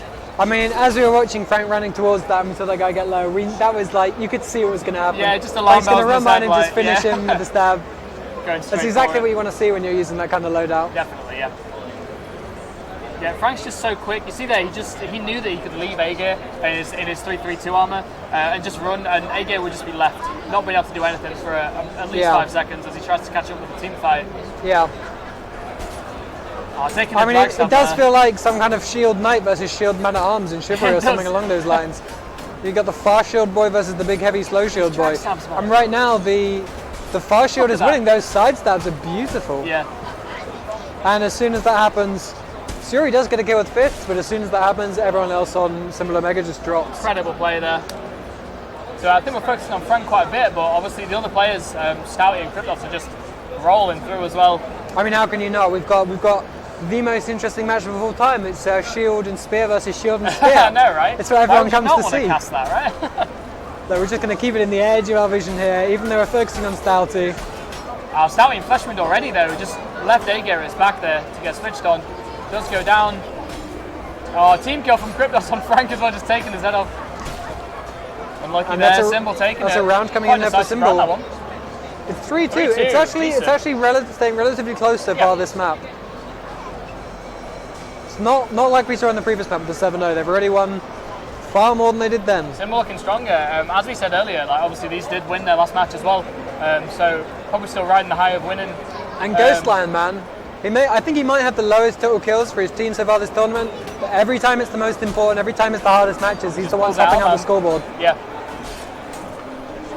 Good switch there. Siori looking for it as well, but just take 2 hits there, trying to go for it. Stouty will just slap him down with the War Axe there. That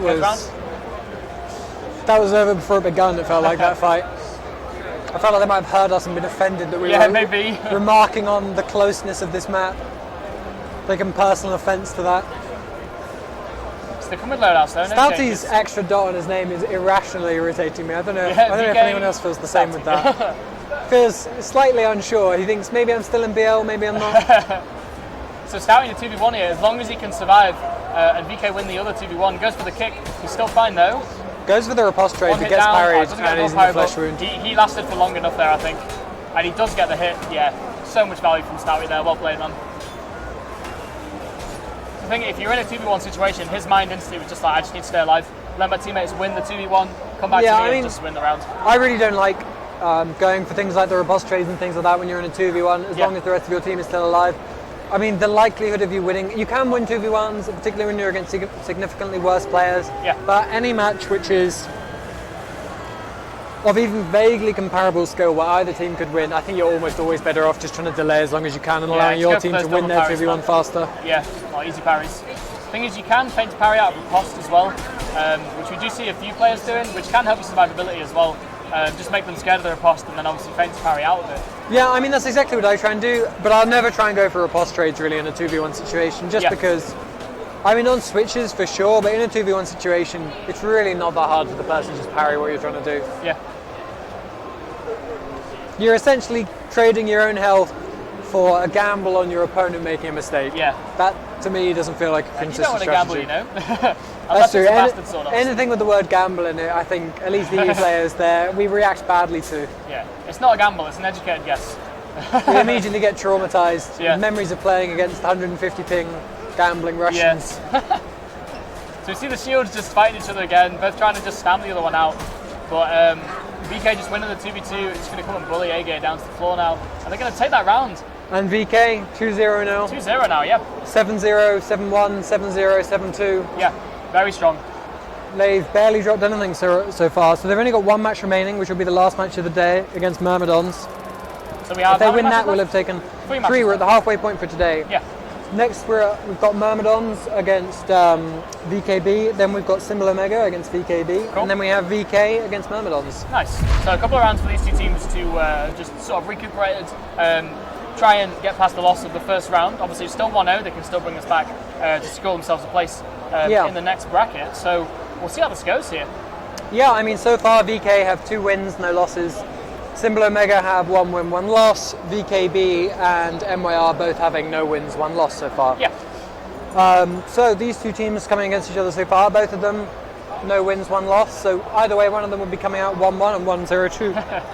And if you're 0-2, I'm really interested. You're really, unless you get a 3-way tie of being 1 and 2, then you're out at that point, really. Yeah. I'm really interested to see if Pug is still going to run Rapey Buckler. Yeah, man. I mean, I can't see why he would switch off it at this point, unless he's been using it specifically as a counter shield strategy. It is the counter shield, yeah. So, I mean, the only shield we've seen so far is obviously A-Gear consistently, and then Frank, I think, probably went for that shield just because A-Gear was running it. Yeah, I mean... So, we'll see what comes out here between the two lineups. Yeah. Just going to wait for them to get in, and we'll get Yeah, started. I mean, really both teams here are going to be fighting for their hopes within the tournament. Whoever wins this match has a very legitimate shot of making it into the playoffs and therefore all the other stuff we've been talking about over and over again throughout today's stream. But the team who loses this, it is possible, but it is very, very unlikely. So a huge amount on the line here for both teams. They still have a small chance, but they've got to But pull even out for the bag. team who wins this, they still got to win their next match as well. You've got to get really to have a pretty consistent hope of getting through. You've got to come out 2-1, and they're both at 0-1 so far. Yeah. So if VKB wins this match, they've then got to beat Symbol Omega, and if MYR wins this match, they've then got to beat VK main team. Yeah. So which is always a challenge. yeah, I'd say no team would view that as an easy prospect, whoever you are. So yeah. How many groups do we have left apart from this one then? Oh, 7 after this. This is only the first of 8. Yeah. We got groups. Says on the challenge page, you can type in the Twitch chat ! bracket to get that to come up. Yeah. Have a look at the or bracket maybe if you not, want but to. I can't remember exactly. But we've got 3 groups tomorrow, and then a further 4 on the following Saturday. Yeah. Moving into playoffs and perhaps a few other bits and bobs on the following Sunday. They'll all be cast on this channel as well. I'm not sure who by yet, but we'll see. So yeah, tune in for those as well. That'd be really cool. So again, just waiting for people to get in. So who are you predicting here? Between MYR and VKB? I'm not sure. See, I don't actually know the players from VKB as well. So I'm sort of voting for Myrmidons here, but we'll see. We'll see. Purely on the basis of their shift background, are you thinking that? And just because I know the players a little bit more, and obviously that match between Symbol, Omega, and them was super close as well. So we'll see. I mean, it's hard to get an indication of VKB right now because the only match we've seen them in is against VK main team. So we'll see. Obviously, this might be a bit more of a balanced matchup. So we'll see how this comes out, and we'll see who wins. Yeah. Was Derpa in there last time? I do know Derpa, but I'm not sure if he was in earlier or not. I think he might have switched out for someone else. He might well have done, yeah. He might well have done. Although, thinking about it, I'm fairly sure VKB's roster only had 3 people on it. Yeah, might be wrong. But anyway, just waiting for the players to load in here. But yeah, Hitbob is a player who appeared very, very late into the Chivalry era. Yeah. I know the name from Mordhau as well. Yeah, he was coached by a lot of the top players in Chivalry, but I mean, the game was so it was dead, buried in the funeral pyre. It sort of turned to ash and grown new trees by the time he turned up. But he really had a lot of coaching by the very best people you could have coaching you for that game. And although I haven't really interacted with him much since the release of Mordhau, I can only imagine that's been largely the same. And the fact he's on VK's B team, I mean, I've got to assume he's still being taught by largely the same he's still people. doing well, you know. still getting that. Yeah, I mean, he's a great guy and he gets on very well with the people who really dominate the European scene. So he's able to get advice from the people everyone wants advice from. So Unsi is coming in again for the third pick here. Unsi, very, very strong player. Yes. He's been a sub for the VK main team before, so to be on that roster you have to be pretty near the top of probably the EU. Having a very signature playstyle, he does seem to have moved away from it somewhat. Moved away from the 720-degree spins with the body, which he used to be infamous for. Helicopter Unsi, Yeah, pulling out in, I believe in the Mordhau Alpha dual tournament he became known for that. Yeah. Playing against Izzle, who had a very similar playstyle, and both of them essentially just spinning 360 after 360 with the body, so it was... You can't shake those shiv habits, you know? You want to backwards overhead some people and all that stuff. I mean, there's quite a lot of servers you can still go into and you see people just trying to spin around on the spots and do backswings, but most of the time it ends in glancing blow, but occasionally you do see something where you think, hang on a minute, that shouldn't be part of the game. Yeah, so it looks like we're going straight into this here. We do see a lineup change from Myrmidons as well. What was that name? See any more players coming in here. So yeah, let's get us underway. Pug opted for the Halberd this time. There is a Bastard Buckler on the other side though, from BKB. But Halberd is good for shutting that down. You can outrange him. He's going light mode as well. So particularly in the 1v2, where you can just back off and force them into difficult situations. Flash not paying off in there. I don't believe that's a new player. I think see any MYR players might be see any. Yeah?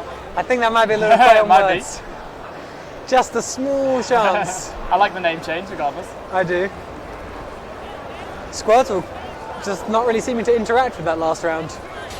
Squirtle staying on Y, I think, as well. Yeah. Which is always a good choice for this. So much range to give you those switches. And Sienny just taking some bastards, so just trying to hard read that and not getting it there. Sienny having rather erratic mouse movement, I think it would be fair to say. Yeah, big problems with that bastard sword there. Interesting panic parry we switch into there. Yeah, good drag stab coming out, but Unsi does go down. 2-0 now, pulling ahead for Myrmidons. Yeah. I mean, I think Unsi's a very, very powerful player. He's a very experienced player. He's played in a lot of high caliber tournaments before. But the rest of the VKB roster, they are a little bit newer to this tier of play, particularly playing against players who have, I don't even know at this point, five maybe even 6 years of competitive experience at the tournament level in the melee/O genre. So good drag stab, some Pug there. A very intimidating roster to be playing up against. Yeah. You've always got to wonder at the mind games as well. You lose the first couple of rounds, you're like, are we good enough to beat these players? Do we keep the confidence and all that stuff like that? It's quite a hurdle to get over sometimes for some people. Yeah. Especially if you've not played a lot of comp before, it can be quite a bridge to get over. And Derper at -100 perhaps feeling the pressure a little bit. Yeah, definitely. Sienny. Oh, that duck! That duck was a stylish duck. In Flesh Rune, does get taken out though. You know what I really want to see today? Go on. I want to see some of the come at me ducks I've been hearing so much about. Yeah. I mean, I've seen a few people attempt them, largely unsuccessfully. I think I've maybe seen one or two ever actually work. Yeah. But they do look just the best dodge you can do. Yeah, they are. Arms out, sky to the face to the sky. Yeah, it's the ultimate flex. Come at me dodging. So sticking with the same thing here. Double greatsword on the side of VKB. A lot of greatswords that are filling up this match. Half the players in this match using a greatsword. Strong weapon again, like really good drags. Good foot drag potential as well as a strong excel. Again with the JPEG and stuff like that, it's so hard to read greatsword excels sometimes. If done correctly, if you get that like left side parry into right LB, you can just teleport that thing into someone's face And a team kill. A team kill coming out from Sieni there, perhaps costing them that round. They did have what appeared to be a 2v1 going on the side, but I mean, a 2v1 is the last place you want to be team killing. Definitely. So Poleaxe as well. Oh, eating a Drago, Squirtle. Good chamber though. Man, this halberd is 2 backs to him. This halberd is controlling such a large area. Yeah. Now in a duel, which is not exactly. Oh, he's in a 2v1 now. Not where he wants to be whatsoever. But with the stamina lead here. 24 stam. Just gets him with the morph there. Big swing coming through. Yeah, Ian Excel but miss parries there. Good thing. Very well played by Ansi there. Derpa seemed to back off a long time there to regen or bandage. I'm not sure exactly what he was doing, but he probably wanted to take it all. It was. It did seem a little on the slow side. It can be debatable whether to do that. Like, I think if your teammate has a lot of health and stam, it's safe. But if you let if there's another case where like if you just let your teammate die, it could be really bad. I think you learn all the damage values and you regen to 1 higher than you need to get 1 shot. To the chest. Definitely. I think with a headshot, you got to take the risk that you'll get 1 shot with a headshot. And just some switches. Oh, he does get the fist kill there, Sieni. But he just gets weighted out. I mean, 22 health. What damage does a punch do to tier 3 helmet? Do you know? I'm not actually sure. Could he have 1 shot the 22? I feel like he could have done. It's like 15, 20. It might even be 25. I don't remember. But yeah. I'm pretty sure it wouldn't to the chest, but to the head. I mean, perhaps he's running Brawler perk and it would have just been. Yeah, this can be dangerous, honestly. I mean, honestly, that's what I want to see in terms of a boxing tournament. I want to see. I want to see people using the Brawler perk, but then 3-3-3 armor. Yeah. Because you gotta get the slow movement, otherwise fist just feels weird. It's all about the like matrixes just there, you know, ducking under those. Yeah, for sure. Mike Tyson. Yeah, definitely. Or what score are we at right now? So it's 4-4 right now, all tied up. So both teams looking good. Good fake switch there from Squirtle, stabbing in the face there. Really good play. Good choice of the great sword skin as well. I can appreciate that. That was clinical. That was clinical. Clinical, yeah, definitely. Yeah, I mean, it's very back and forth in terms of the score and the overall rounds, but I feel like each round we're just seeing one team bulldoze another, and it's just it's just hit and miss in terms of which team it is. Yeah, with skirmish, it's very snowbally in the fact that as soon as one player dies, as long as the miss on the Bastard Sword, that was an interesting one. As long as the others are in a good position, then they're probably going to take the round. Sieni doing pretty well against that Bastard great Sword reads. there. Yeah. Great reason they just slaps him with it. Just slaps him with it twice. Really okay.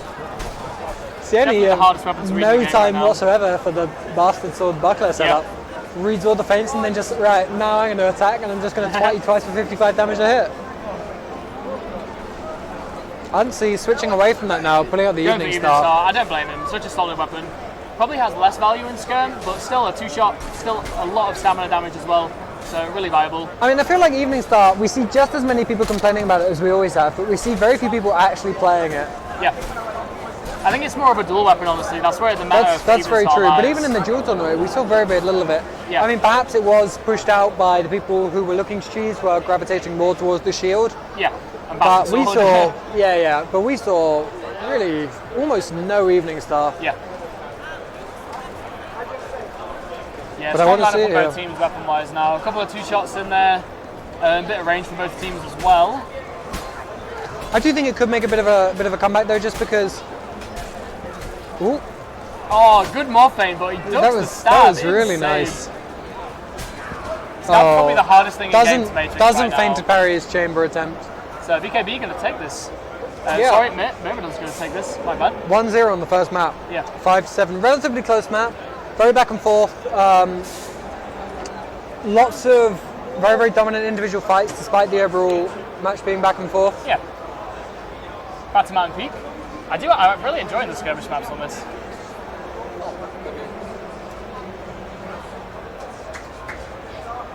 I think I've not really seen a lot of Mountain Peak at all, as I said earlier, so it's really good to see. Fun map for it, definitely. Yeah, I do. I mean, we were saying earlier about the general flatness it has. I do think it was very, very strange seeing them largely playing up in the sort of climbing up area near the lift. Yeah, that was a very strange place to be seeing. So much play around there. Yeah, I mean, also we didn't see any icicle play. I mean, maybe. I don't know if it's ever happened in a tournament. One can hope, man. One can hope. I mean, you know, a million monkeys at typewriters. One day it'll happen. Yeah, definitely, yeah. So Siani's eating the drag stab there. Doesn't fall for the feint. Lovely Great kick. to punish Very that fast feint kick there. Feinting his opponent's back. Always hate it when you do that. You think they're going to turn around, then you're going to catch them sort of looking around, being slightly unaware, and they won't read the feint. Definitely. So then they just don't look around at all, and you start there looking like a bit of a fool, feinting at their back. I mean, we've all done it, and we've all felt foolish. Oh, is that an alt grip spear we saw there? That is. Oh, Spear, no, he's spear, just I switching think, between grips. Looks like he might be sticking with a I normal really grip. like spear for skirmish. I actually play spear myself. I don't know, man. Matchups. I like it, but I feel like for 10 points, you have some... I just find it hard to justify over a weapon like Zweihander That's fair enough, or yeah. Halberd. Less so Zweihander because I feel like the roll is slightly different, but alt grip Halberd, it just feels like it's spear with more damage, better drags, and it can't just only stab. Yeah. That being said, the reason I prefer Zwei over Halberd, a big part of that is the 1 point difference in that Tier 0 legs is so punishing now against a lot of really weapons. is, yeah. And of course running spear does move you away from that and you can run the 2-3-1. 2-3-1, yeah. So I can see a sort of niche place for it where you want a weapon that works like Halberd rather than Zwei, and you don't want to be running the Tier 0 legs if you're facing something like an Execution Sword or a War Axe, which one-shot for Tier 0 legs. Yeah, it's basically, I think I like it for the easy switches, but you do sort of have to run it as a support, or if you're dueling someone, you pretty much have to play it short grip, unless you have drag stabs on the level of someone like Broda Tuck. You could have a bad time. How quick is the grip switch on it? It's pretty quick, honestly. Is it quick enough to, a bit like the Poleaxe, to reactively switch based on the situation you're in during a single fight? I think you could, yeah. I tend to switch quite, reliably when I have to take the duel instead, so yeah. Vardy's coming out for Unsea now. Yeah. I like that, I always like that pick. Vardy's is so solid. Doesn't have the biggest release, but still has some really nasty drags. His turn cap is pretty good. No spear anymore. Moving away from that one very, very quickly. Yeah, go for Vardy's instead. Squirrel is one hit right now, he's going for a switch. Does get it as well, no punish. Oh, great play, nice. And 4-0, I mean... No kills at all on VKB side yeah, the first map, it was relatively close. It did come out in favour of MYR, but this second map it's not been close so far. That's all I'm going to say about it. It's 0-4-0s across the board for VKB right now. See if they can bring it back, or it'll be I hate to say I told you so sort of moment. I thought Myrmidons would be pretty strong in this. Good chamber from Monty there. Lovely kick. kick. So good. But he turns around and he's immediately in a 1v3, and what can you do at that point? Punishing feints with kicks is so good. It feels so good when you get it off, but it's just massive. If they've already fainted, you kick them and they've just lost so much stamina for it. Unsea switching to the Bastard Sword, no buckler. I'm not sure why you'd run the Bastard. It is still good, but I can't see the upside of not taking the buckler. Yeah. I mean, you do get the excess points, but it's not like you don't have a lot of points to play with running a 4-point weapon. Yeah, he just wins that duel straight away. Siani just can't do anything about that there. I feel like that's what Unsea has to be doing. I mean, it does feel like he is the defining factor which can cause VKB to win these rounds. And it does seem to very often come out of him isolating a duel, winning his duel very fast, and then, as we see every team doing in this format, snowballing it into a 2v1 and 3v1. And so running off aggressively with this jeweler boy loadout into a duel, I do rate that. Going for these sneaky flanks as well, I like it. But Myrmidons are aware. This is that stab. And he's in the duel again. He's got the first hit in, he's killed him. Seen him doing a lot of... I mean, he's killed him, but he doesn't even need to this time. His team's actually winning it. 2 combo underhands coming out from him, which actually don't really animate that much. They're quite hard to read if you're not ready for it. I mean, they're down 5-2 on the map, and they're down 1-0 on the maps, but this could be the start of a comeback. They won the last 2 rounds in a very, very dominant fashion. I want to see it. I want to see a third map here. You see him, he's just working independently now, trying to get these flanks, which he is going to get. Taking out Pug straight away. 2v2. Trying for the switch. Does get it. Honestly, just so much value here. Nice. Very, very well played there from him. That's it. Does that tie it up? No, 5-3. No, still. Rounds left to bring back. I mean, it's heading in the right direction. Yeah. It's heading in the right direction. Yeah, they're looking strong right now. But they've got a mountain ahead of them here, because not only do they have to come back with how far they are down on this map, they've got the next map to win as well, because they're down in the overall amount of maps they've won. Yeah, I guess we'll see if they can keep this momentum. Myrmidon's obviously on the back foot here. Metin plays a really big part in scrum as well, so we'll see how this goes. Sieni not falling for any. Oh, really nice there. Just gets them from He goes himself, for a slightly bizarre punish after the footwork, and Sieni just sees that punish is too late and doesn't allow it to go through. He's doing really well in this 1v2, but it's not quite enough. Yeah, it was a good drag though. If he yeah. hadn't died from that, would have been really good. Both players just opting to take the regen while he finishes. Hunt's sticking with the Bastard Sword, taking the buckler this Taking time. the buckler, yeah. I think he might be questioning, why would I not run the buckler with this? I mean, it's so strong. Why would I? You not? can't argue against placebo though. He's having it. I mean, I can't parry properly with the buckler, partly because of how they played it. The sounds feel weird, the animations feel weird. I know it's the same timings, but it just doesn't feel right. I honestly find it strange to be running a one-handed weapon, because you get so used to having two hands on the weapon, and then you just suddenly have a hand free, and it always feels really floaty to me. I mean, I play a lot of cleaver. Fair. Cleaver's insane, man. I mean, it's two-shot weapon, amazing.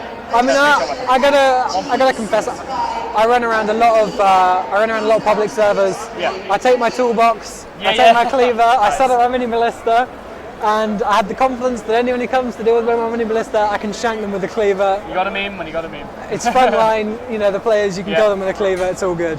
Yeah, or, the insane, classic, man. the 3-3-3 Bloodlust cleaver. Definitely my chosen secondary is cleaver. Oh yeah, for sure. I mean, I used to be all about that short sword hype, and even the axe hype I was using a lot when I was using weapons like Billhook, where you can afford, those 2-point secondary weapons. Quite cheap, yeah. Still bringing it back here. Cleaver's just 5-6 now. I mean, they're not just bringing it back; they're ahead. They're winning, yeah. They've won. How many is that in a row? Maybe a big pep talk coming in. 5 in a row, maybe Yeah, even yeah. or 6 in a row. I'm not Really entirely strong. sure. So match point for BKB right now. Good matrix on our stab there. Got a 2v2 and a 1v1. Just going to snowball from whoever wins this. Sieni going for the switch First now. kill coming in. Pulls out the It's a dagger. 2v1. For that. Shanks him with the kidneys there. 2v1, VKB. That combo excel, man. And it's 6-6. Brutal. Match point. It's match point for Myrmidons. If it's match point for Myrmidons, and if VKB win it, then we're all reset at 1 map apiece. Definitely. A good match again. I'm really liking this comeback. They've really pulled it together. I mean, who will win? Will the Bastard Sword Backler win, or will the Bastard Sword Backler win? That is Age-old question. Yeah. It's a phrase that's been said for many years now. Good switch from Pug there. It's good that he's gone for Bastard Sword, but Unzi just dying to that switch from Pug. Really nice. Pug getting 2 kills. And there That it is. stab Myrmidon's from Pug. taking it. Oh. That stab. I mean, not 3 kills, 4 kills. 4 kills, yeah. That was beautiful. So MYR taking that 2-0. I mean, it may have been a 2-0, but VKB, they almost pulled it back on that. They've got to be kicking themselves that they didn't start playing that way earlier, but it is what it is, Very good effort from them, yeah. So the next match is going to be Symbol Omega versus VKB once again, the final match for both these teams today. Another match for us on stream today. So, Symbol Omega VKB, and then it'll be for the last match, VK versus Myrmidons. Yeah, I'm really excited for that one. Each team 1 match left, each team having done 2. Right now the scores are VK coming out with 2 wins and no losses, Symbol Omega coming out with 1 win and 1 loss, Myrmidons coming out with 1 win and 1 loss, and VKB coming out with no wins and 2 losses. So really, VKB in this match, playing for pride more than anything else. I think it's fair to say, they're the B team of the most well-known, arguably strongest team in EU. They don't want to come out with 3 losses, they want to come out with a win. They have been put in a tough group, there's no denying it. I think they played well considering the group, yeah. Yeah, I mean, there's a reason I put this group first in the tournament. Yeah, It's a hype group, it's got a lot of strong teams.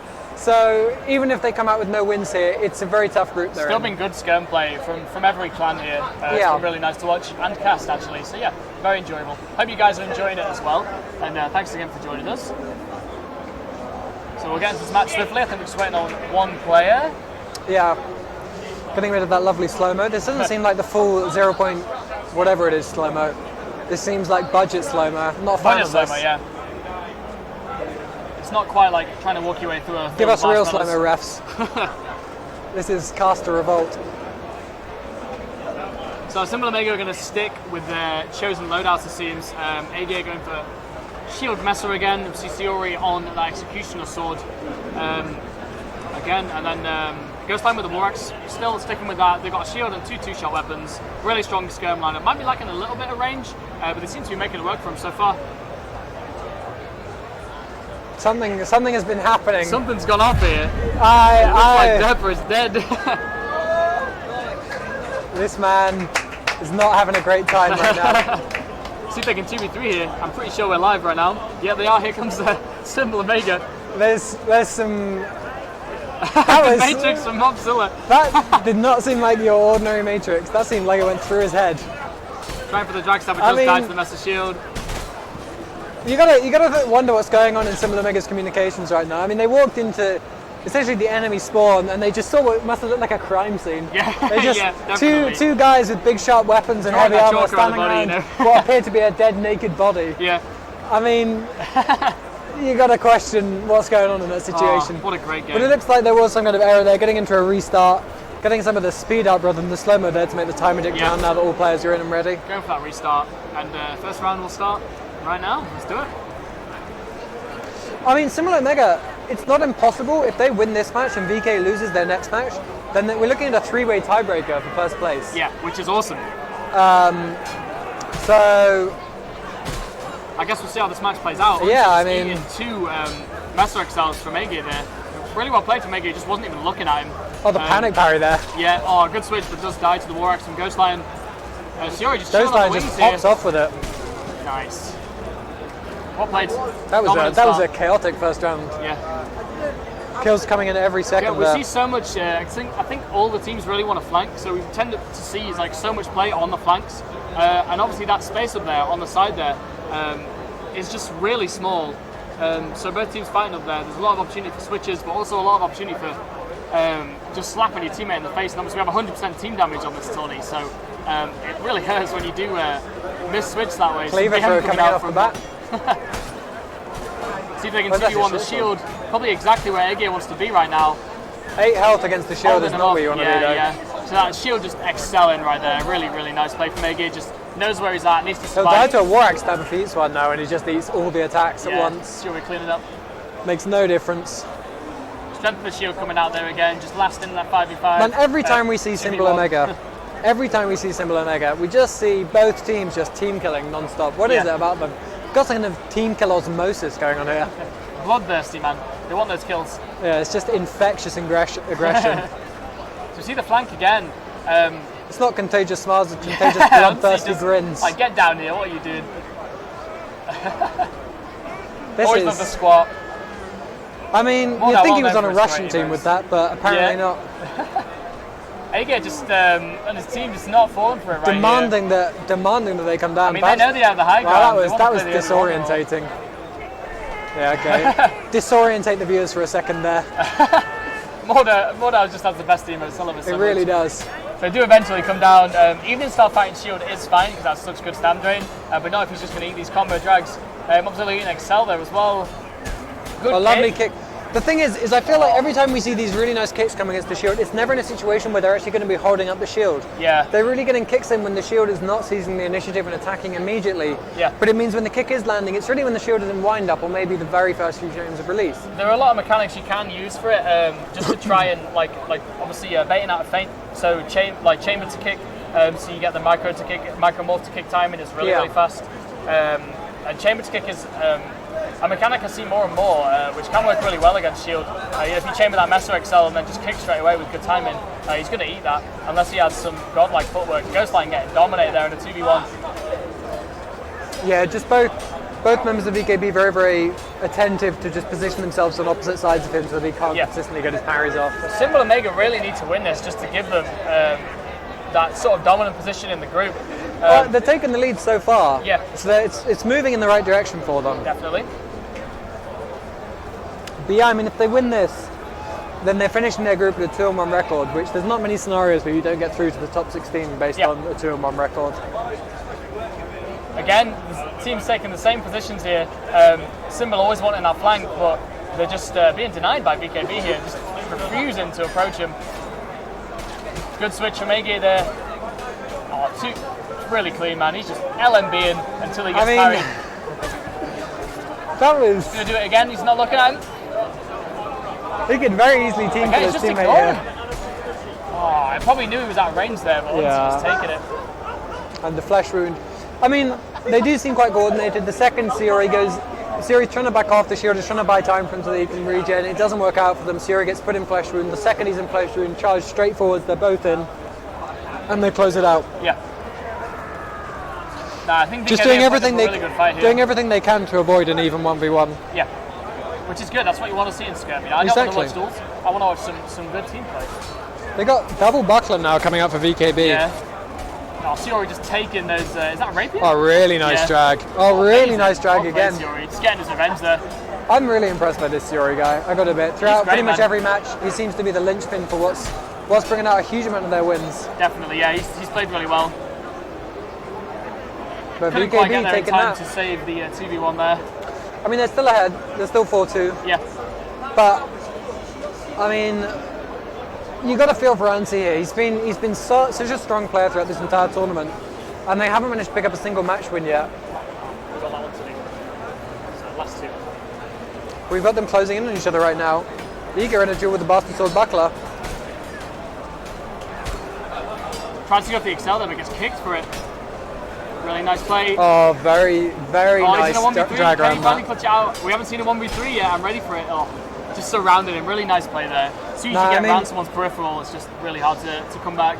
In VK versus Myrmidons, I want to see some 1v3s. That's what I want to see happening. I want to see Stouty and Rise doing stupid stuff, dying early, leaving Cryptos or Frank or whoever else in the 1v3, and I want to see some big plays. Yeah. That's what I'm looking forward to most of that match. Once you stick him in his Bastard Sword as well, I don't blame him. He's done quite a bit of work. Oh man, we're not going to see another stand-up up here, are It we? looks like it, yeah, but again, coming down, they are going to get a little 1v2 there, but good response from VKB. Oh, really nice drag around the gamble there. Good combo fade to parry. I would not have gone for that drag against Ansi. I would have assumed that Ansi would hold strong with that gamble. I would have gone for the straight he falls to the axle. feint there and just takes the ball out to the face. Oh, good play. Ghostline cleaning up there, actually. All 3 kills. Warwick's play. It's funny to see because Ghostline, every time I've dueled him and seen him play, he always plays Poleaxe. So it's quite nice to see him come in with a different weapon. Poleaxe and Warwick's probably both meta picks, I would say, but yeah, I think Warwick's probably a little bit stronger for the skirmish game. See a Maul on Unsi now. He really wants them kills. Yeah, I mean, I think when it feels like you've got to carry your team harder, what better weapon can you go? I think Maul is so strong for team play. Obviously, really easy to matrix, but in terms of like switches and stuff like that, you're just gonna take it to the back of the head off the time. I mean, you know? you don't even need the sort of the typical Maul one shot to make the difference. In a 3v3, you hit someone for 75 damage, and that can that can completely on its own decide the outcome of a match. You're not wrong. Or of a round, anyway.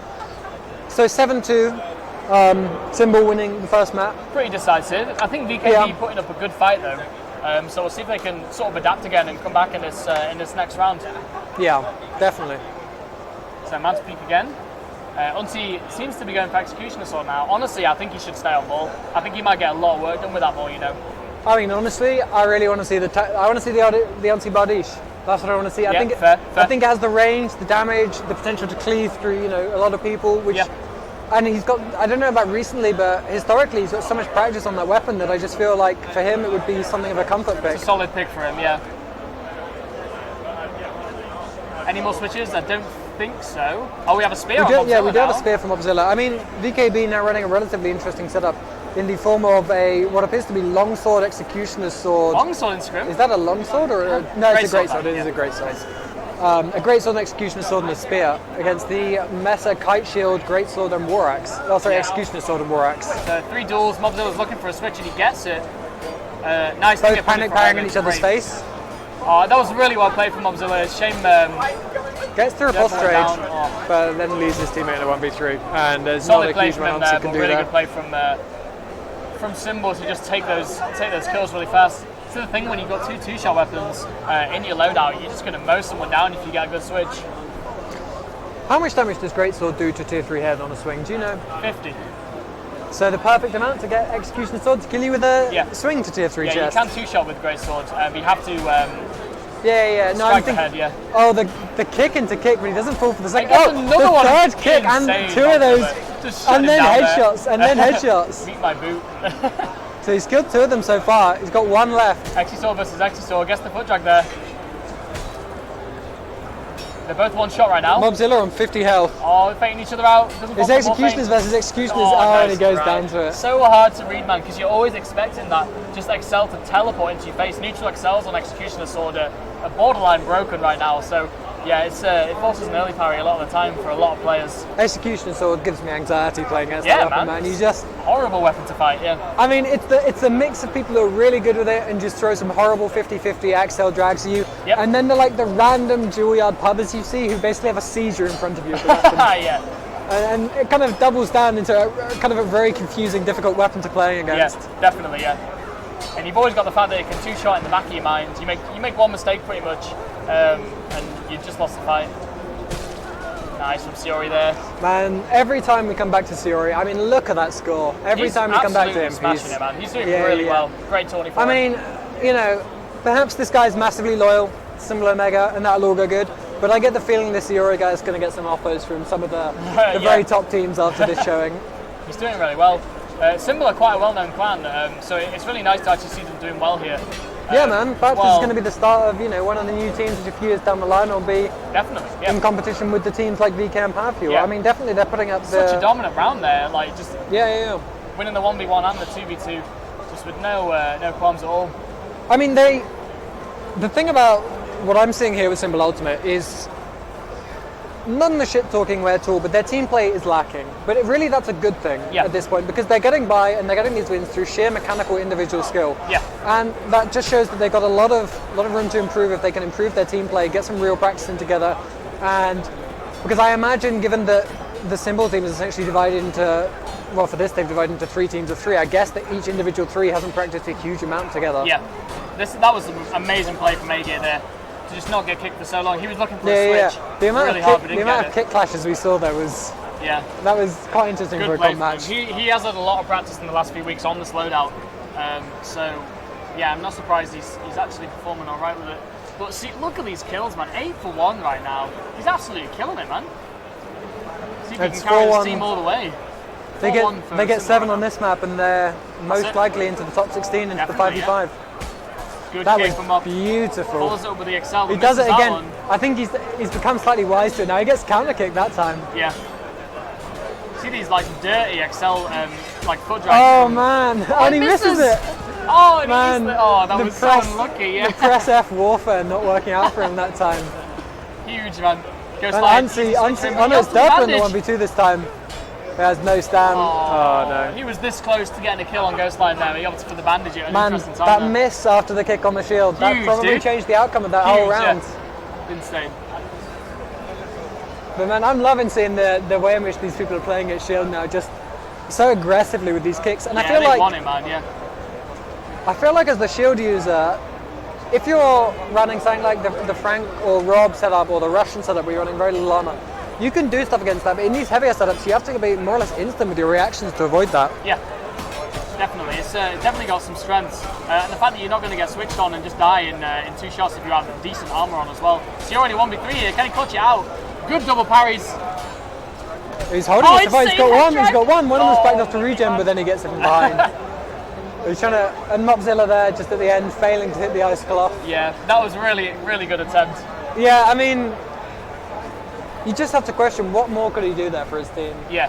What could he do to change so hard, that round loss into a round win? And I don't think there's anything he could be doing which he's not already doing. Man, you know?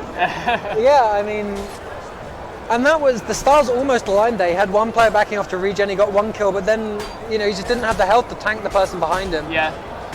2v2 here. Oh, he just switched into his teammate instead. That's going to cost him his life. Good. Oh, nice attempt at the switch. He tries to parry with his fists, interestingly. Gonna go for he gets the rusty longsword. This costs 30 stamina to parry with. Parry with that. Insane. Against every weapon, all the man. rusty stuff, I'm pretty sure they just take 30 stamina every time you parry. Because they feel really nice to hit people with, apart from the no damage. But then you're sort of running around, you're like, oh yeah, this feels great. And you are in B, and you're like, hang on a minute, where's my entire standby gone? Stamina. Best sound effect parrying with the loot, I think. So you're in a 1v1. He just gets switched on to instant death there. Really good coordination from BKB there. Shutting him down. Maybe they identified that he's actually quite a threat, doing really well, and just taking that round there, deleting him early. and Man, coming back strong. Derpride, I think, broke his sprint speed at all for the last 10 seconds of that. He was just ploughing through towards the end. Yeah. It's 5-4 now. 5-4. Pretty close, Symbol actually. Omega. Two more, and they're into it. Cautious start here. Symbol seems Come on, to really VKB, want take it to a third now. Yeah. I want to see it happen. Really nice parry parry coming head out there. drags, big Wessex drags coming out. I'm not sure if he even caught his heels there. He might well have missed that. Oh, he chamber feints, and that was really nice play. Good switch from Ege there. Just takes the short spear in the back. That was a very, very dominant round. Yeah, decisive. 6-4. I mean, match point. one more repeat of that, Yeah. and that's the end of this match. It is. So we need 3 in a row from VKB here. See if they can pull it out of the bag. I mean, VKB, they've been a lot more consistent across the board in this map. It's not only Unsy sort of pulling the weight. Mobzilla and Derva both doing serious work in this match. I mean, Derpa a little bit light on the kills, but definitely making up for it with the assists. Mobzilla took 2 LMVs from the execution assault there. Yeah, I was going to say he should be down to flash Yeah, right just now. wait. Well played. Oh, the Oh team no! kill. Unsy didn't even know Not he the was time there, you want man. a team kill. Not the time you want to be Zero team stamp. killing. He does die. There it is. And Symbol Omega taking it. that is Symbol Omega taking the match there. Well So played we're going to from be getting both into the sides final match of the day. And this is going to be VK versus MYR. MYR at this point, they got 1 win. If they win this, if they beat VK main team, They need it. then we have a 3-way tie for first place between VK, Symbol Omega, and MYR. Now, if they lose this, and if VK wins this, then we've got a simple VK in first, Symbol Omega in second, MYR in third, and VKB in fourth. I'm super But excited I want to for see this the lineup. 3-way tiebreaker. Yeah, that'd I be want to great, see man. that. I will say now, if we do get a 3-way tiebreaker, we will not be playing the tiebreaker games today. That will be reserved most likely for the following Saturday. Yeah. But regardless, I want to see it. I want to see 3 teams all with 2-1 in this 4-team group. Yeah, that would be awesome. I think there's definitely potential for it. Obviously, Myrmidons are such a good team, and they've been pretty strong in this so far. Obviously, trying to take down the Titans that are VK there. We'll see if they manage it. Got Stouty in at the minute. We'll see who else they bring. If you want to go with that sort of, I can't remember the phrase for it, but that math, this person beats this person. Then we do have VK's beaten Symbol Omega, and Symbol Omega has beaten Myrmidons. So you've got to think the VK is going to beat Myrmidons Definitely. here. But it's not quite so binary, and as strong as VK are, stranger things have happened. Yeah. We got one of our tournament organisers shirking his job here to hit people with a sledgehammer. Fluff with the sledge. I mean, strong weapon, man. Fluff, the players are not in here, therefore your job is not finished. Come on, Fluff. Somebody running around with naked there. We seem to have a streaker. Where's this streaker gone? No, it's Pug. Pug just streaking right now, getting his chops out. I want to see if he's got an ugly face. That actually looks quite civilized, to be honest. That is. The Not face, quite on the levels that I would expect, I've got to say. Not the face of a caveman, the face of a peasant, perhaps. Some kind of low-down member of the feudal system. Yeah, yeah. Not some several chromosome missing caveman as we're used to seeing with the naked loadouts. He's sticking really with. Good tournament, I know. I don't think we're live really yet. Enjoyed this group stage so far. Fluff. That's his ref loadout, I believe. Usually I always has the like to core see a stuff. ref with a sledgehammer, man. Yeah, just to give some threat there, Yeah, instead of that's when you want to punish people for more than 20 damage. You don't want to use the quarter staff to just say. Yeah. Like, you will obey the rules. I'll drain all your stamina in 4 hits. That's a fair point. Yeah, what do you think about the people who rate Sledgehammer very highly as a legitimate dual loadout? I think it only makes sense on paper. I think when you look at the numbers, it makes complete sense. But when you're dealing with the reality of the no armor you can run with the peasant loadout, nobody is going to play absolutely perfect that consistently and just take no hits. And when it just relies on you playing absolutely perfectly. It does, yeah. It's so easy to footwork as well because it's so damn short, man. Yeah. So yeah, like regardless of whether you run light build or not, obviously you're probably going to be with peasant build. So yeah, I think it's a strong weapon, but it's definitely a niche weapon, I would think. So it looks like we're going to get underway here. So yeah, let's see how this goes. Frank coming out with the maul maul now. I love a maul pick in skirmish, man. I love it. Just comes out immediately with a kill. That drag, I do not know how that drag hit, but it hit nonetheless. See that? He just switches to the great sword for the 1v2. Gets 75 damage switch onto Squirtle. and he just did so much work then. Maul is just so good for skirmish. Well, lots of gold weapons coming out for the VK side right now. Yeah. Feel like what do we have on this side? Warax on Stouty, Bastard Sword, no buckler for Rise. He's played this a lot. Yeah, I mean, Rise was the original Bastard Sword player. When we were going into the Alpha EU Duel tournament, and all the hype was around the Battle Axe and the Evening Star and stuff like that. Yeah, great switch. Everyone who wanted to learn to play against Bastard Sword at the top of the EU scene was playing against Rise. Yeah. That was the man who was really spamming it. So when rank comes out in the next patch, patchy when, I guess we'll see Rise at the top with his Bastard Sword. Maybe we'll see. I mean, do you think we're going to be seeing shields in ranked 1v1s? Yes, so many. Yeah, 100%. I mean, you gotta think that that's going to be really the defining thing of a lot of the top of it. Yeah. I mean, I know a lot of the players at the top of EU, they may not consider themselves shield players, but they're perfectly capable of playing shield. And in a ranking system, I can't see why they wouldn't play the thing they're going to win most on. Yeah, because the other thing as well is how well the good players are going to adapt to a good shield play as well, because they've probably not dueled it as much as they've dueled other loadouts, so we'll see how this goes. Right, I want to see... 2 rounds right now. Yeah, I mean, it's 3 been... rounds even, VK taking them all. Yeah, not a single kill coming in yet for MYR. Yeah. I want to see the smooth, silky Bastard Sword play that we're used to seeing from Rise. That's what I want to see right now. Rise with these switches, there's so much value there. Look at that. Coordinate. I asked for it and I received. You did. Really nice play from Rise there. I want some more of that. Yeah. Gonna get greedy with this. Yeah, let's have a look at Rise, shall we? With that X1. Is that the default Bastard Sword skin? No, not quite, not but it's quite, pretty close. No. I think it's just the handle which has changed. So thin, man. It's even harder to read. He's taken them out already. Every attack has a function, and then he gets the final kill with the short sword. Yeah, man. Like they've got a Maul and a Bastard Sword, right? That's a 2-shot combo right there. Frank is just in the 1 shot to the body. Rise does 1 really quick stab switch, and that's it. It's just dead instantly. So coordinated here. They're going to be calling the switches so well. MYR holding quite a strong formation here. Rise lose one member very, very quickly. Amazing matrix there. Good combo fence parry. Interesting interactions between Sieni and Rise there. Sieni now caught against the wall. Had the Maul throw to him, he's kicked, he's trapped against the pillar between 3 people. There's only so much he can do in that situation. Yeah, man. I don't think we have Pavis banned here. I would like to at some point. What's that? I don't think Pavis is banned. I would like to see No, it's not. I'd like to see the patented VK Pavis trap. That'd be great. Where they get against the wall, you get the Pavis on every side of them and they cannot move. That's what I want to be seeing. Surfing into battle as well. Good old toolbox blood. Rise is on no stamina right now. Man. Frank just threatening with a small. He's such a terrifying player. I mean, you got to think. You got to think. Boots as well, man. I love it. These players, Pug is not gonna. If some random guy, if me or you walks up to Pub and just does a regular morph at him, he's not gonna parry. He's not gonna panic at that.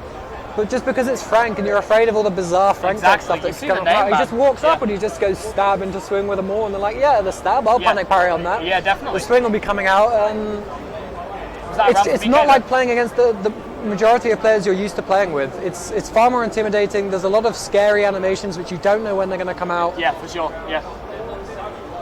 And so round 2 then in this. Yeah, map 2. I mean, that was game. Yeah. I didn't even notice the score there, but I'm pretty sure that was a 7-0. I'm not rolled over a man. Yeah, big 7-0. I mean, they haven't been 7-0 on every map, but they've been 7-0 on the first map for every match. Yeah. It seems like they've been wanting to establish pretty quickly that we are better than you. We are going to choose the way this map goes, and then they can be a bit more relaxed in the second map. We might see a repeat of that, or I'm still holding out for an MYR comeback. Yeah, same, man. And I believe that is a spear. Yeah. Oh, big 75 damage. So Stouty on spear. I've never seen him play spear before.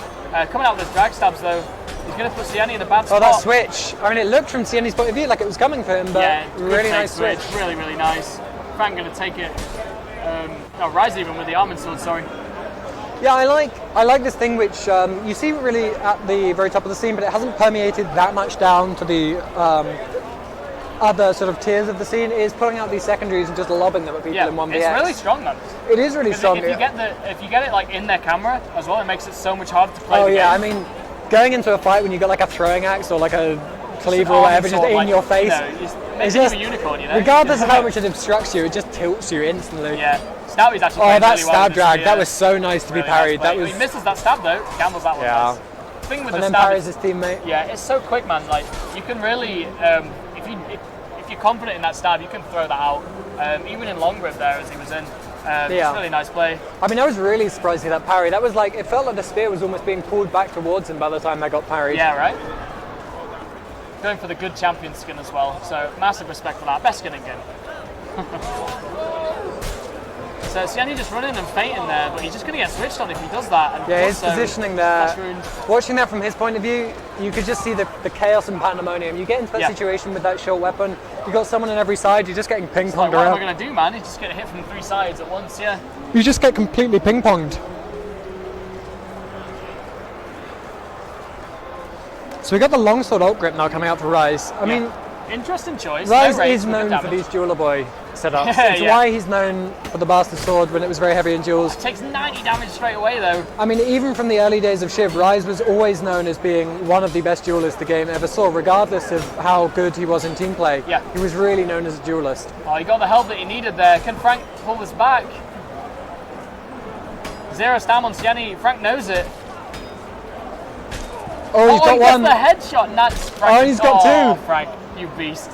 I mean, it's not a 1v3, but I'll take it. Yeah. I'm satisfied with that. Good 1v2, man. Good 1v2. We had the scenario. We had VK doing some questionable things, perhaps playing a little silly, a little cocky. Yeah. We had the level-headed player, in this case Frank, rather than I think Siani needs to back off there and get his stamina back. Yeah, holding out. Especially against them all, yeah.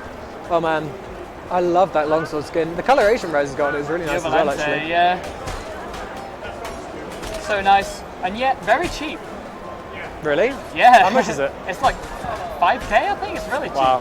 I'm probably wrong. I'm sure chat will go off on me and tell me that I'm wrong. But it's really cheap, man, for such a nice skin. That is very cheap. The only skin which I really deride is the plume. I had my name set to Plume Harvester for a little while. That was a highlight. Yeah, man. Man, look at that Frank score. Yeah, Frank 9-0 with them all right now. Such a solid pick if you know what you're doing. Pug goes for Gold Maul into Gold Maul. He's Golden matching Maul's him. all over. I like it. Gets the trade there. Actually, really nice. Yeah, Frank immediately brought down to 25 health. Can't play quite as cocky as he has been. Switching to Frank's back right now just to guarantee that kill. And they do get that right as you say it. Hard putting in work so far with this Maul. 2v1 for Stouty here. Good drag stab, just beats that chamber attempt out. Very nice footwork. Pug, but Spear does have the advantage here in terms of range. Yeah, and Stouty using that ability to combo there perfectly to take advantage of the no combo from Maul. Oh, Stouty! The kill. And he's done it. Insane. He's done it. Stouty as 2 well. in a row. Oh god. So that's one strength of Spear, right? What a god. If he goes for that stab feint, and it's just the animation is just going to be behind the opposing player's head, so he has no idea this is a feint.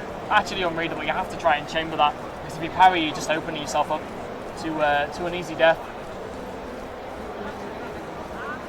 Oh no, right as I'm shit talking the plume, he comes out with a plume. Maybe it'll cost him.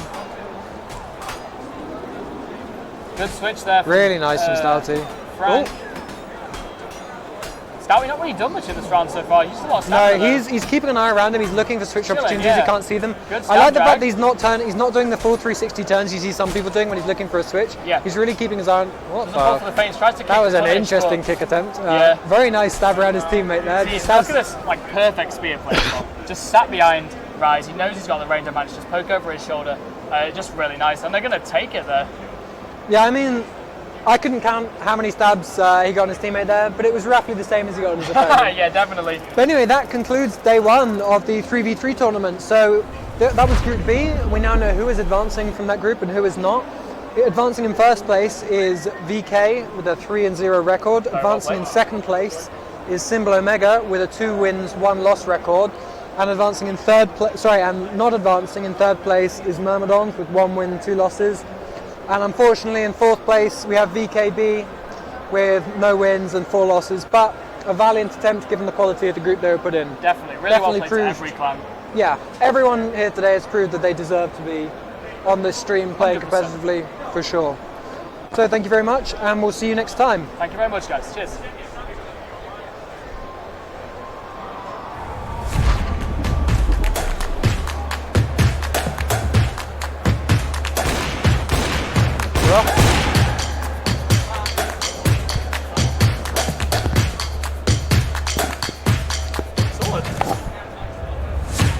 Well, cast, man. The map is round 23. The map isn't my my strong suit, guys. Don't worry about it. Oh, here we go. Interest. I already know what's going to happen. W7M. Why are you guys just getting so annihilated? Oh my god. Mirror running out of bullets, but he's still going to go for it. Oh my lord. Mirror. My god. A 4K.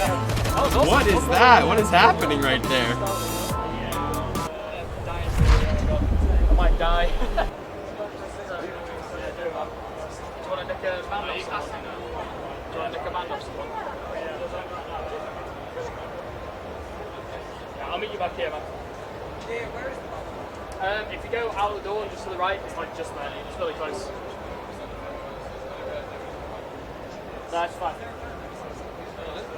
This band I can see. If you need to go to the toilet on the left. Addy! Addy! I'll wait for it. Where did the one on the start we send us around to? Pardon? To the left. The toilets? Yeah. Nintendo code. Go towards Nintendo's track. Oh, we cussing together? Let's do it, buddy. I believe we're live. Looking at my production crew, he's going to give us a good old nod. Absolutely. Alrighty then. My name is Adam Fortune. I'm here with my good co-caster Relic. How are you doing, good sir? I'm getting there, mate. It's been a good day so far. Jam-packed. It has been jam-packed. I think we've even booked out on slots, right? The army is pretty popular on this 5. People are. No, you don't need to. People are wanting to beat the army real quick. Matt, can you take time slots for these guys, please? The army real good. How is the army doing? Have you been keeping track? I've been keeping track, but they've been doing pretty well. We've been pitching in a little bit and helping them out because you know. Yeah, I've seen. I mean, do you think it's particularly fair that you're helping out? I mean, you are pretty good at the game, as they say. Well, we won't go into that, and we just don't tell anyone, and it will be fine. However, there is no sound coming through the phone. There's no sound coming through the phone. Always a positive, eh? Always a positive. We will be getting into the game any second here. We just need to get the IP, and we're going to be watching some of the army team. Correct? Let's do some casting. I'm excited to get into this. I think we're about to get into a fresh new game as well, so almost perfect timing. What's the IP?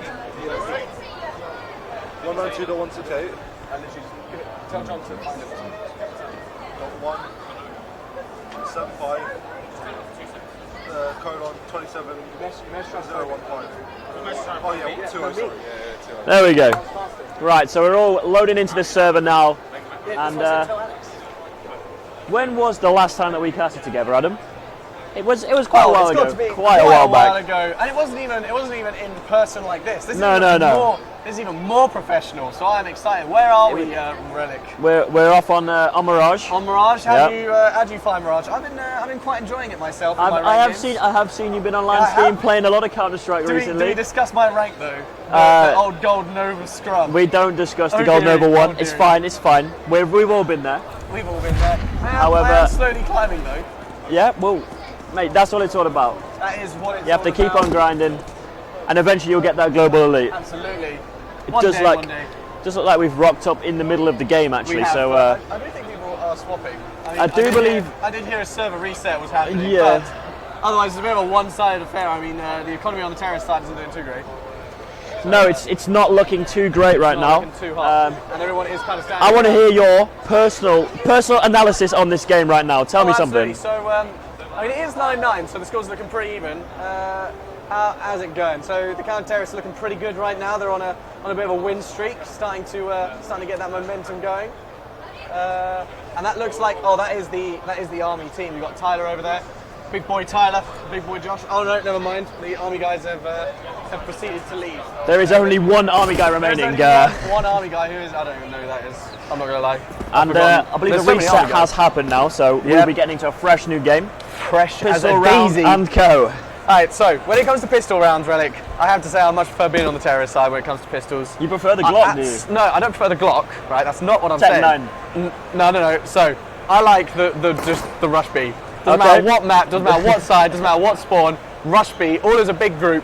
You see someone, you just put 5 guns right into him and just spray that poor guy down. the Death Ball B is one of my favourite strats. Oh, absolutely. Works every time. I don't think there's anything quite like it. And I mean, yeah, the counter-terrorists, yeah, you know, their pistol is far more you know, deadly, great with headshots, nice and accurate, but it's just not as fun. Just that big rush down B is just always far more fun. It is very fun, almost as fun as the Mordhau content we've just had on the EFLGG channel. How did you enjoy that?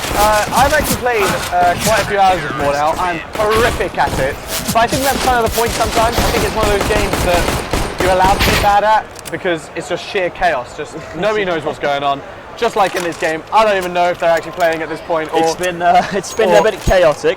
Bit chaotic. The terrorist side were just standing still, having a bit of a picnic. It looked like nobody quite doing anything seriously, and we are just waiting on a restart. We are just waiting on a restart. Yeah. But yeah, back to the Mordhau content. Have you played Mordhau? I've never played Mordhau. However, I used to play For Honor quite a lot. So okay. Similar game, but it's obviously not it's like a open world, isn't it, Mordhau? No, you're thinking of there is an open world medieval game. Chivalry? No, Chivalry is the one that kind of is also like Mordhau. Maybe it's Chivalry. Maybe. I'm not too sure, but both For Honor and Mordhau are pretty similar. So here we go in the pistol round, just as I said. Instead of rushing B though, they're rushing A. Is it going to work? Oh, we've got a Deagle coming out. We've got 3 Deagles actually on Real Chef, Game and Killed Me.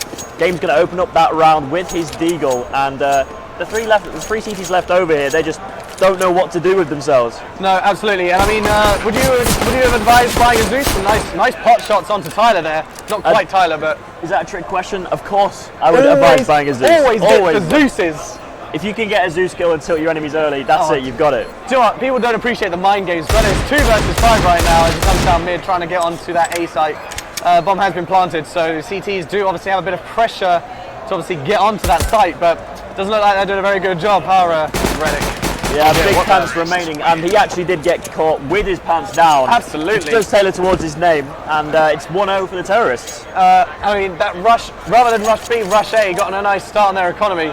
And they're going to straight away buy. Oh, an AK. I would have thought a couple of SMGs. Get that. Yeah, that's a brave move. Brave and 2 bold. AKs. See, I'm surprised they haven't gone with a 5-man SMG. Mac 10s, just get them going. I think extra economy bonus. At this point, because of the way it's been panning out over the day, it is just the general public. So we're going to see a lot of force buys. Not many ecos at all. Not many people know how to play the game properly. What They're just is here eco? For the first time. What is eco indeed? What is eco? That's not my golden over teams. Nobody knows what an eco is in this game except Big Pants and Tyler Ree, but he's going to get punished for that because he gets taken down with his USB in hand. Big Pants going to try to do some damage now. Instantly killed by that Deagle though. Saved from the pistol round. So that was quite a smart investment. Absolutely.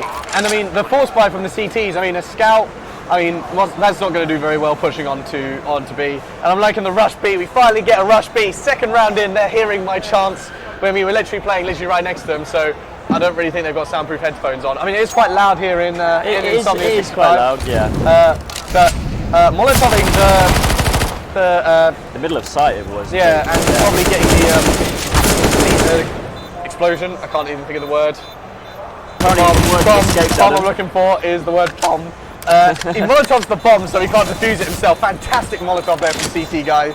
Just that's the kind of pro play we're looking for here. So if anybody got a little bit confused there with what Adam was saying, because he did get a little bit fumbled with the words. I couldn't remember the word. He was talking about how one of the players Molotoved the bomb. I believe is what he was trying to describe. That is exactly what I was trying to describe, John. He was going to defuse the bomb, however, the Molotov, his own Molotov, stopped him from doing it. So wasn't the best idea, wasn't the smartest play, but what do you expect? We're here with the people at INSOMNIA65. INSOMNIA65. But I expect we're just having a bit of fun. Absolutely, but I expect some epic gamers. I mean, we do have some show matches coming up for the other two I have games. heard. We've got what? The Yoza EFL GB team versus led by yours truly. No, excuse me, led by yours truly. We'll see. I mean, I like to think as the loudest member of the team. Is that what you're saying? The loudest? The loudest is always the boss. I could challenge you for the loudest member of the team, 100%. What do you think, John? Who's the loudest? Who's the loudest? There we go. Right. I am in charge. Okay. I'm loud and proud. John is just one of them people. He's known Adam for longer, and he's going to go more favouritised towards him. So I'm not going to listen to what he's saying. How about this? Next round, if the CTs win, you're louder, and if the T's win, Adam. That's cheating, though. How about we cast the next round, and whoever's louder is the loudest. Okay. Alright. Okay, so we're going to go full on cast mode for the next one. We're getting warmed up. Alright, let's go. Even though I'm the worst caster than the two of us, the challenge has been accepted. Alrighty then, so it's round 4. Terrace are currently up 3-0. They just got absolutely decimated the CTs, going 5-0. Nice clean round from them, so their economy is doing absolutely fantastic coming into this 4th round. Relic, what do you think the T's need to do to keep these wins going? I'll tell you right now, it's going to be playing as a team, getting those double orbs, absolutely slaughtering the CTs as they try and defend either A or B. They don't know where they're going. Relic, what do you think of the, what is that? The Negev? That is a Negev, yeah. That is an absolutely interesting buy with no armor. And Big Pants actually hasn't figured out how to use the buy menu yet, and the first kill does go in the way of the game with AWP. Giorno Giovanni there with the headshot and an AK, killing Tyler Ree. And now the rest of the CTs are going to be rotating in. Ginger Spunk with a nice shot with the AWP. Game 18 gone down, and that is one of the AWPs on the T side gone already. Ginger Spunk with another lovely shot. Gets a third actually, killed me. The last player remaining on this B site. One player rotating from short, and I'm running out of breath. Adam, please help me. Oh, absolutely, guys. 2 versus 3. What an expensive loss. The AWP going down, as you said, as these guys try and push. They have managed to get the bomb down onto site, so the CTs don't have a lot of time. Weighing down, killed me. It's getting a double. Very nice there. Now it's just Big Pants. Is he going to put those big boy pants on Relic, or is he going to fall at the last hurdle as the bomb is ticking on this bomb site? As Addison comes around the corner, he's looking confused. He's got Big Pants. Addison's got Big Pants. What do you think, Addison? Is he gonna win in this 1 versus 2? I can't. His AK, can he do it? That's fantastic. That's what we need. I'm losing my voice. We have just been told that we can be heard from the other end of the room. So how about we take this? We're both the loudest. All right, we're both the loudest. But let's shake on it. Let's shake on it. I'm still leading done the team. Deal, done I'm still leading the team. Decides to go for the save when he's got 11,000. He can buy enough guns for everyone on the team. I don't like that save, Relic. What do you think? Oh, the voice crack as well. This has been a perfect cast already. The 2 AWPs saved on the T side is a heavy investment. However, they did actually manage to keep it, so it did work out in their favour. And in a game like this, because it's a 1-shot, 1-kill. Where do you put the AWP? I swear he had an AWP. AWP. Big Pants. Big Pants had an AWP and swapped it for an AK, then dropped the AK and then bought an SMG. I don't even know what's going on, but Kilby seems to know exactly what is going on. Nice little one-tap into CT. Popping Fresh goes down and is already a 5v3. 2 kills found on the A side.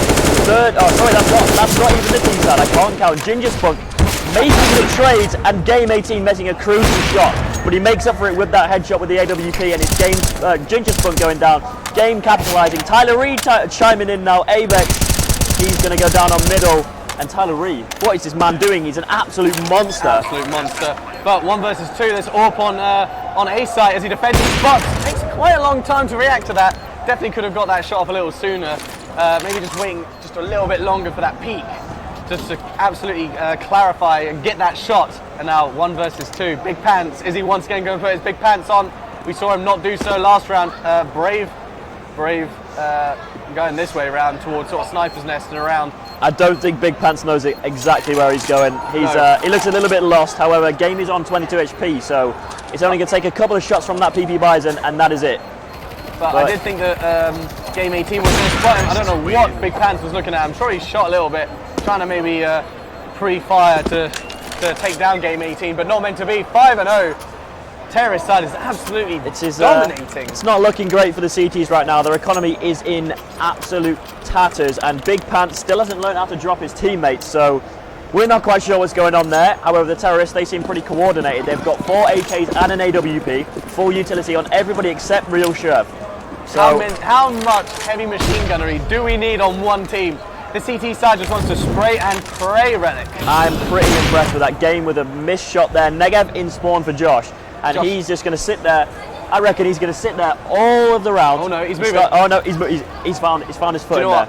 That's some mind games going on right there, right? He waited because then the T side would think that he's moved, but really he hasn't. They're going to come around the corner, not expecting him to be there. These are some mind games, Relic. What do you think about these mind games coming out? I either think INSOMNIA65. you're making things up, or... What are you talking about? Look at Josh. Ginger Spunk, what a beautiful headshot. Wow. I can't even speak right now. That was incredible. And Avex's going to get one back now. 1v2 for Josh and his Negev. He's going to be rotating through apps, actually. And this is what I was going to say about before. Josh sits in spawn all the time, and he's going to make a massive clutch at the end of this. Thick rotation. I believe. I believe. And this is what I mean. This is why he waited. This is the mind game. You said that I was talking rubbish, but really, look at this absolute epic mind game. But he's right by that AWP in game 18. He is on fire with this AWP, not letting anyone get through. He's 9-1 right now. Well, wow. Absolutely carrying this T side. Is anyone even close? Oh, yeah, Ginger Spunk's answering back with his 9 kills of himself, but he has died 4 more times. Yeah, not a single MVP on this CT side. Just really showing off this score screen. This T side looking absolutely strong, just absolutely dominating. We have been seeing quite a lot as well. Killed Me has been just running out ramp straight away, and he's been getting them 2 entry frags onto A, basically giving them the whole round. Tyler Rido going to try and stop that push. Giovanna going down. That's a mouthful to say when you're trying to cast. Real Scherf going to be able to trade it though, and it is a 4v4 again. But he has taken about 43 damage through the wall. Killed Me going to go down Popping Fresh. He's got his number this time.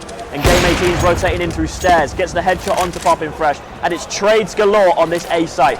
1 player remaining in ramp on the flank. And it's Ginger Spunk. I believe this man can do it. I mean, he has pulled off some pretty impressive stuff, but 4 health left on game 18, and he still managed to clutch that 1 shot or that absolute cannon. Oh, okay, bit of team damage. I'd recommend not doing that. You get banned and then you can't come back in. It looks pretty funny. And Ginger Spunk is very angry in the chat. 96 in 4. I know, right? And he is not going to be happy that one. He is. Let's see his face right now. He does not look happy at all. No, absolutely not. Which side is? Ginger Spunk is on the army side. Oh yeah. He is not pleased. I feel like we should turn the old camera around and see what the army looks like whilst playing this game. I believe we have a camera to our right. We do, but I don't think it gets a terribly great view. But I just want to see this disappointing face. Is it first to 7? It is first to 8, I do believe. To 8. However, okay. we do have a set time period, so I believe it's 25 minutes. So you get 25 minutes on. But it is counted as a win if they do get to 8 points. 8 rounds. No, fair enough.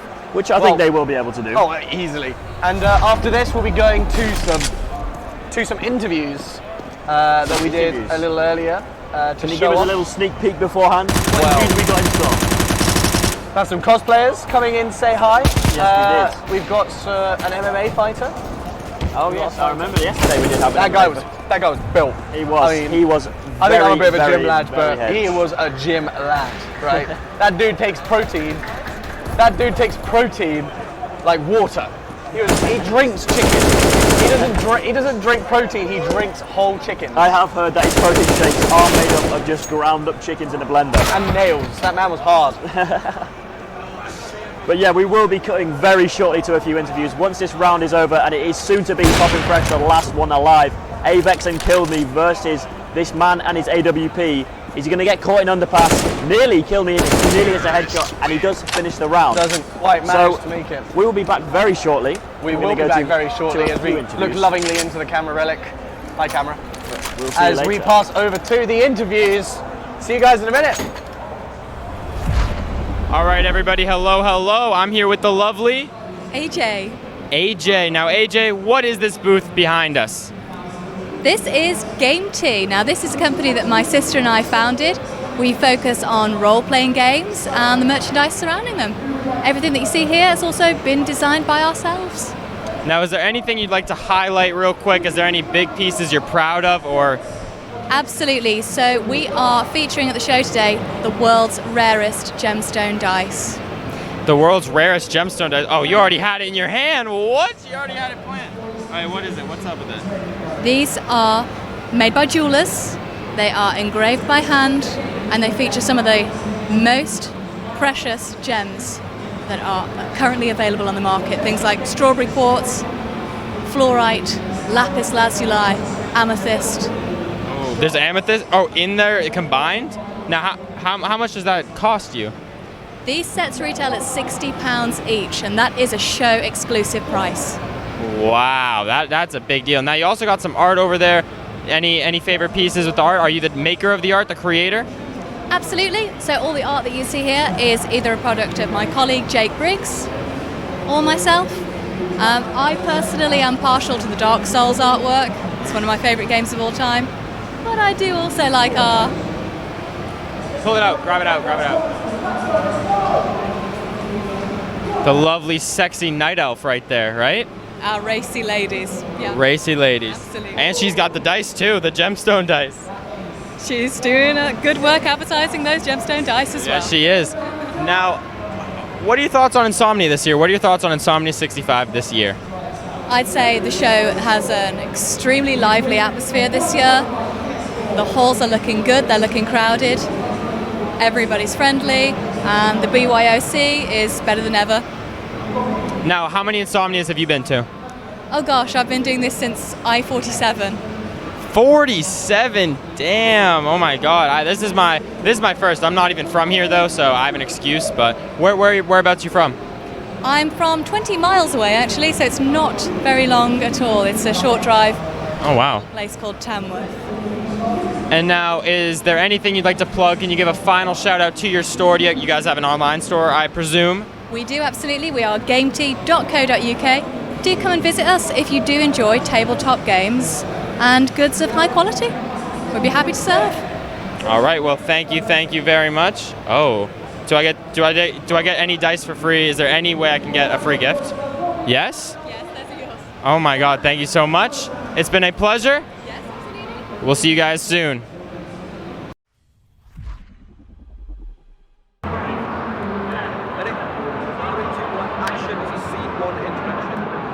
Hello, welcome to EFL. Today I'm joined by Matthew, and he's a oil engineer in the British Army.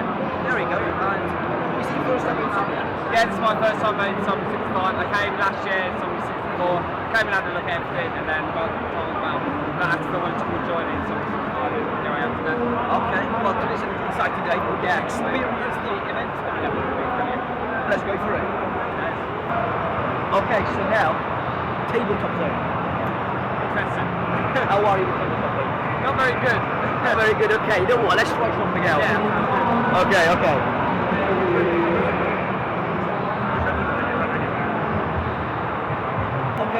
Right, so we have those over to one side at the moment, the ones that are on here.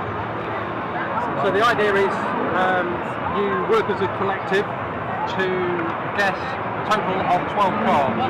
Okay. I just want to say I don't even know what the signing rule is. Okay. Okay. Also, I'm colourblind, which doesn't help. He swims. Okay.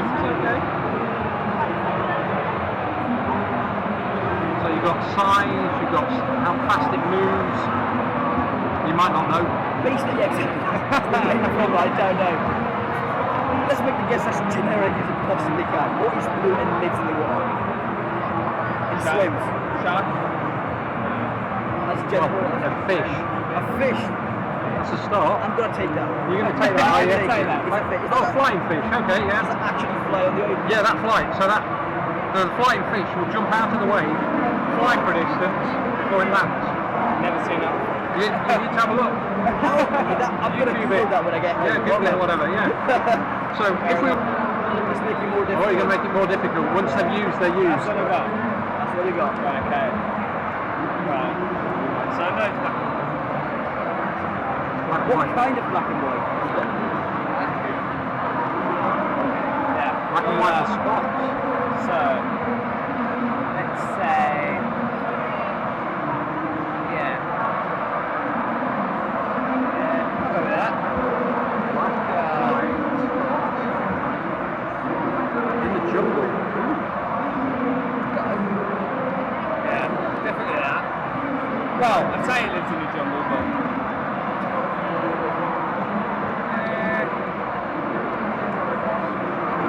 that threw me. I thought you were going to go there then. Oh, okay.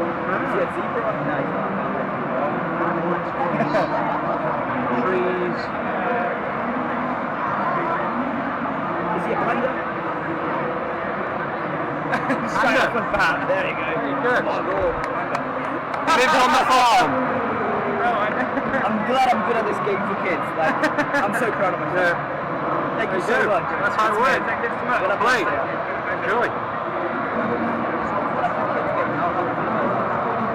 It's actually a really good game. Like the man said himself, you can change up the game the way you want to play it, so you can do different stats in the game. But apart from that, I enjoyed it. What's up? CSGO. I prefer CS than it is to the it was good. I enjoyed it. That's good. The stakes are high. Now let's move on to see what else Insomnia has in store. It's good.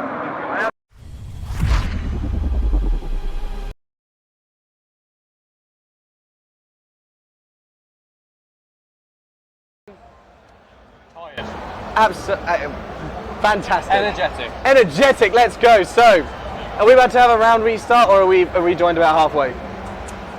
It looks like we have joined about halfway. We've got 2 more rounds. This one and then next, and then we're doing a swap to get some new players in.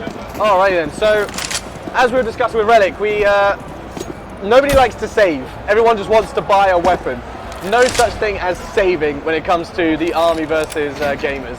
Oh, dropping the AK and the bomb. Fantastic. What is that strategy? What do you call that, Addison? Accidental droppage. Accidental droppage. Do you think you would see that in competitive play? Occasionally. The accidental droppage? You do see it occasionally, but it looks like they're just going to continue pushing up mid here as CT side and quite easily. A couple of missed deagle shots there, trying to get onto the real surf. Definitely. But Ginger Spunk, a little bit earlier, had a very nice scouting headshot. Nice one bang there. 5 versus 2. But the bomb has gone down for the terrorists, so all they have to do is sort of sit tight. Nice shot there from game 18. Taking out big pants. He got caught with his pants down right there. Bringing that pun all the way back. Managed to take a second before going down himself. And now Tyler as well, getting one as well. Has he got a kit? He does. A couple of guys have a kit. Josh though, disappointed. No kit. Don't be a git dick. A little bit too late for the army side / general public side. They are obviously losing this game 4-10 and have no chance of winning. But it looks like we are now going to have a swap. Going to the swap, eh? Straight into. Well, while we wait for the swap to happen, Addison, how have you found Insomnia? Relic's been enjoying it. How have you been finding it? Oh, it's been absolutely terrible. Every last minute of it. No, I've not meeting new people. Always good fun too. What kind of stuff's been here that you've quite enjoyed? Other than obviously the army tent being I would say one of the best. We've got a nice PC. We've got and a shooting range. And CSGO. I mean, I reckon. Is there any contest? Just looking through all sorts, to be honest. They're all very good in their own way. So rank one above the others. But and have you enjoyed some of the cosplayers that have come and had interviews with us? Definitely, they've been very Why are you smiling, Addison? What cheeky secret do you know? Maybe some sneaky shenanigans. They've just been very fun. They brought a lot. They brought a lot, not just doing the interviews, but a couple of our colleagues have been rather awkward and rather nervous around them, so that's been rather entertaining. But this is we're still waiting on the swap, aren't we? This hasn't quite gone into the next round, I think. We will be going into the next game straight after this. Very shortly. I have also dropped my phone like an absolute numpty.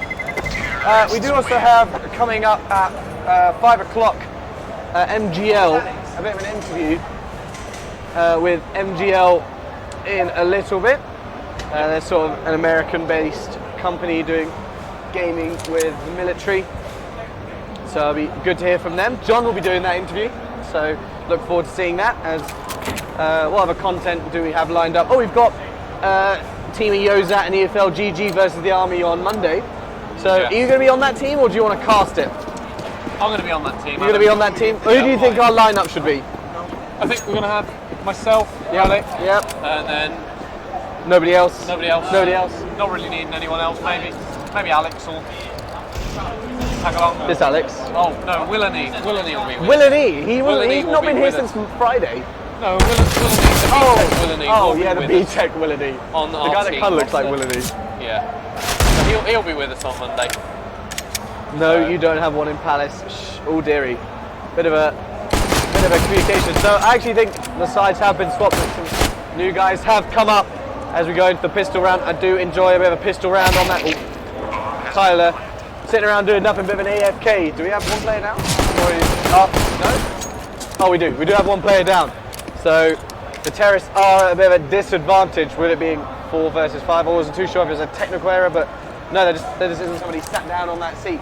So I'm sure we'll find an extra player at some point to make it a 5 versus 5. But even though it is 4 versus 5, terrorists are ahead, so maybe they don't need that extra player. With Ginger Spunk getting 2 kills. I'll correct that on there. Counter-terrorists are winning 11-4. Okay, I'm talking about this round. This round, And yes. also I class, once there's a swap, you kind of have to reset the scores. Yeah. I mean, it's not fair having the scores of the last team with the new team. That's not fair. But Killed Me managing to get a triple before going down himself. There we go. We are getting a reset. The technician has confirmed a reset. He's not going to be Alex is child. going to reset the game in a minute. He is doing so now. Our wonderful IT man. Oh, beautiful as always. Knows exactly what he's doing. Just a quick button press and boom, job's good. Tyler is back in his position. Is he going to be playing? He is. He is excited to beat down the general public, the gamers. He's now currently smiling at us from a distance. Tyler is on the pro team for the army as well. Yes, indeed he is. He is. Very good player. I don't know how they've been doing in the CSGO tournament. I'll have to ask him in a bit. Maybe we'll do a bit of a cheeky interview with him at some point. Get him on cast. He is rather entertaining. Definitely. So we're going to see a pistol. We're still waiting on that reset. So we'll just talk about some more rubbish. What's your favourite map on the game, Addison? Alright, sorry to keep you awake. I'm sorry. I've not had a Red Bull yet. My favourite map, I'm going to go with Mirage here. One of my favourites all time. Fair enough. My favourite is Inferno. I absolutely love going down Banana. Absolutely love throwing those Molotovs and grenades. Just trying to get as much early damage in as possible. And then the flower pots sort of by where you have to boost somebody up. You sort of shot those. I like those because you get to look after the flowers and look after them on site. So you get a double whammy right there. That is awfully good, yeah. Real sharp. Before the round restarts in a 1v3 with a pistol, but guy out of ammo there, so unfortunately he doesn't get Shurf just yet. So it's just waiting time. We just go down. And it looks as if the restart maybe coming through. No, absolutely. Yep, the game restarting in 5 seconds, and it is now. There we go. Pistol round. Alright, officially starting. Alright, let's get this proper cast going, Addison. As we have CT versus T. Who is. Do you prefer. You're alright. Oh, I'm yawning like God knows what now. Oh dearie. It's quite contagious. Once you start, you kind of don't stop. Yeah. And it's not. Yeah, it's quite contagious as well. So, Josh hasn't bought anything yet. We've got Poppin Fresh also not doing absolutely anything. CT's also standing still. What is this strategy? That's quite an interesting smoke as well. I'm not quite sure what that's supposed to be blocking other than his own sight trying to get out of Palace. But he has managed to get onto A. Who's got the bomb? Nobody's got the bomb. Coming round, the terrorist, 1. Doesn't get the second. These headshots, absolutely accurate. 2, 3. Does he get the 4th? Does get the 4th. Doesn't manage to get the 5th because the 5th guy killed himself. Wow, what an excellent round from the terrorist. I was about to say Bot Weasley, you are playing, but it's not Bot Weasley. Bot Wade. So Bot Wade. T-side now have a bot versus the 5 CTs. I feel like the bot will do better than some of these CT guys. I've got a feeling. Okay, well, we come into this second round. Only Game 18 buying anything. Everyone else just sort of sitting still. Oh no! Alright, the game has restarted once again. I think we're having a bit of technical issues there for the CT. Yeah, Josh getting back in. I think he got a bit angry and sort of ate the keyboard and accidentally pressed Alt F4. But he is back in with a new keyboard. Is this an official match start? I'm not too sure. I'm not going to call it until we really get going. But it does look like it has officially started as the terrorists are pushing towards apartments and into B. A couple of them are a little lacking behind, but it doesn't really matter. Only one guy over by B. He gets a nice headshot taking down Papa Fresh, but Ginger Spunk managed to take him down. Jojo goes down there and Ginger Spunk straight away onto the B side as the site cleared. But Big Pants hears someone here, so he's just going to take it nice and slow. Killed me though, coming from behind. Just working his way into B apps there. As a CT player, he knows the players on the side, so CT players now rotate through T-Spawn, leaving player Big Pants and actually Tyler off mid, but these players are going to rotate straight through mid now and maybe into A here, but we'll have to have a look. Killed me is lasting a lot longer than I expected. I mean, he popped off a few bullets. As Tyler comes around the corner, give him a few seconds to react as he sort of sits still and just watches as his opponent is in absolute confusion and panic. But it does mean the terrorists are up 4-3 in terms of players still on the field. With Tyler finally getting the bomb down. That took quite the time to get the bomb down. Now these three CTs with no armor. Seconds to do it.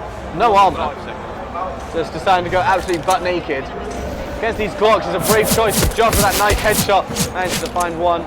Ginger with the second headshot there, just Ginger again with a 3K headshot.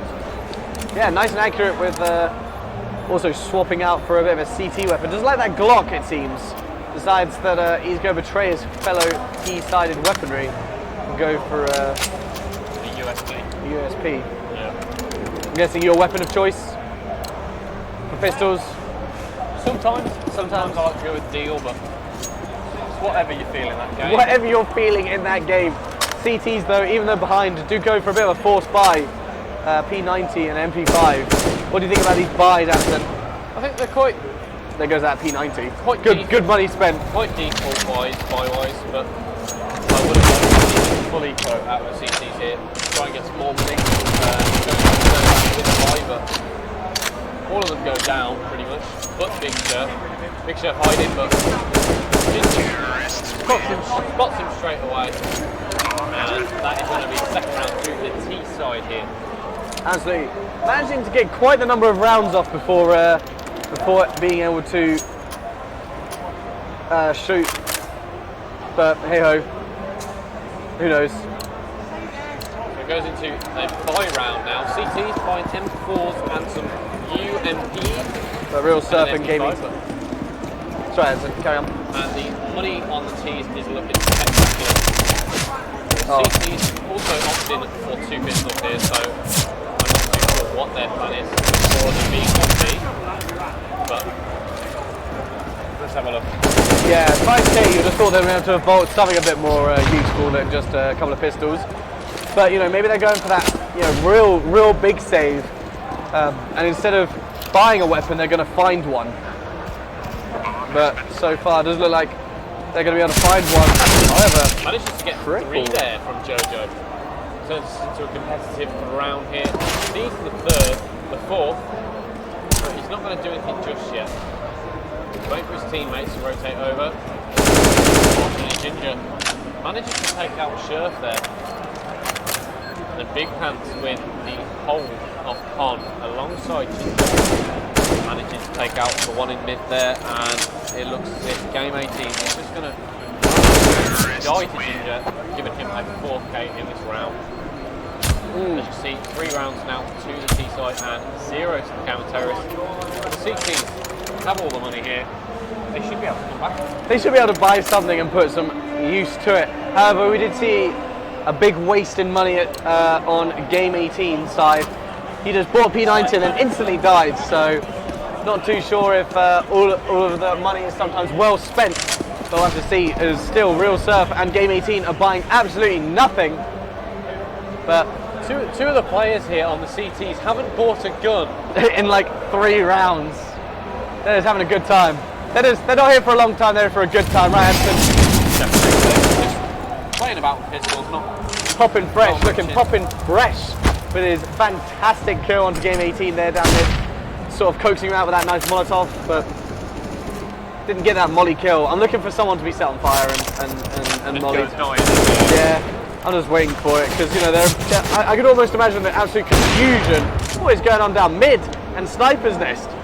Tyler's just having a nice casual time, popping them off as they sort of come out. They know there's an AWP down there. Why go down there again? Why waste more people? I think they're just trying to throw as much. Yeah, throw enough people down there. Yeah, Russian strategy, 1945. It looks like Cronin caught reload there.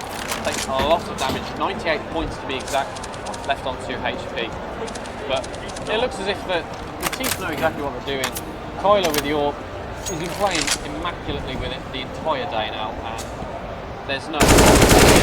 No, Tyler again, as we've mentioned, is on that pro team for the army, so does know a little bit about what he's doing. But we might not be able to see the full range of this game, as we'll probably be going to a couple of interviews before the start of MGL. So Ginger, 9 kills, 0 deaths here. He's really going hard in this game. So we'll spectate. We'll see what Ginger's up to.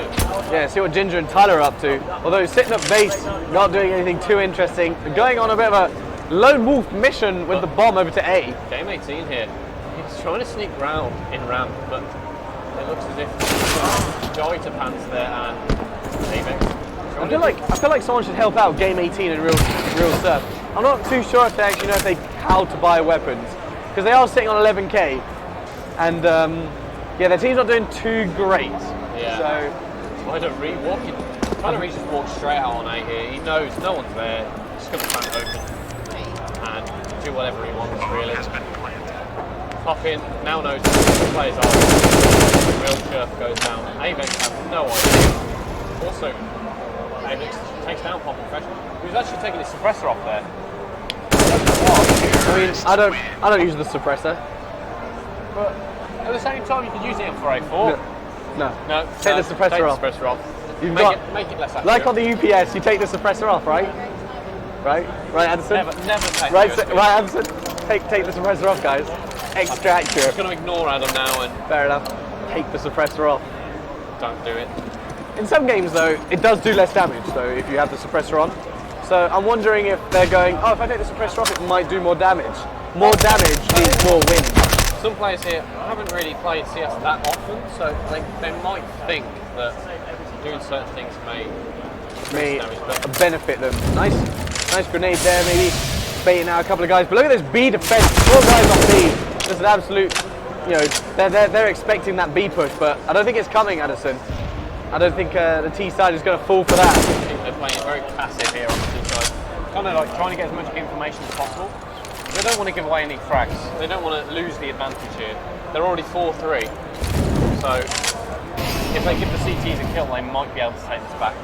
Absolutely. And every little helps, but... Cronenberg taking down game 18. He's gunfight, let's go! What is going on? Pants. Managing to take down Jojo there, but we have a player waiting in the apps just for Ninja Defuse. Is he going to make it? Sorry, Addison, I'm going to have to cut you in right there, but that firefight right there from Pants was absolute pants. Terrible play from Avex there, trying to jump shot his enemy with an M4, but what can you do there? And also terrible pun from Adam. I think the pun was as good as that gunfight. Real Sheriff and Game 18 really need help here because they've got 16k and haven't bought a gun since ever. Maybe Relic, our co-commentator, should go and help these innocent individuals. I'm going to have to agree with you. Yeah, go and help them.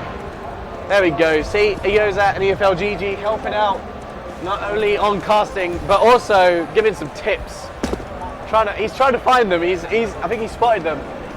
I think I also might go on the hunt and get the commentary live with Relic and see who we're dealing with.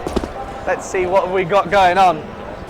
So Relic, come with me. We've got the mic. So have we helped out Game 18 and who was the other person? I can't remember, however, everyone else seems to have a gun. Right, so we've got a gun here now on the CT side. We've got a revolver over here. It's looking pretty good. Addison, how's it looking over there? Has everybody got a gun finally? I'm going to have to do a bit of like coaching. I think I'm going to have to go around and do some coaching. I think that sounds like a good idea. Relic, you go and do that. I'm going to join Addison. Adam's still walking around. I'm back, Addison. Still being noisy. Do you think you can hear me from this mic? From over there? We'll go with yes. Alright, so Cronenberg in a 2 versus 1. Does have the bomb down though on this B site. And it looks like Game 18 and Alex are, sorry, not Alex, look a little bit lost as they're trying to find the bomb site. Cronenberg though, looking pretty good with that tremendous amount of money. The CT's just taking too long here. It's almost like they're scared of Cronenberg. Way too slow here. The bomb is going to explode very shortly. Also, neither of them have a kit. So even if they do start to get the defuse going. And instantly, Avex dives to the bomb there, straight on top of the bomb. Just dives, just gives it up. A little bit of a mistake there. But are we going to see for real Chef able to buy a gun now? Well, I would like to think so. Relic giving some tips. That man is looking. He's in the zone. He's in the coaching zone right now. He is getting in there, just giving tips left, right, and centre. Addison, what kind of tips would you give to some newer players? He's writing them down too, absolutely just throwing them out. What tips would you give? I think the tips I'd give is get good. Oh, Tyler though, let's go. Gets 2 right off the bat. Absolutely slaughtering them as they are. The CTs don't need to be on the offensive, but they're looking for Tyler. Killed me. Well, see, I think what we're going to do now is flip the commentary completely, and we're going to have to work on what mistakes the T's are actually making here. So are they making? Tyler going down there. That was a stupid death from Tyler. I mean, he did take 3 of them out. Well, he was over peaking the entire time there. You know, if I was Tyler there, you're just not going to peak anyone really. You don't want to get those 3 kills as Tyler. You want to sit back and wait for the kills to come to you. I mean, you've already got 2 kills. Wouldn't you have that bloodlust? Wouldn't you want that? Wouldn't you want that ace? And see, Tyler Reid here, rookie mistake. He's spending all of his money here, Adam. If he dies this round, he's only got. You know, Cronenberg and Pants have his back. We're gonna have to go on a bit of a tour and see what these guys are doing. Rookie mistake here. Tyler's full bought off a winning streak here, and he's just going to die and give up his weapons here. He's kill hungry here, Tyler. Guys, why are you not spreading this cash out? We got one guy on 15k. What is this? Buy some guns for your teammates. What are these teams doing? They've got the advantage, but they're just not helping each other out. It's an absolute race. We've got 9k over here. Nobody's spending anything over here. We've got 2k. This poor guy is running low on money, but the teams are just not spending. They're not helping at all. It's just an absolute anarchy on the T side. As okay, I'm having too much of a good time. Well, it looks like Relic's going to be joining me on the casting desk. A bit chiller than Adam. Seems that Adam's took too much protein shakes.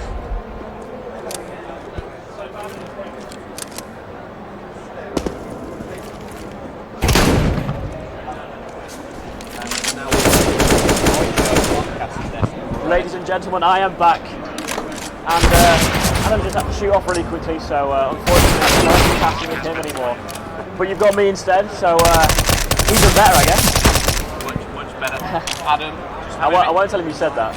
Adam, maybe having too many protein shakes. Yeah. A bit too hyper for about 45 minutes past 4. He's definitely putting Red Bull in his cereal in the morning. Meanwhile, in the game, it's looking like a bit of a stomp. I've come in at pretty late into the game, and it's just 10-0. So, what's been happening? Fill me in. Basically, the lowdown. The T's have been entering sites, killing players, and that rinse and repeat pretty much. So the Army boys again 10-0 up now, and they look like they're dominating. Let's take a look at this scoreboard right now. 13 kills on Ginger Spunk. There is a player on the CT side, however, who is actually matching Tyler Reed. Pretty impressive, considering he's not won a single round. So maybe it's just a case of his team aren't good enough compared to him. Definitely. It does look like Jojo here is just making too many references, getting kills, taking down the player, top of mid with the AK versus the AWP, but he's going to get caught off here by Tyler. Yeah, does go down to Tyler. It's even up the stocks now, 3 versus 3. And there is a player on the B side popping fresh. He's spotted out the head of that CT player. Can he split? Yes, he can. Killed me, runs straight into his scope. And now the B site is clear. Apart from the last 2 remaining CT players, they're going to be rotating in through apps. I don't think the teams know they are coming this way yet until Cronenberg may have missed the cue here. He has. Cronenberg now sees both players are jumping out, and it looks as if he's going to get no help here from Popping Fresh. I am going to just go speak to a few of the Army boys, as we have just swapped over some of the general public. So I'm going to go get a few words from these Army boys. See what Joe has to say. Okay, so boys, how are we feeling about that last game? Yeah, pretty good. The cash management, yeah, it does need to be worked on. I was hoarding a bit and I didn't show it with the team, so it's something I need to work on. And we are speaking to, I believe, Cronenberg right now. That's right, yeah. And you were hoarding all of the money, not even sharing it with your teammate. What on earth was that? Oh no, it's certainly a lesson learned anyway. Luckily we were doing okay, but in a worse circumstance, yeah, we wouldn't have done as well. You were doing incredible. And let's go speak to another player of the Army side. Here he is, the man Ginger Spunk himself. How did you feel about last game? Yeah, it was a great game. I think the team could have done better, but yeah. Cheeky little bit of PM there from Ginger Spunk. That's all that we could say. And one last player who we're going to speak to, possibly my favourite Army player. I'm not saying anything else, but not half Ravix exactly. But we're going to be here, and yeah, I want your opinion on the last game. Yeah, it was alright. And that's all you've got. That is all you've got to say. Yeah, it is all right. I'm going to leave it at that, ladies and gentlemen. We're going to go back to the casting desk right now, back with bot_Weasley, and yes, we'll be back shortly with the next game versus the general public. I believe we're going to be having a restart anytime soon. I believe after this next round, and yeah, so another stomp. The Army team have been doing pretty well. Definitely, the Army team have been doing very well indeed. And it looks as if we are going to go into the next match very shortly, as Relic said. We have just restarted the server and players are all in their chairs. So, how do you think this next game is going to go? Do you think? I'm going to have to side with the Army boys again. They've been solid all day, only losing to a few teams, and yeah, they've been looking strong. I believe we do have a couple of games lined up for them later on in the week. I believe we were speaking to Hound Esports, who have currently just got into playoffs for the Counter-Strike Bring Your Own Computer tournament. They are seeded 12th currently, so that'll be an interesting game to watch. Also, our own staff here at EFLGG, we are going to be facing them on Monday at 11:30. So if you want to stay tuned for that, make sure to drop a follow on the Twitch channel, and you will be updated and given a notification when we go live. Definitely those 2 games out. I think it'll be very fun for the viewers here. For the viewers, stumbling on your words a bit there. It's getting awfully late here for myself. It's only 10 to 5. What do you mean? Way past my bedtime after 3 PM. So looks like we're just going to have real Scherf here trying to get behind. Manages to get him off guard. Turns it into a 4-5. That's a pretty interesting creative Molotov from Tyler. I like his style. However, there was actually no need for it. So the end of this round is the actual restart. Yeah, I believe at this point they're just. I think they're just getting comfortable with the binds this round, trying to sort out what they want to do. And hopefully we'll have a game on our hands, ladies and gentlemen. So, 10 more seconds and we will be going into the next match. And it looks like here we are. Going straight into the next match, Joe. Who have you got winning this game then? Let's go. I think, looking at the players, I reckon we're going to have a CT side. You're siding with the CTs. I'm sticking with the Army. And it's going to be an absolute bloodbath on this pistol round. 5 Glocks, 2 bits of armor for the terrorists, and 3 bits of armor for the CTs. You don't know what they're doing right there. Julies though on game. I respect that play. Ginger's Spunk though not going to give a damn about them Julies. He's running straight in with his Glock and gets a nice crisp headshot, but he's traded by Kills Me. Real Sheriff gets another one straight in, but Ginger Spunk, he's going to go in there. Chiming in with Cronenberg and gets a third. This man cannot be stopped going onto this A site. And it's just Avex left in the 1v3. I think Avex may get one here, and he does get one here. And does he know that the only guy on site is now the bomb planter? But doesn't even plant the bomb here, Cronenberg. He's not confident enough in peeking Avex and then popping fresh, rotating straight through to try and get help here. But Cronin using Julies. He's going to get greedy here, try and get that one tap with the Julies. But Avex has noticed this and he's going to back up towards ramp. He might try and go for the retake, however, he doesn't have a kit and there is probably no chance that he has time.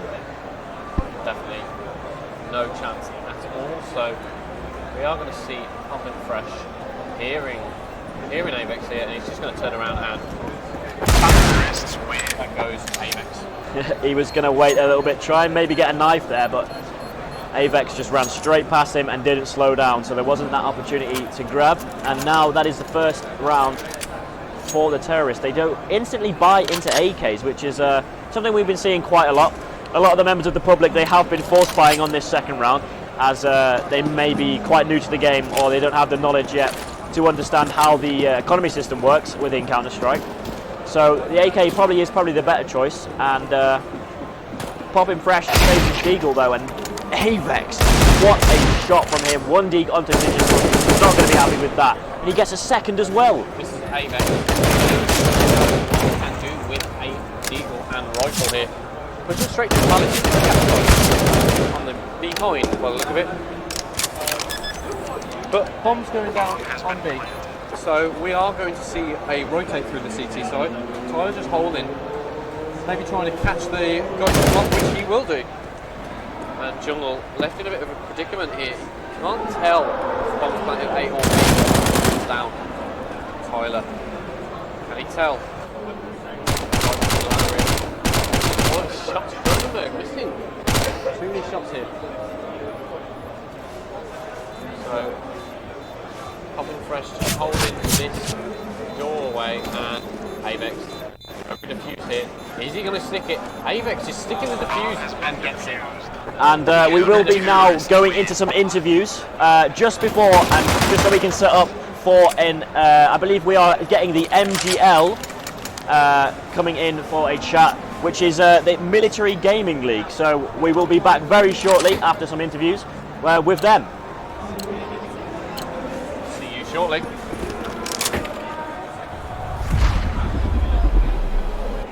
Hello everybody, I'm John and I'm here with the funny, the comical, and the talented GURPS. How's it going, GURPS? It's going really well. Thanks for introducing me as the comic. We'll find out through the interview, I think. That's the best one. I feel like I've interviewed you already a few times. I don't know, it feels that way, doesn't it? I think it's that, meta stuff of the interviewer interviewing the other interviewer. Now, what do you have that camera for? It's a good question. Why do I have the camera for? I'm a vlogger now. Now? Just now, I just became one today. Oh, wow. I stumbled on this camera. It's not even mine. I just found it. Wow, you stole it from someone at Insomnia? Probably, but I'm officially a vlogger now. I'm taking over their channel. Now, do you like vlogs more or do you like gaming more? I like stand-up comedy more. Then both of the two? Well, you can combine them. Do you stand-up comedy whilst you're playing video games? Nothing beats that. Nothing. Nothing at all. Now, what do you feel being here at INSOMNIA65? I mean, you're here, you're wearing a lovely AOZAT shirt, EFLGG on it, press pass. You are stacked up, aren't you? I'm rather stacked up. I just want to say I'm not qualified to wear this press pass. Not qualified enough? Not at all. Now, is there anything you'd like to shout out for yourself? this is quite threatening. We're like surrounded by army people, and I couldn't hold myself in a fight. So I'm like, I'm using the power of this badge. I'm just a press member. What do you feel about the British Army being here at INSOMNIA65? I think I'm a supporter of the army, so I think it's a great thing for them to be here, be in the gaming community, and just kind of showcase themselves in front of all these gamers. It just kind of makes them more grounded, and you know, like I hold the army to high regards, but now looking at them, they're just people just like us, except they got an AR. That's the only difference there. All right, well, hey, thank you very much for talking with me. It's been a pleasure. It's been a lovely time, and subscribe to the EFL channel and follow us on Twitch. EFLGG.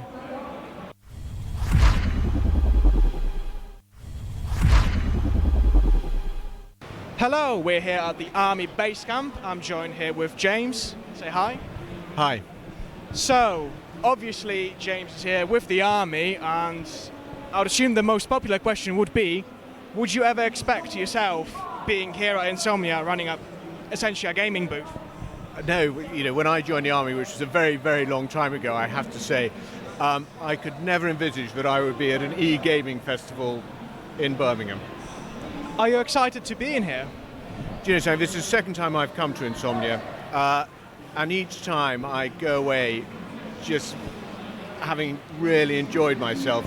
And it's not necessarily because I'm a gamer, because I'm not a gamer in any way, shape or form, but it's the fact that the atmosphere here is extraordinary, with lots of people here who just want to game and are really enjoying themselves, and it's a really great atmosphere, I think. Yeah, that's what Insomnia's known for. It's just a gathering of people who like to do the same thing. Now, obviously there's a show match between yourselves and the RAF and the gamers. You have a whole lineup of teams ready to battle you. Do you think you're going to win? I would like to think so. I'm not altogether sure. Having spoken to the RAF, they've been doing a lot of training. So I think it could be a bit touch and go. We won last time, so hopefully we'll win again. Now it's going to be a bit of a personal question. Why did you join the Army? So I joined the Army. It was, I have to be honest with you, my father suggested it to me as a career. I didn't really want to go to university, and I thought, why not? I joined, I've enjoyed myself, and I'm still here. Well, I'm not going to tell you how many years later. That's obviously fair enough. What are you looking to get out of the Army, as well as what would you look out of the whole event? Because obviously you've set up here with all this amazing equipment. Obviously you'd probably want to get some people in. Well, it's not so much that. It's what we really want to do is show people who game that you can still do that in the Army. It's really good STEM training, so a lot of the gamers who are out there are really well skilled, highly disciplined, persistent, you know, and all that sort of thing, and traits we look for in the Army. But we're not here to recruit, we're just here to enjoy the event and to try and dispel a few myths about what it is to be a soldier. Well, that's always good to hear. Thank you for your time with us, and we'll see you later.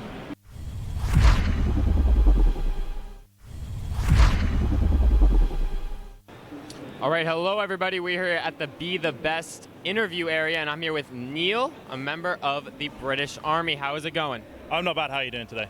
I'm doing great. I'm doing great. Now, how do you feel being here at INSOMNIA65? Is gaming your forte, or you're pretty new to all this? No, do a lot of gaming. Been gaming for 12 years or so now on various consoles. Now I'm onto PCs. We've got CSGO ready to play today, so looking forward to it. Are you going to be one of the players? Yes, one of the players. Now, what's your favorite video game? Is it CSGO? No, favorite video game, played it for 12 years or so now, EVE Online. Very good game. EVE Online. Now, I would not necessarily expect someone, you know, in the Army to pick EVE Online as their favorite game, but I know a good amount about EVE Online. I never played it, but that is a cult fan base for that game. No, it's very good. Got a lot of friends that play EVE. Yeah, we specialise in hunting the people that play real money into the game and go and take away their nice things. How much money have you spent on EVE Online? Over the years, probably in the region of £3,000. Yeah, people spend lots of money on EVE Online. Yeah, no, that's just subscriptions. That's not me buying big things, or that's just throughout the time of subscriptions, really. Now, how do you feel about this Be the Best booth? I mean, it's great. We're seeing all the Army soldiers. The kids are all around. Everybody wants to play against the Army. People are just getting here. Are you happy with the booth? Oh, definitely. There's a lot of hard work that's gone into building the arena and making sure that everything is going as swimmingly as it is at the moment. And then looking forward for the game in shortly when people can play against us. Now, what made you want to originally join the Army? Oh, it was actually 21 years ago, give or take a couple of days, where I got my results from school, and I was like, yeah, the Army seems like a good idea. My results weren't going to take me to big places like university, so I thought, join the Army, get a trade, travel the world, and here I am 21 years later, travelled the world, got a lot of qualifications now, happy to be where I am. What's the most, what is your favorite place that you've traveled to?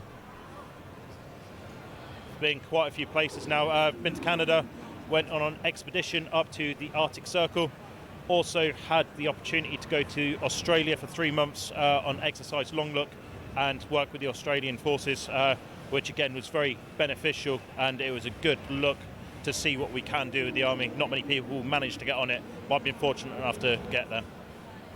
Well, yeah, that's great. It was a pleasure talking with you. Thank you for doing the interview. Adios.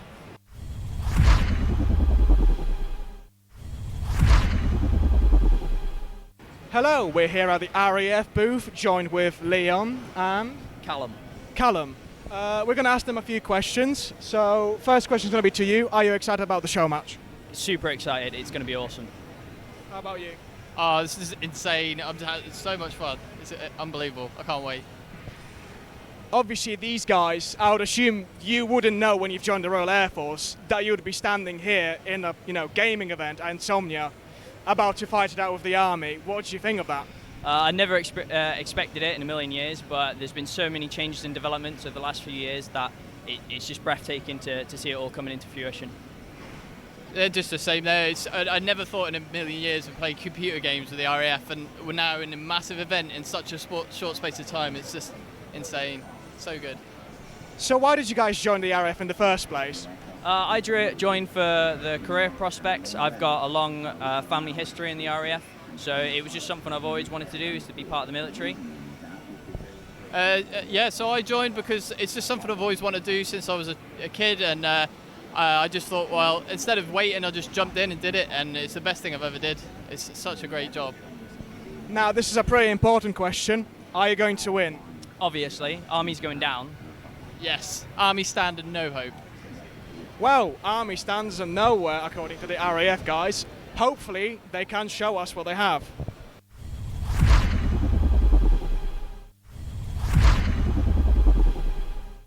Hello, everybody, and welcome. We are at the Be the Best Army booth interview area, and I'm here with Reese Stumbles from Hound Esports. Now, Reese, how did you figure you wanted to get into esports? You've got a jersey, clearly you're legit. What made you really want to dedicate your time to esports? I don't know, it's kind of like the feeling of able to compete and be better than someone. I feel like that's just what made me want to do it, and being able to prove that you are better than other people at what you do. Now, how long have you been on the team Hound Esports? We joined it just under, I think, 6 months, maybe 3. I can't. It's in between there. But we joined the organisation after being under another organisation for a bit, but we had to move for reasons. But they've been quite helpful for us. They've supplied us with funding, so they're a good organisation to be under to compete in. Yeah, it's always great to hear the players liking the organization. Sometimes players and organizations, they just don't mesh well. Have you ever had that experience? I've been quite lucky in that. We've never really had an org that's not treated us right. But just some general misunderstandings normally is what causes us to not dislike, but disagree with an organization. But no, I've had good experiences, really. Now, you play CSGO, right? Yeah. Are there any other games you play? Not really. I'm more just a CS player. I don't really enjoy many other games. And now, how old are you? I'm 17. So how many years have you been playing CS, would you say, for? I think must be coming up on 5, probably 6. So I've been playing for a while, but competitively about 4. So. What's your favorite map? Definitely Nuke. Nuke? Yeah, I think Nuke's just more of a team map than just pugging it out. So I enjoy more team cohesion work and proving that you can beat someone as a team, not just a player. Now, what are your thoughts about the British Army having a booth? I think it's pretty cool. You know, the military, the kind of the government wanting to be a little more involved in esports. I think like any publicity is really good for esports, and especially if more people are getting into it, it's really good for the scene because it proves like it's not just like the stereotypical people who shut-ins and everything that play esports and like computer games. What would you say is your greatest accomplishment so far in esports? I don't know really. It's hard to say. I've not really had any like major standing like placements at offline events or like LANs, but I've won a fair share of like offline events, but nothing really that's top. And now I'd say the final question is, who do you think is the best on your team? I think I've got to give it to Russell. He's always been like a performer for us, so if he was just a bit louder, he would be a lot better. All right, well, thank you very much, Hound Esport. Is there anything you'd like to shout out for your own stream or anything related like that? Go follow Restumbles on Twitch, and thanks to Hound Esports at Hound Esports on Twitter for sponsoring us. All right, thank you very much.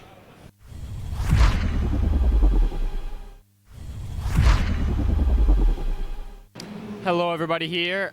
How's it going? I'm here with the chairman of AOZAT, none other than Umesh Pereira. Hi, nice to meet you. Nice to meet you as well. Now, you're looking all fancy. How does it feel being here at INSOMNIA65? Well, I think it's a real big honour to be with all the gamers on a bank holiday weekend. A great time for United Kingdom and for gamers and the military. And I think it's a great time to get the STEM message across and what actually gamers mean to not just the military, but in terms of education and our economy. Now I gotta ask you, out of STEM, what's your favorite of the 4 letters? That's a tough one. Gotta be probably science and mathematics, which you probably know. Not tech, not tech? You see, people forget, without the science and the mathematics, there is no technology and engineering. How do you feel about the British Army having a booth here at INSOMNIA65? It's great. It really shows how forward-thinking the military is, especially the Army. Their engagement with gamers has been phenomenal, and they really want to get the message out there of what it is, what it means to actually have those skill sets of fast reaction times, quick thinking, like high concentration levels. Do you not think that that's a skill set that every employer should value?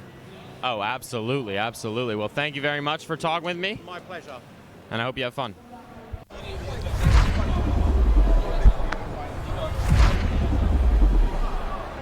Hello, everybody. I'm John, and I'm here with the funny, the comical, and the talented. So, Gertz. Alex, I have 3 How's on. it going, Gertz? 3. It's going really well. All Thanks 3? for introducing me as the comic. We'll find out through the interview, I think. That's the... I feel like I've interviewed you already a few times. I don't know, it feels that way, doesn't it? I think it's that, meta stuff of the interviewer interviewing the other interviewer. Now, what do you have that camera for? It's a good question. Why do I have the camera for? I'm a vlogger now. Alex, be sure to give me like a 10-second warning first so I can let them know. Oh, wow. Whenever you're ready. It's not even mine, I just found it. Stole it from someone at Insomnia? Probably, but I'm officially a vlogger now. I'm taking over their channel. I think so. That's... Now, do you like No, isn't the vlogs more, camera do you on like that one, but gaming not more? on this? I like Yo, ladies! Then both of the two? I'm just giving some love, yeah? Travis, video games, Dan, it's Umesh. Nothing. Nothing at all. Now, what do you feel being here at INSOMNIA65? I mean, you're here, you're wearing a lovely AOZAT shirt, EFLGG on it, press pass. You are stacked up, aren't you? I'm rather stacked up. I just want to say I'm not qualified to wear this press pass. Not qualified enough? Not at all. Now, is there anything you'd like to shout out for yourself? This is quite threatening. We're like surrounded by army people, and I couldn't hold myself in a fight. So I'm like, I'm using the power of this badge. I'm just a press member. What do you feel about the British Army being here at INSOMNIA65? I think I'm a supporter of the army, so I think it's a great thing for them to be here, be in the gaming community, and just kind of showcase themselves in front of all these gamers. It just kind of makes them more grounded and you know, like I hold the army to high regards, but now looking at them, they're just people just like us, except they got an AR. That's the only difference there. All right, well, hey, thank you very much for talking with me. It's been a pleasure. It's been a lovely time, and subscribe to the EFL channel and follow us on Twitch. EFLGG.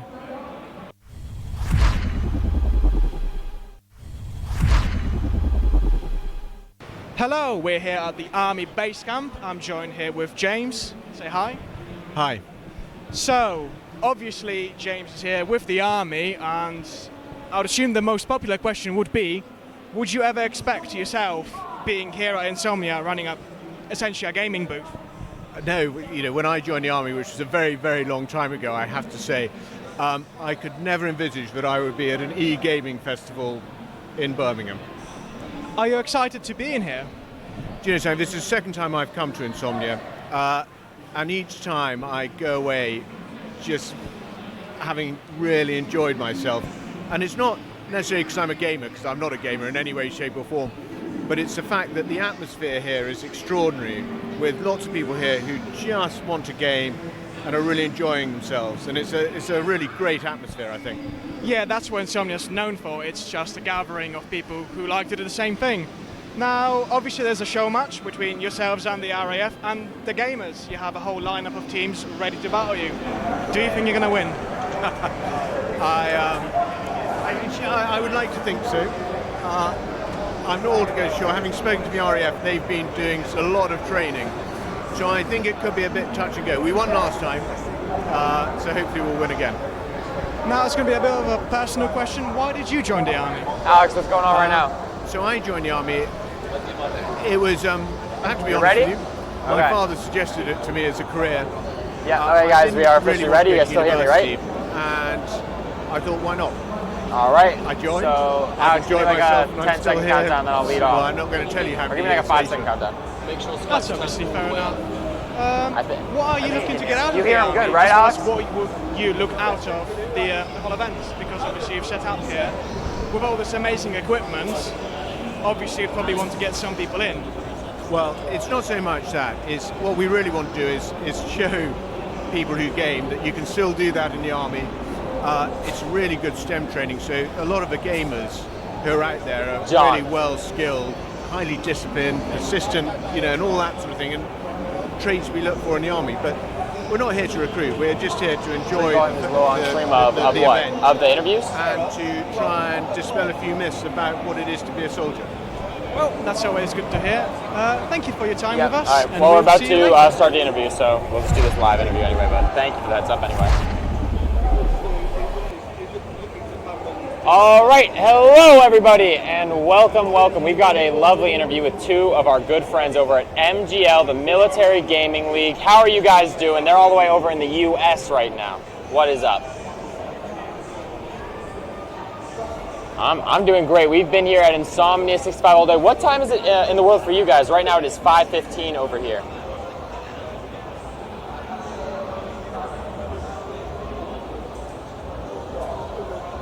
The farthest you can get. Now, yeah. Now, who are you guys for anybody at home that might not know you? Can you give us a little bit about MGL? You got your uniforms in the back. You guys mean some serious business. So, who would like to start?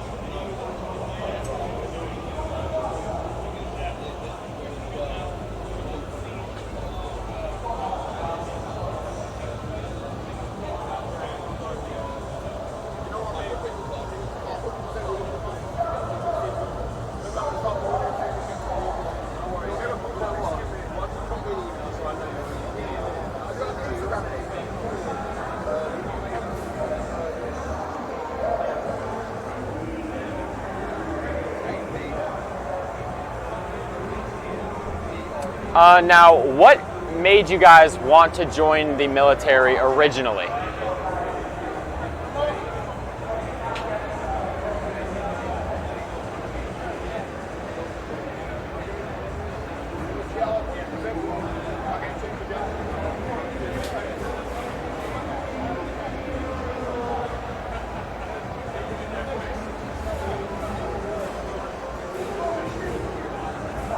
Dan, where's this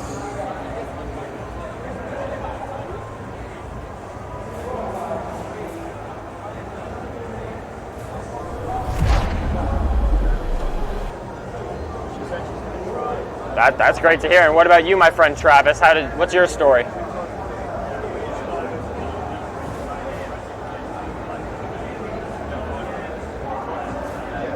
Check it.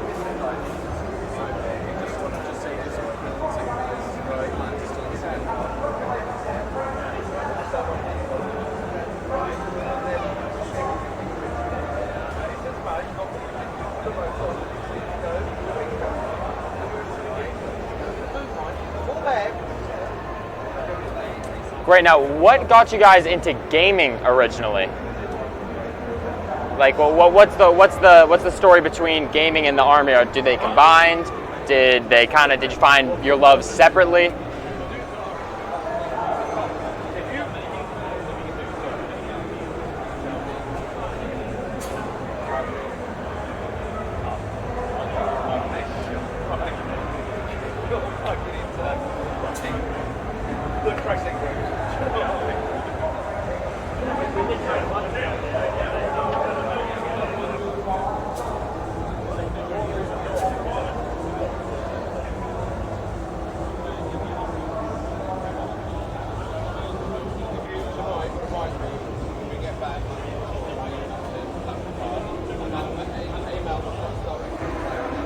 All right, now we're having just one real quick audio issue, so we're gonna actually be right back with the MGL guys, and then we'll be able to hear more of their story, hear more about their organization. My apologies, of course, but we'll be back very, very shortly.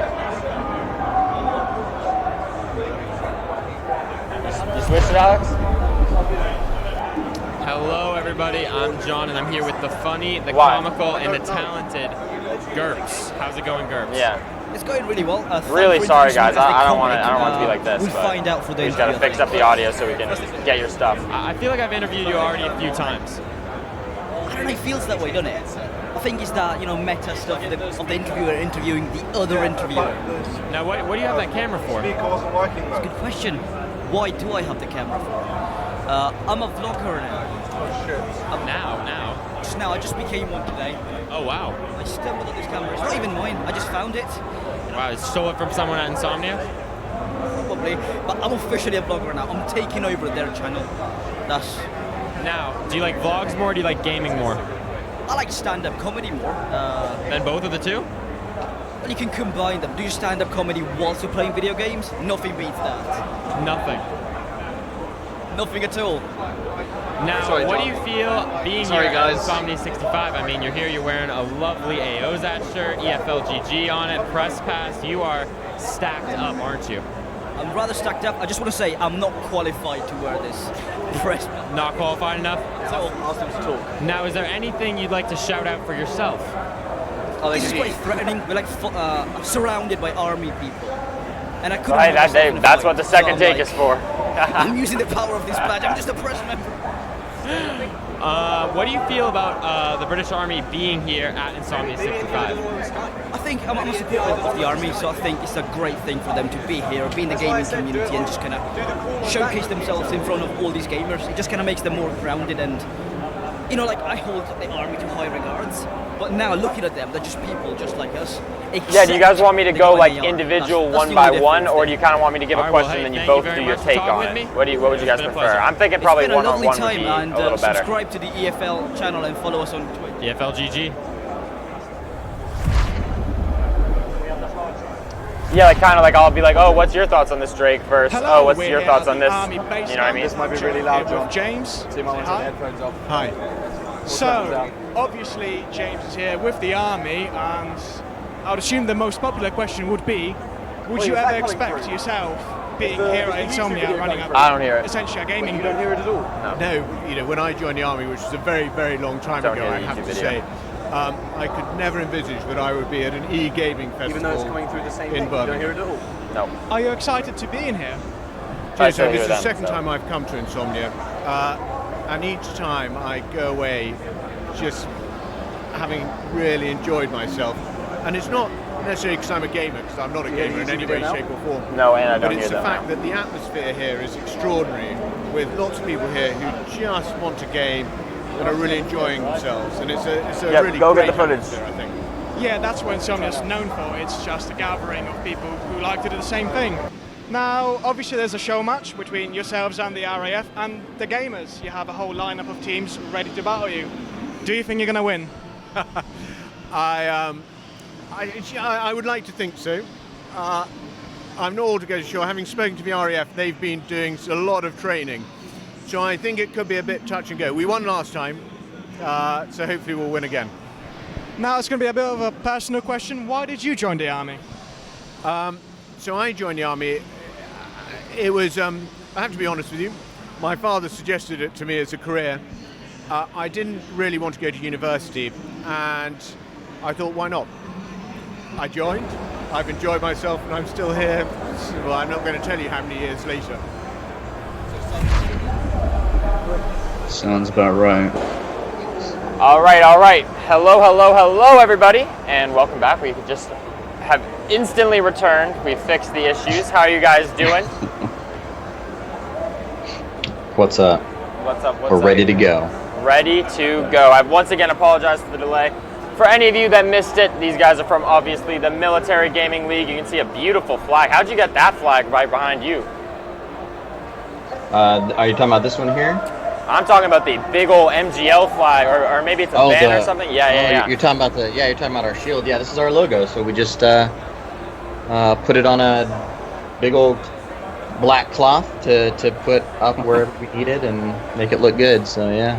I love it. Now, right before we left off, we were talking about what got you guys into both the military and into gaming. Could we just real quick go over that? I'll let you can go first, Travis, if you want. Sure. So I joined the military just at a younger age. I was 20. I just joined because I was doing some random stuff in life and I didn't know what I wanted to do, so I just joined up, and that was that. And then for gaming, I got into gaming, when I was like super young. Actually, while I was stationed in Germany, that's when I was probably the most competitive, playing stuff like Overwatch, Heroes of the Storm, and some MMOs. So yeah, I've played for like 20 years. So wow, it's been a long time. Yeah, that's quite some time. What about you, Drake? Yeah, I got started in the military a little later in life. I started when I was about 26, 27.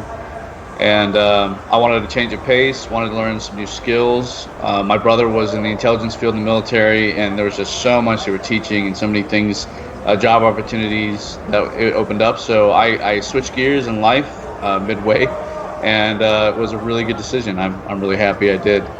And on the gaming front, I got started old school. I got started in multi-user dungeons or domains, MUDs, and those are text-based games, building and making them and playing. And then, of course, played, Sega Genesis and Super Nintendo and, all the classic greats. Of course.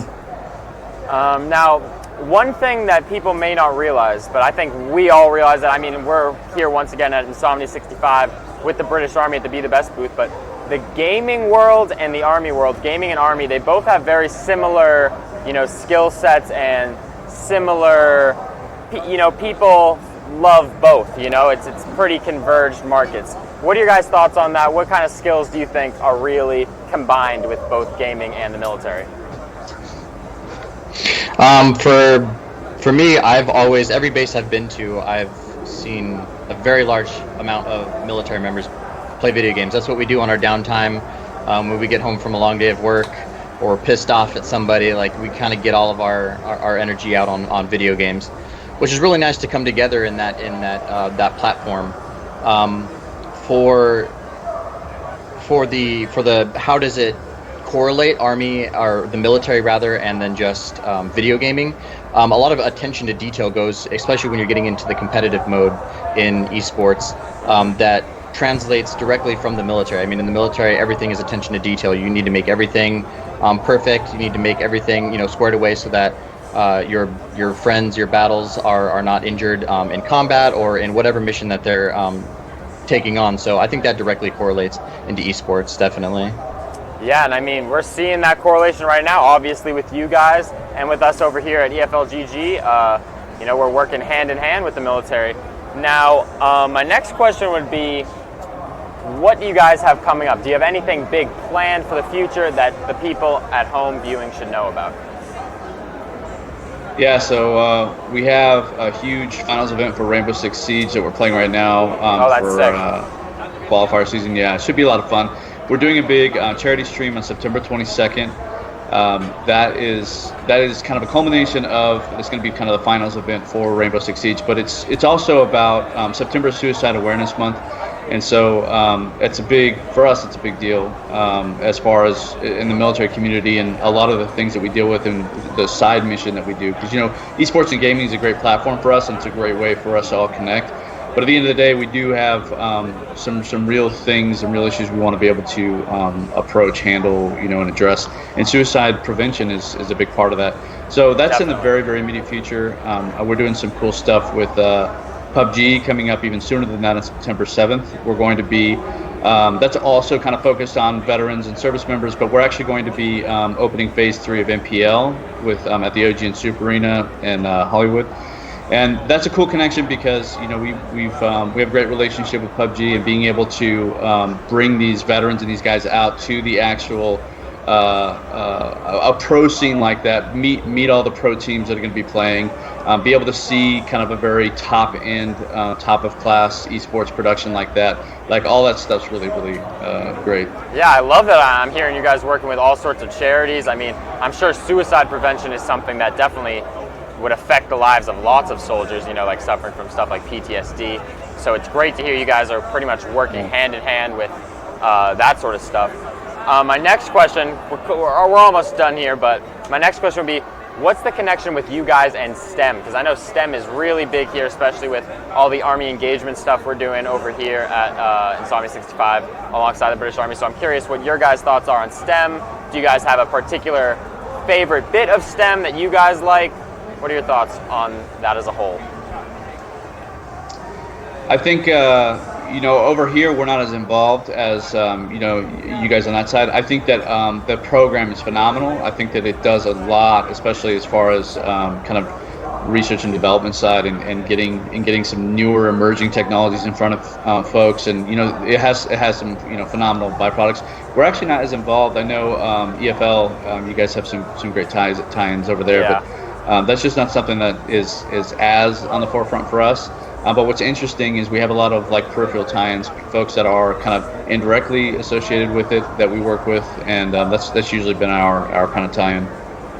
Yeah, that's great. I mean, even still, I mean, STEM kind of is so broad that I feel like everyone's doing a little bit of STEM in one way or another, especially playing video games. Right. Got technology involved. So I would say, honestly, it's been great talking with you guys. To wrap it up, is there any final things you'd want to go over? Any last words? Anything you'd like to plug over there? I gotta say, go USA, beat UK.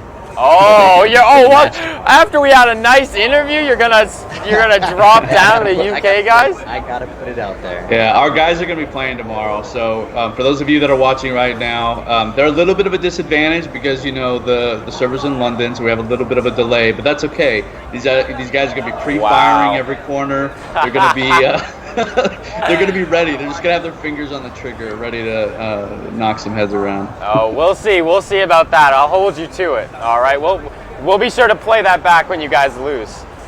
All right. But hey, it's been a pleasure talking with you guys. Hey, actually, real quick before I go, is there anything? I see you guys got your uniforms and I see some badges in the back. Is there anything you'd really like to highlight for the stream? Show on camera. Anything you're really proud of, maybe, for either of you? I mean, the Army, it's always hard. I think people usually have a hard time talking about accomplishments and things in the Army because there's always people out there that have given the ultimate sacrifice or done something really tremendous. From just a bragging rights standpoint, this is a shoots and snare, so it's a rifleman badge. It's like an Allied Forces thing from Germany, and that one's kind of hard to. I have gold for that one, and I also have top ranking for our stuff. But I mean that's a little bit easier to get because we're training on our weapon systems all the time. The German one's a little bit harder because you're kind of thrown in there for a day, and you've got to be able to fire and all that stuff. So I'm proud of that one, but yeah, I mean. That's good. You have a big smile on your face. That is some serious pride you've got. Do you have anything, Travis? Anything you'd like to showboat? I mean, just the uniform in general, man. I think just being in the Army in general is an award in itself. Just being able to serve and get the experiences and stuff that I got from being in the military is just, well worth it. So. Yeah, Yeah, that's a very, very poetic way to end this interview. I love it. Thank you guys so much for talking. I know EFLGG and MGL are going to be trying to work together with events. I mean, we got the US Army, UK Army. I mean, that just sounds like fun. I mean, even though you guys were kind of insulting them, saying you're going to beat them down in CS, but hey, we'll see, we'll see. All right, hey, it was a blast talking to you guys. Thank you so much for stopping by. I wish you the best of the rest of your day and the rest of MGL's future. Hey, Alex, or sorry, John, thanks so much. Have a good one, man. Yeah, I'll see you tomorrow. All right. Good, good, good.